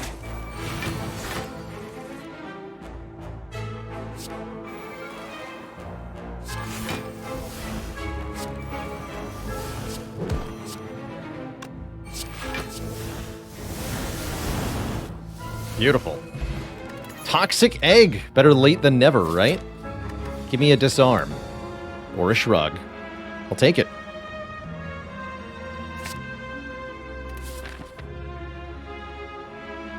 We can take this question mark to get another relic if we want to. We'll think about that. Nice. We could Shockwave, take a little bit of damage. I think that's actually a good thing. Take 3, draw cards. It smells like a good thing to me. Oh, no you don't. Nice try, buddy.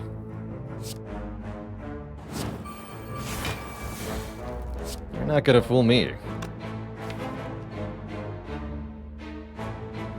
If I play Fiend Fire, we might get cursed here. I'm not gonna play it.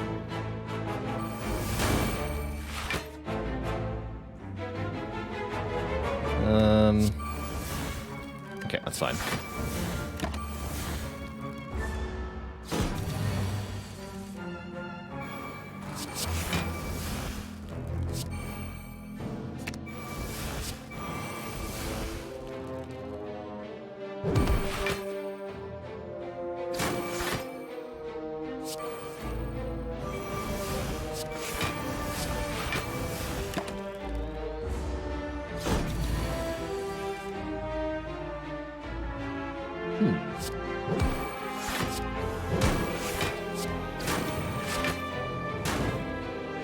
I'll take it. Armaments Plus. Upgrade all cards in your hand for the rest of the combat. Seems like a pretty good skill to have. It's also Sword Boomerang. I'm not sure about that.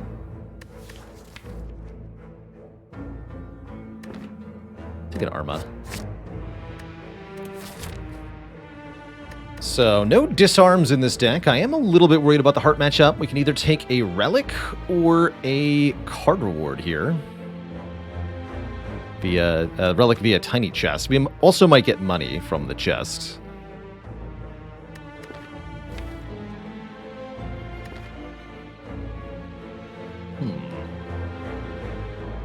Feel No Pain and Disarm would be really good finds. Guaranteed Relic is pretty tempting, though. I'll take a Relic. Could be Tori, for example.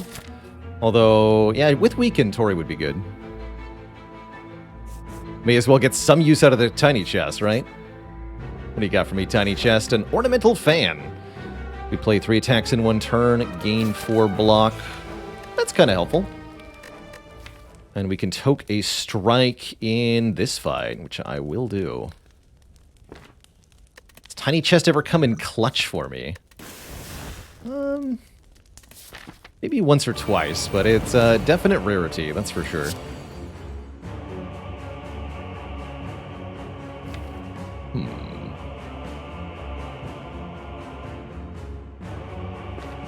don't know what the correct order is here. Kind of have to damage race. Can't just stall this fight out by not playing powers, because with Brimstone, the bird will gain 1 strength per turn.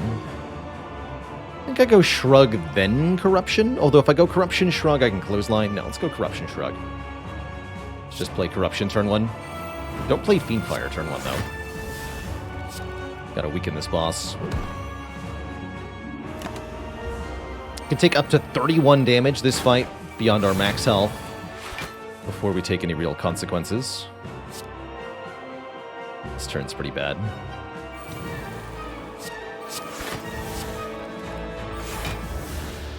This turn's quite bad. Ouch.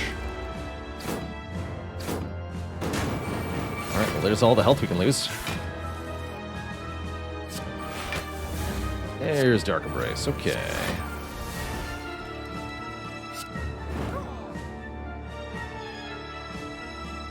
Kidding me.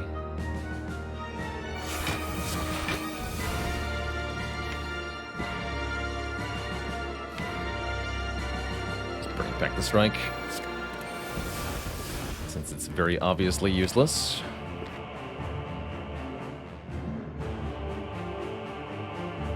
This is 37, we're full blocking. Upgrade this and then exhume it. Okay, I like that. Yeah, now that we have the Brimstone, not taking the Reaper from the Act 1 reward does feel pretty bad. We had the Immolate instead. Definitely true.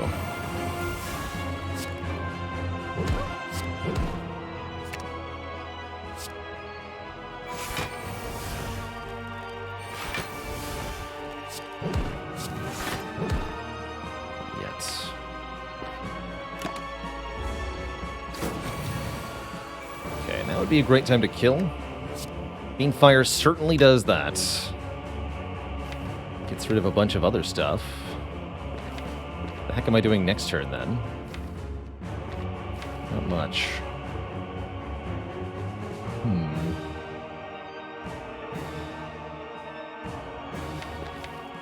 Just go infinite with anger, of course.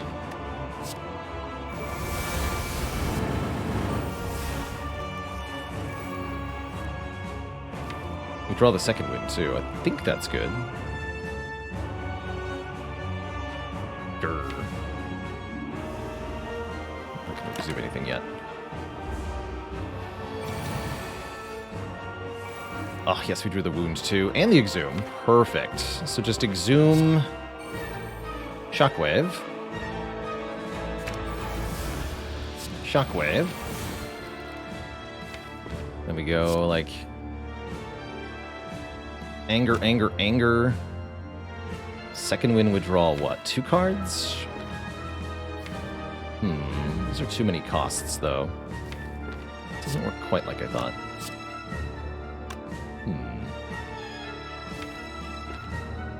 So angy. This is pretty close. Let's see, we deal 33, 33, 33. We're really close to a kill here. I think with one strength potion, we definitely have a kill. Let's just do some quick math, I guess. So it's 99. And then, does it go to 33 or 34? 23 goes to 34.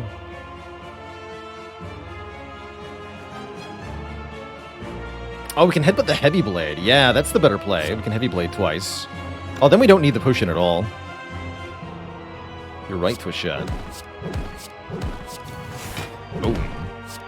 Headbutt. Anger. Draw heavy blade. Heavy blade. Keep the potions. Nice. And we're back up to only one hit point missing here as we go into Time Eater, who should be pretty easy for the Brimstone to defeat. Yeah, I guess I'll use this. Yeah, well spotted with the headbutt play there. Very well done.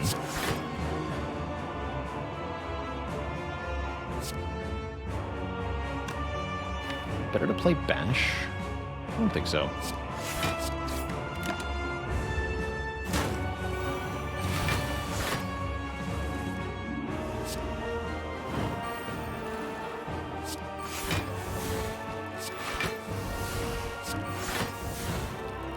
And then we can headbutt, shrug, but immolate.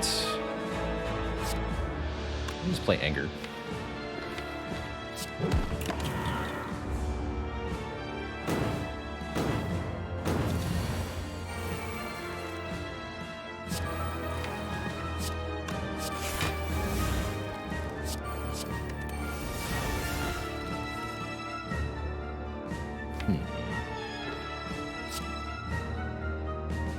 Seven times 9 is a lot of damage. We can exhume the Fiendfire? Hell yeah. This is the play.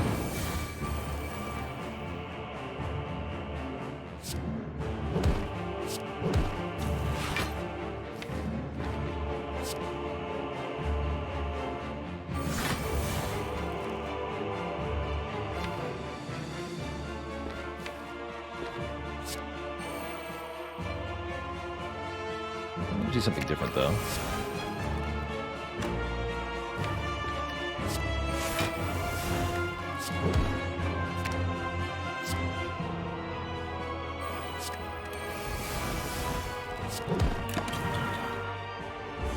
Bulma's turn. What were we thinking? Thinking we could get a kill is what I was thinking. Oh, hey. Good work. We're on to Act 4, Twitch chat. I am pretty impressed that we've piloted this run through a very underwhelming Act 1 and Act 2 to now be standing here in the final act with what looks like a half-decent chance. I think we've done very well. Fantastically well.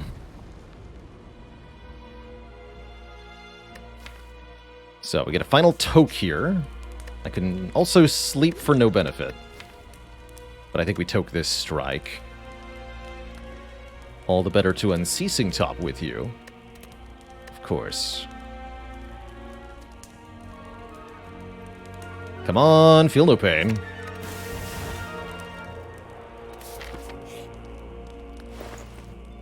How about an Offering Plus?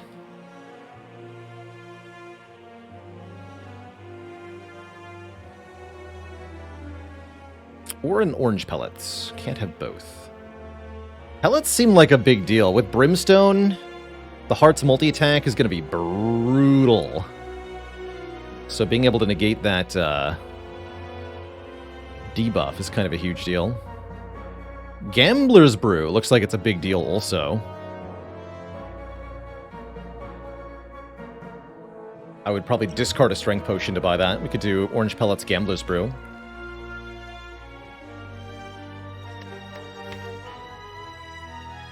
Seems pretty reasonable. That's to help us find the Corruption in Dark Embrace in time.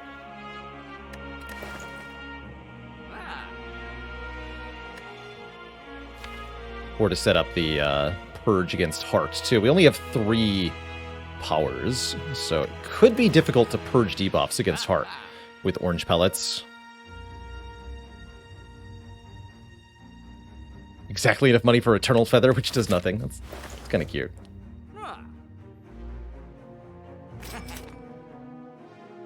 Let's go Gambler's Brew here. We could also remove. I think this is the right line.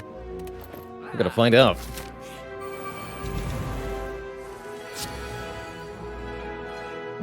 Looks like Impervious into Fiendfire, turn 1. Not much of a Fiendfire. Is that okay?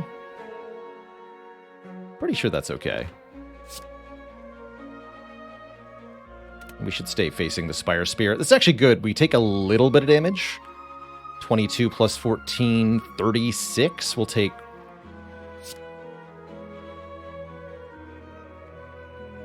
I think 5.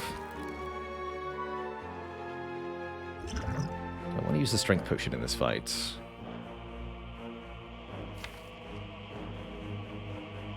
No, not yet. It's not great, but that's okay. Better than losing Corruption or Dark Embrace. There's Corruption.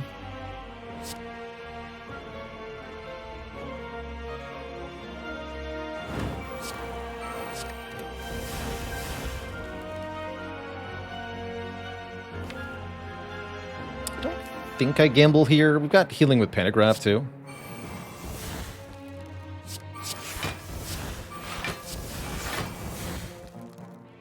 Probably Immolate Anger. Don't play Bash. Don't play Bash. A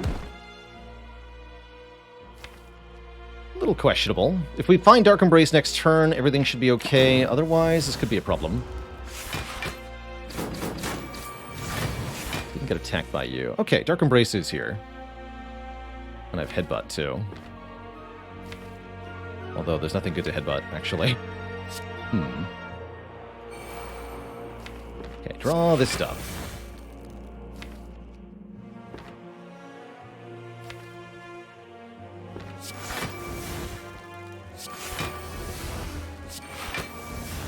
There we go. Turn around with Heavy Blade. That would do substantial damage.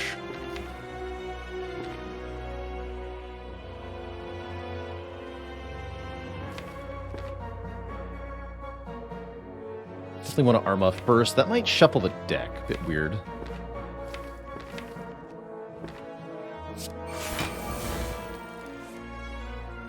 Might be better to Heavy Blade the Spear.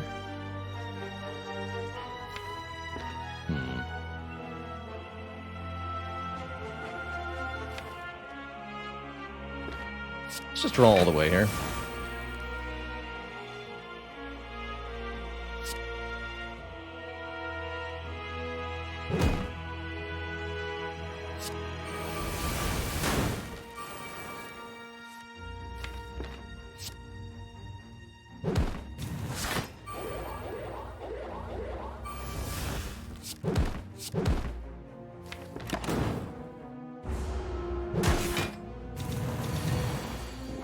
Answer to that? Or do I? I can close line for some block. Actually, this is pretty fine.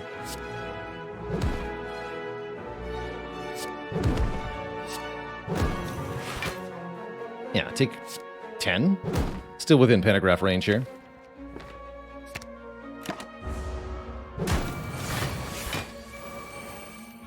I'd say this is pretty encouraging. We kept our potions here. Get a block potion. And a Limit Break Plus, which is absolutely, positively enormous for this deck. Especially with an Exhume. Flame Barrier's not bad either, but Limit Break is much, much better. I am wondering about Strength Potion versus Block Potion here. Theoretically, we just need to survive for the initial attacks, which I think might make the Block Potion better. That said, with the Limit Break, the Strength Potion does accelerate our damage even more. But I think we can cap damage real fast against Heart. Let's take the Block Pot over the Strength Pot. Block Pot, Gambler's Brew into the Heart. This'll be tough, though. There's definitely ways to pilot this deck wrong from here. I'm a little worried we're going to run out of block during the Heart fight. Definitely going to want to optimize our self-forming clay value. Which makes me wonder if it's correct to just take Beat of Death damage here. That would mean drawing 3 off Centennial right now, which I'm not entirely in love with. But we do want to take as many individual instances of damage this turn as possible, basically. So I do think I want Beat of Death to hit me for the self-forming clay.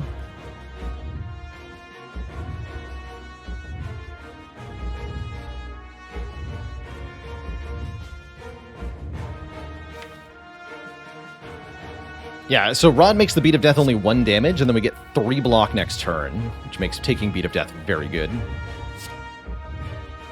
Zeknar raiding us. Are they actually here yet? Not yet. Theoretical Zeknar. It's time to get angry. Alright, we'll want to use the potions next turn. Chat sees the raid. Oh, there it is. Yeah, Zeknar, thanks for the 132 folk raid. Welcome, welcome. You're joining us for attempts at streaking as the Ironclad. We've had a struggle bus of a run. Got a whole bunch of mediocre relics Act 1 and Act 2. Act 3 turned out a lot better. And now we're staring down the Heart with Brimstone and a chance. This is definitely an opportunity for the Brew. I'm pretty happy going Immolate, Headbutt, Anger, Shrug, play Anger. Dish out some more damage this turn. And get a bunch more block instances for next turn, and then using the Gambler's Brew with the status draws that are coming up. There's going to be 7 statuses in the draw pile that each give us +2 draws. So we have a pretty good opportunity for the Gambler's Brew coming up, I think. I could also headbutt the Burn if I really wanted to.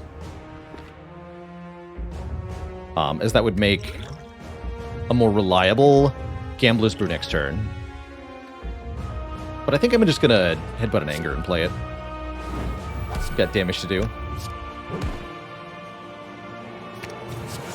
I get 9 block next turn? What a shame. We do almost 100 damage, though. It's a good start. Multi-hit first. 6 times 15. Oh, good news. We got a power. In order to remove the debuffs, though, I need an attack that costs 1 energy, which I don't have because of this void. There's actually only 1 attack that qualifies, the strike. Spooky.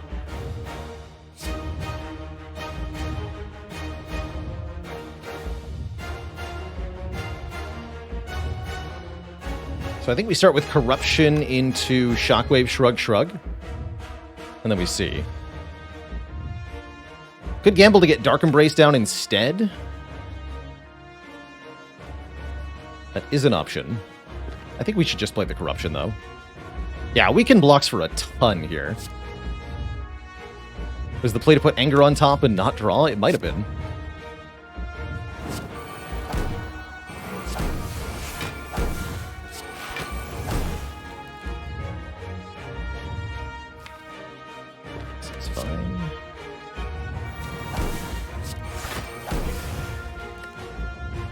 Rid of what? Bash?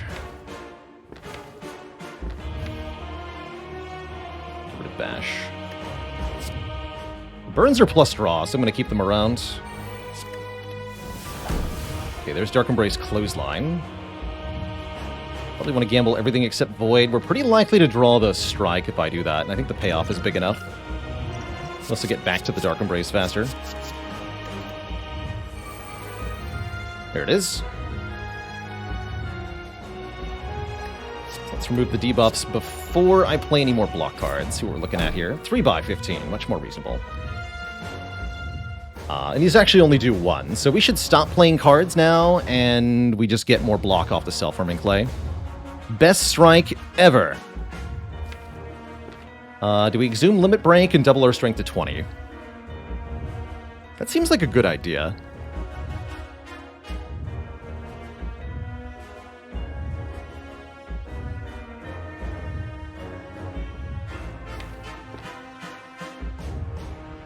Seems like a really good idea. Not bringing this thing below 600 health is kind of a problem, though. Not much I can do about that now. Alright, let's Limit Break. Cool.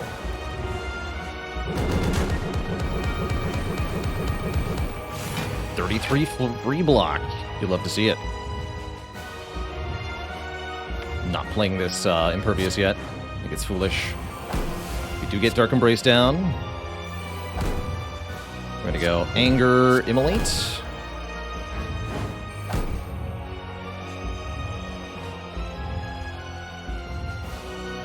Block Potion. And then if we cap damage on 3 turns, we're good. So we really want to play the Clothesline next turn to extend the weaken. That seems reasonable.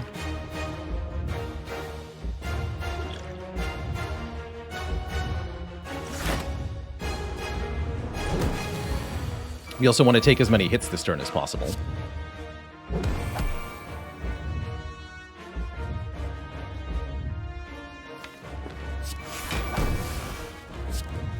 $201. And then we can headbutt a card. We can headbutt Impervious to basically guaranteed survive next turn. I think we have it, Twitch chat.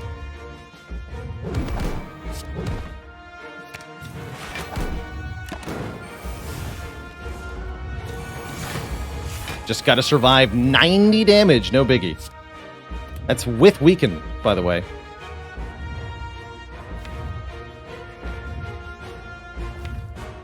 Terrifying.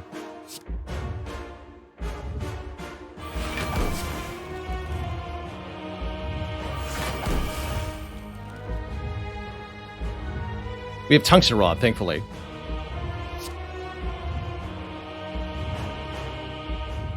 This is positive block.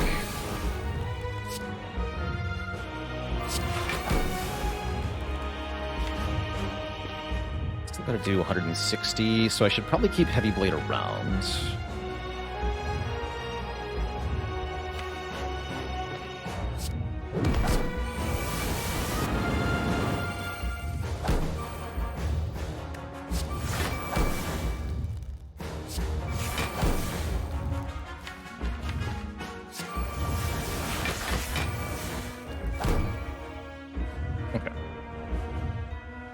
What if I can't kill next turn?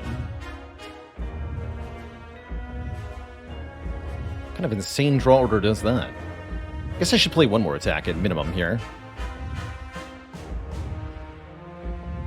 Seems like anger can't be a bad thing.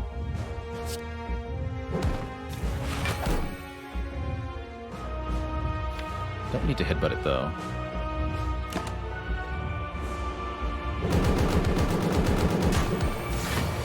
We actually live this, too. Okay, we're fine. Holy crap, GG. We made it all the way to the end of this struggle bus of a run to set the score to 1. GG. That was tough. That was a really tough run.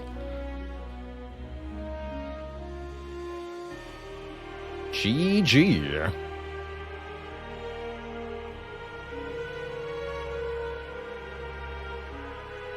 Twitch chat. GG. If you liked that run, watch this one next. Good stuff. Really good stuff. Just making the best that we could out of relatively mediocre relics. Didn't get the traditional scaling mechanisms in place, so we relied on Brimstone as our damage scaling, and boy, did that work out well. This one for me is particularly noticeable because this is a Brimstone run that didn't have Disarm or a ton of max health, and usually I need one of those two things to take the Brimstone and feel good about it. But we just made it work with just enough block, the self-forming clay, the tungsten rod, and the pellets saving our bacon. That was really well done. GG. Do I think if we skipped the heavy blade that we would have been able to win? I think so. I think we would have just had to play a bunch more angers. But I think it would have worked fine.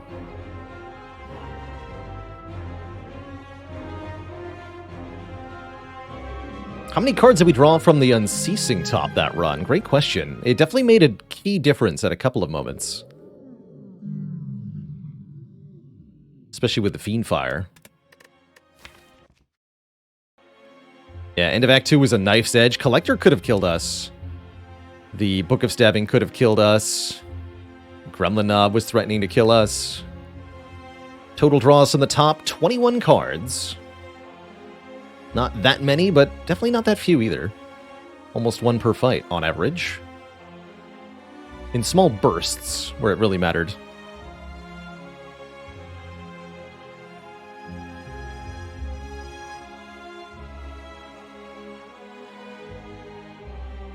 If there's one thing I wish I could go back and kind of like see all the parallel universes of, I'd love to see how this Taskmaster fight plays differently if we choose to target the Backslaver first with the Fiendfire, or if we choose to immolate turn 1 and tank damage from all of them. How does the fight go in both of those instances? We survived, so I can't feel like I did the wrong thing, but I do wonder how this might have gone differently. Either way, great run. That definitely that was taxing, but wonderful. Tim Eater, thanks for the 100 bits. Couldn't put me down on this one. Was it the most right thing? How right is too right? So yes, our goal now is to win streak on Ironclad. To keep going with Clad and see how many wins we can string together consecutively. I think my best is 16, so we've got a long way to go before we even tie that.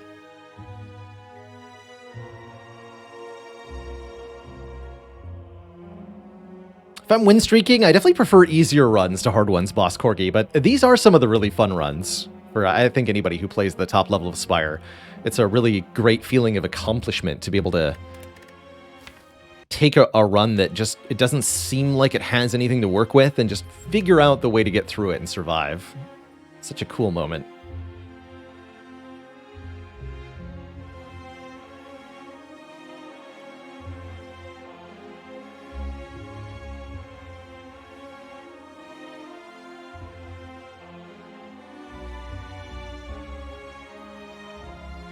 Morcom says, your stream earlier this week convinced you to take a floor 1 Dark Embrace, ended in a 5-round heart win. There you go. Dark Embrace, my boy. Dark Embrace, my boy. Don't think I've got enough energy in me mentally for another run after that. That was tough, especially on the tail end of some Monster Train. But tomorrow's stream, we'll be starting out with some more Ironclad runs, do 1 or 2. See if we can't extend our streak by a bit. I've actually got to get going a little early here, so I'm going to wind down the stream right here and now, Twitch chat. Call it a great stream of Monster Train attempts and a great Ironclad run, too.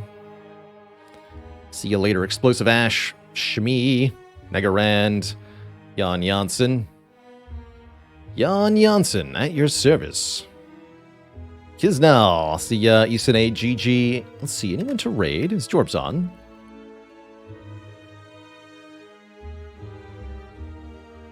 See you later, Duke of Lameness, Arcane Order. Jorbs is on. All right. I'm going to throw you all over to Jorbs. The one and only. Very talented Slay the Spire streamer. He's currently going for a lot of wins in the month of October, it seems. So there's sure to be some good times ahead. Say hello from me, tell him I sent you, and have a good night, everybody. Please. Get cozy with Jorbs. Toodaloo, folks. And good night.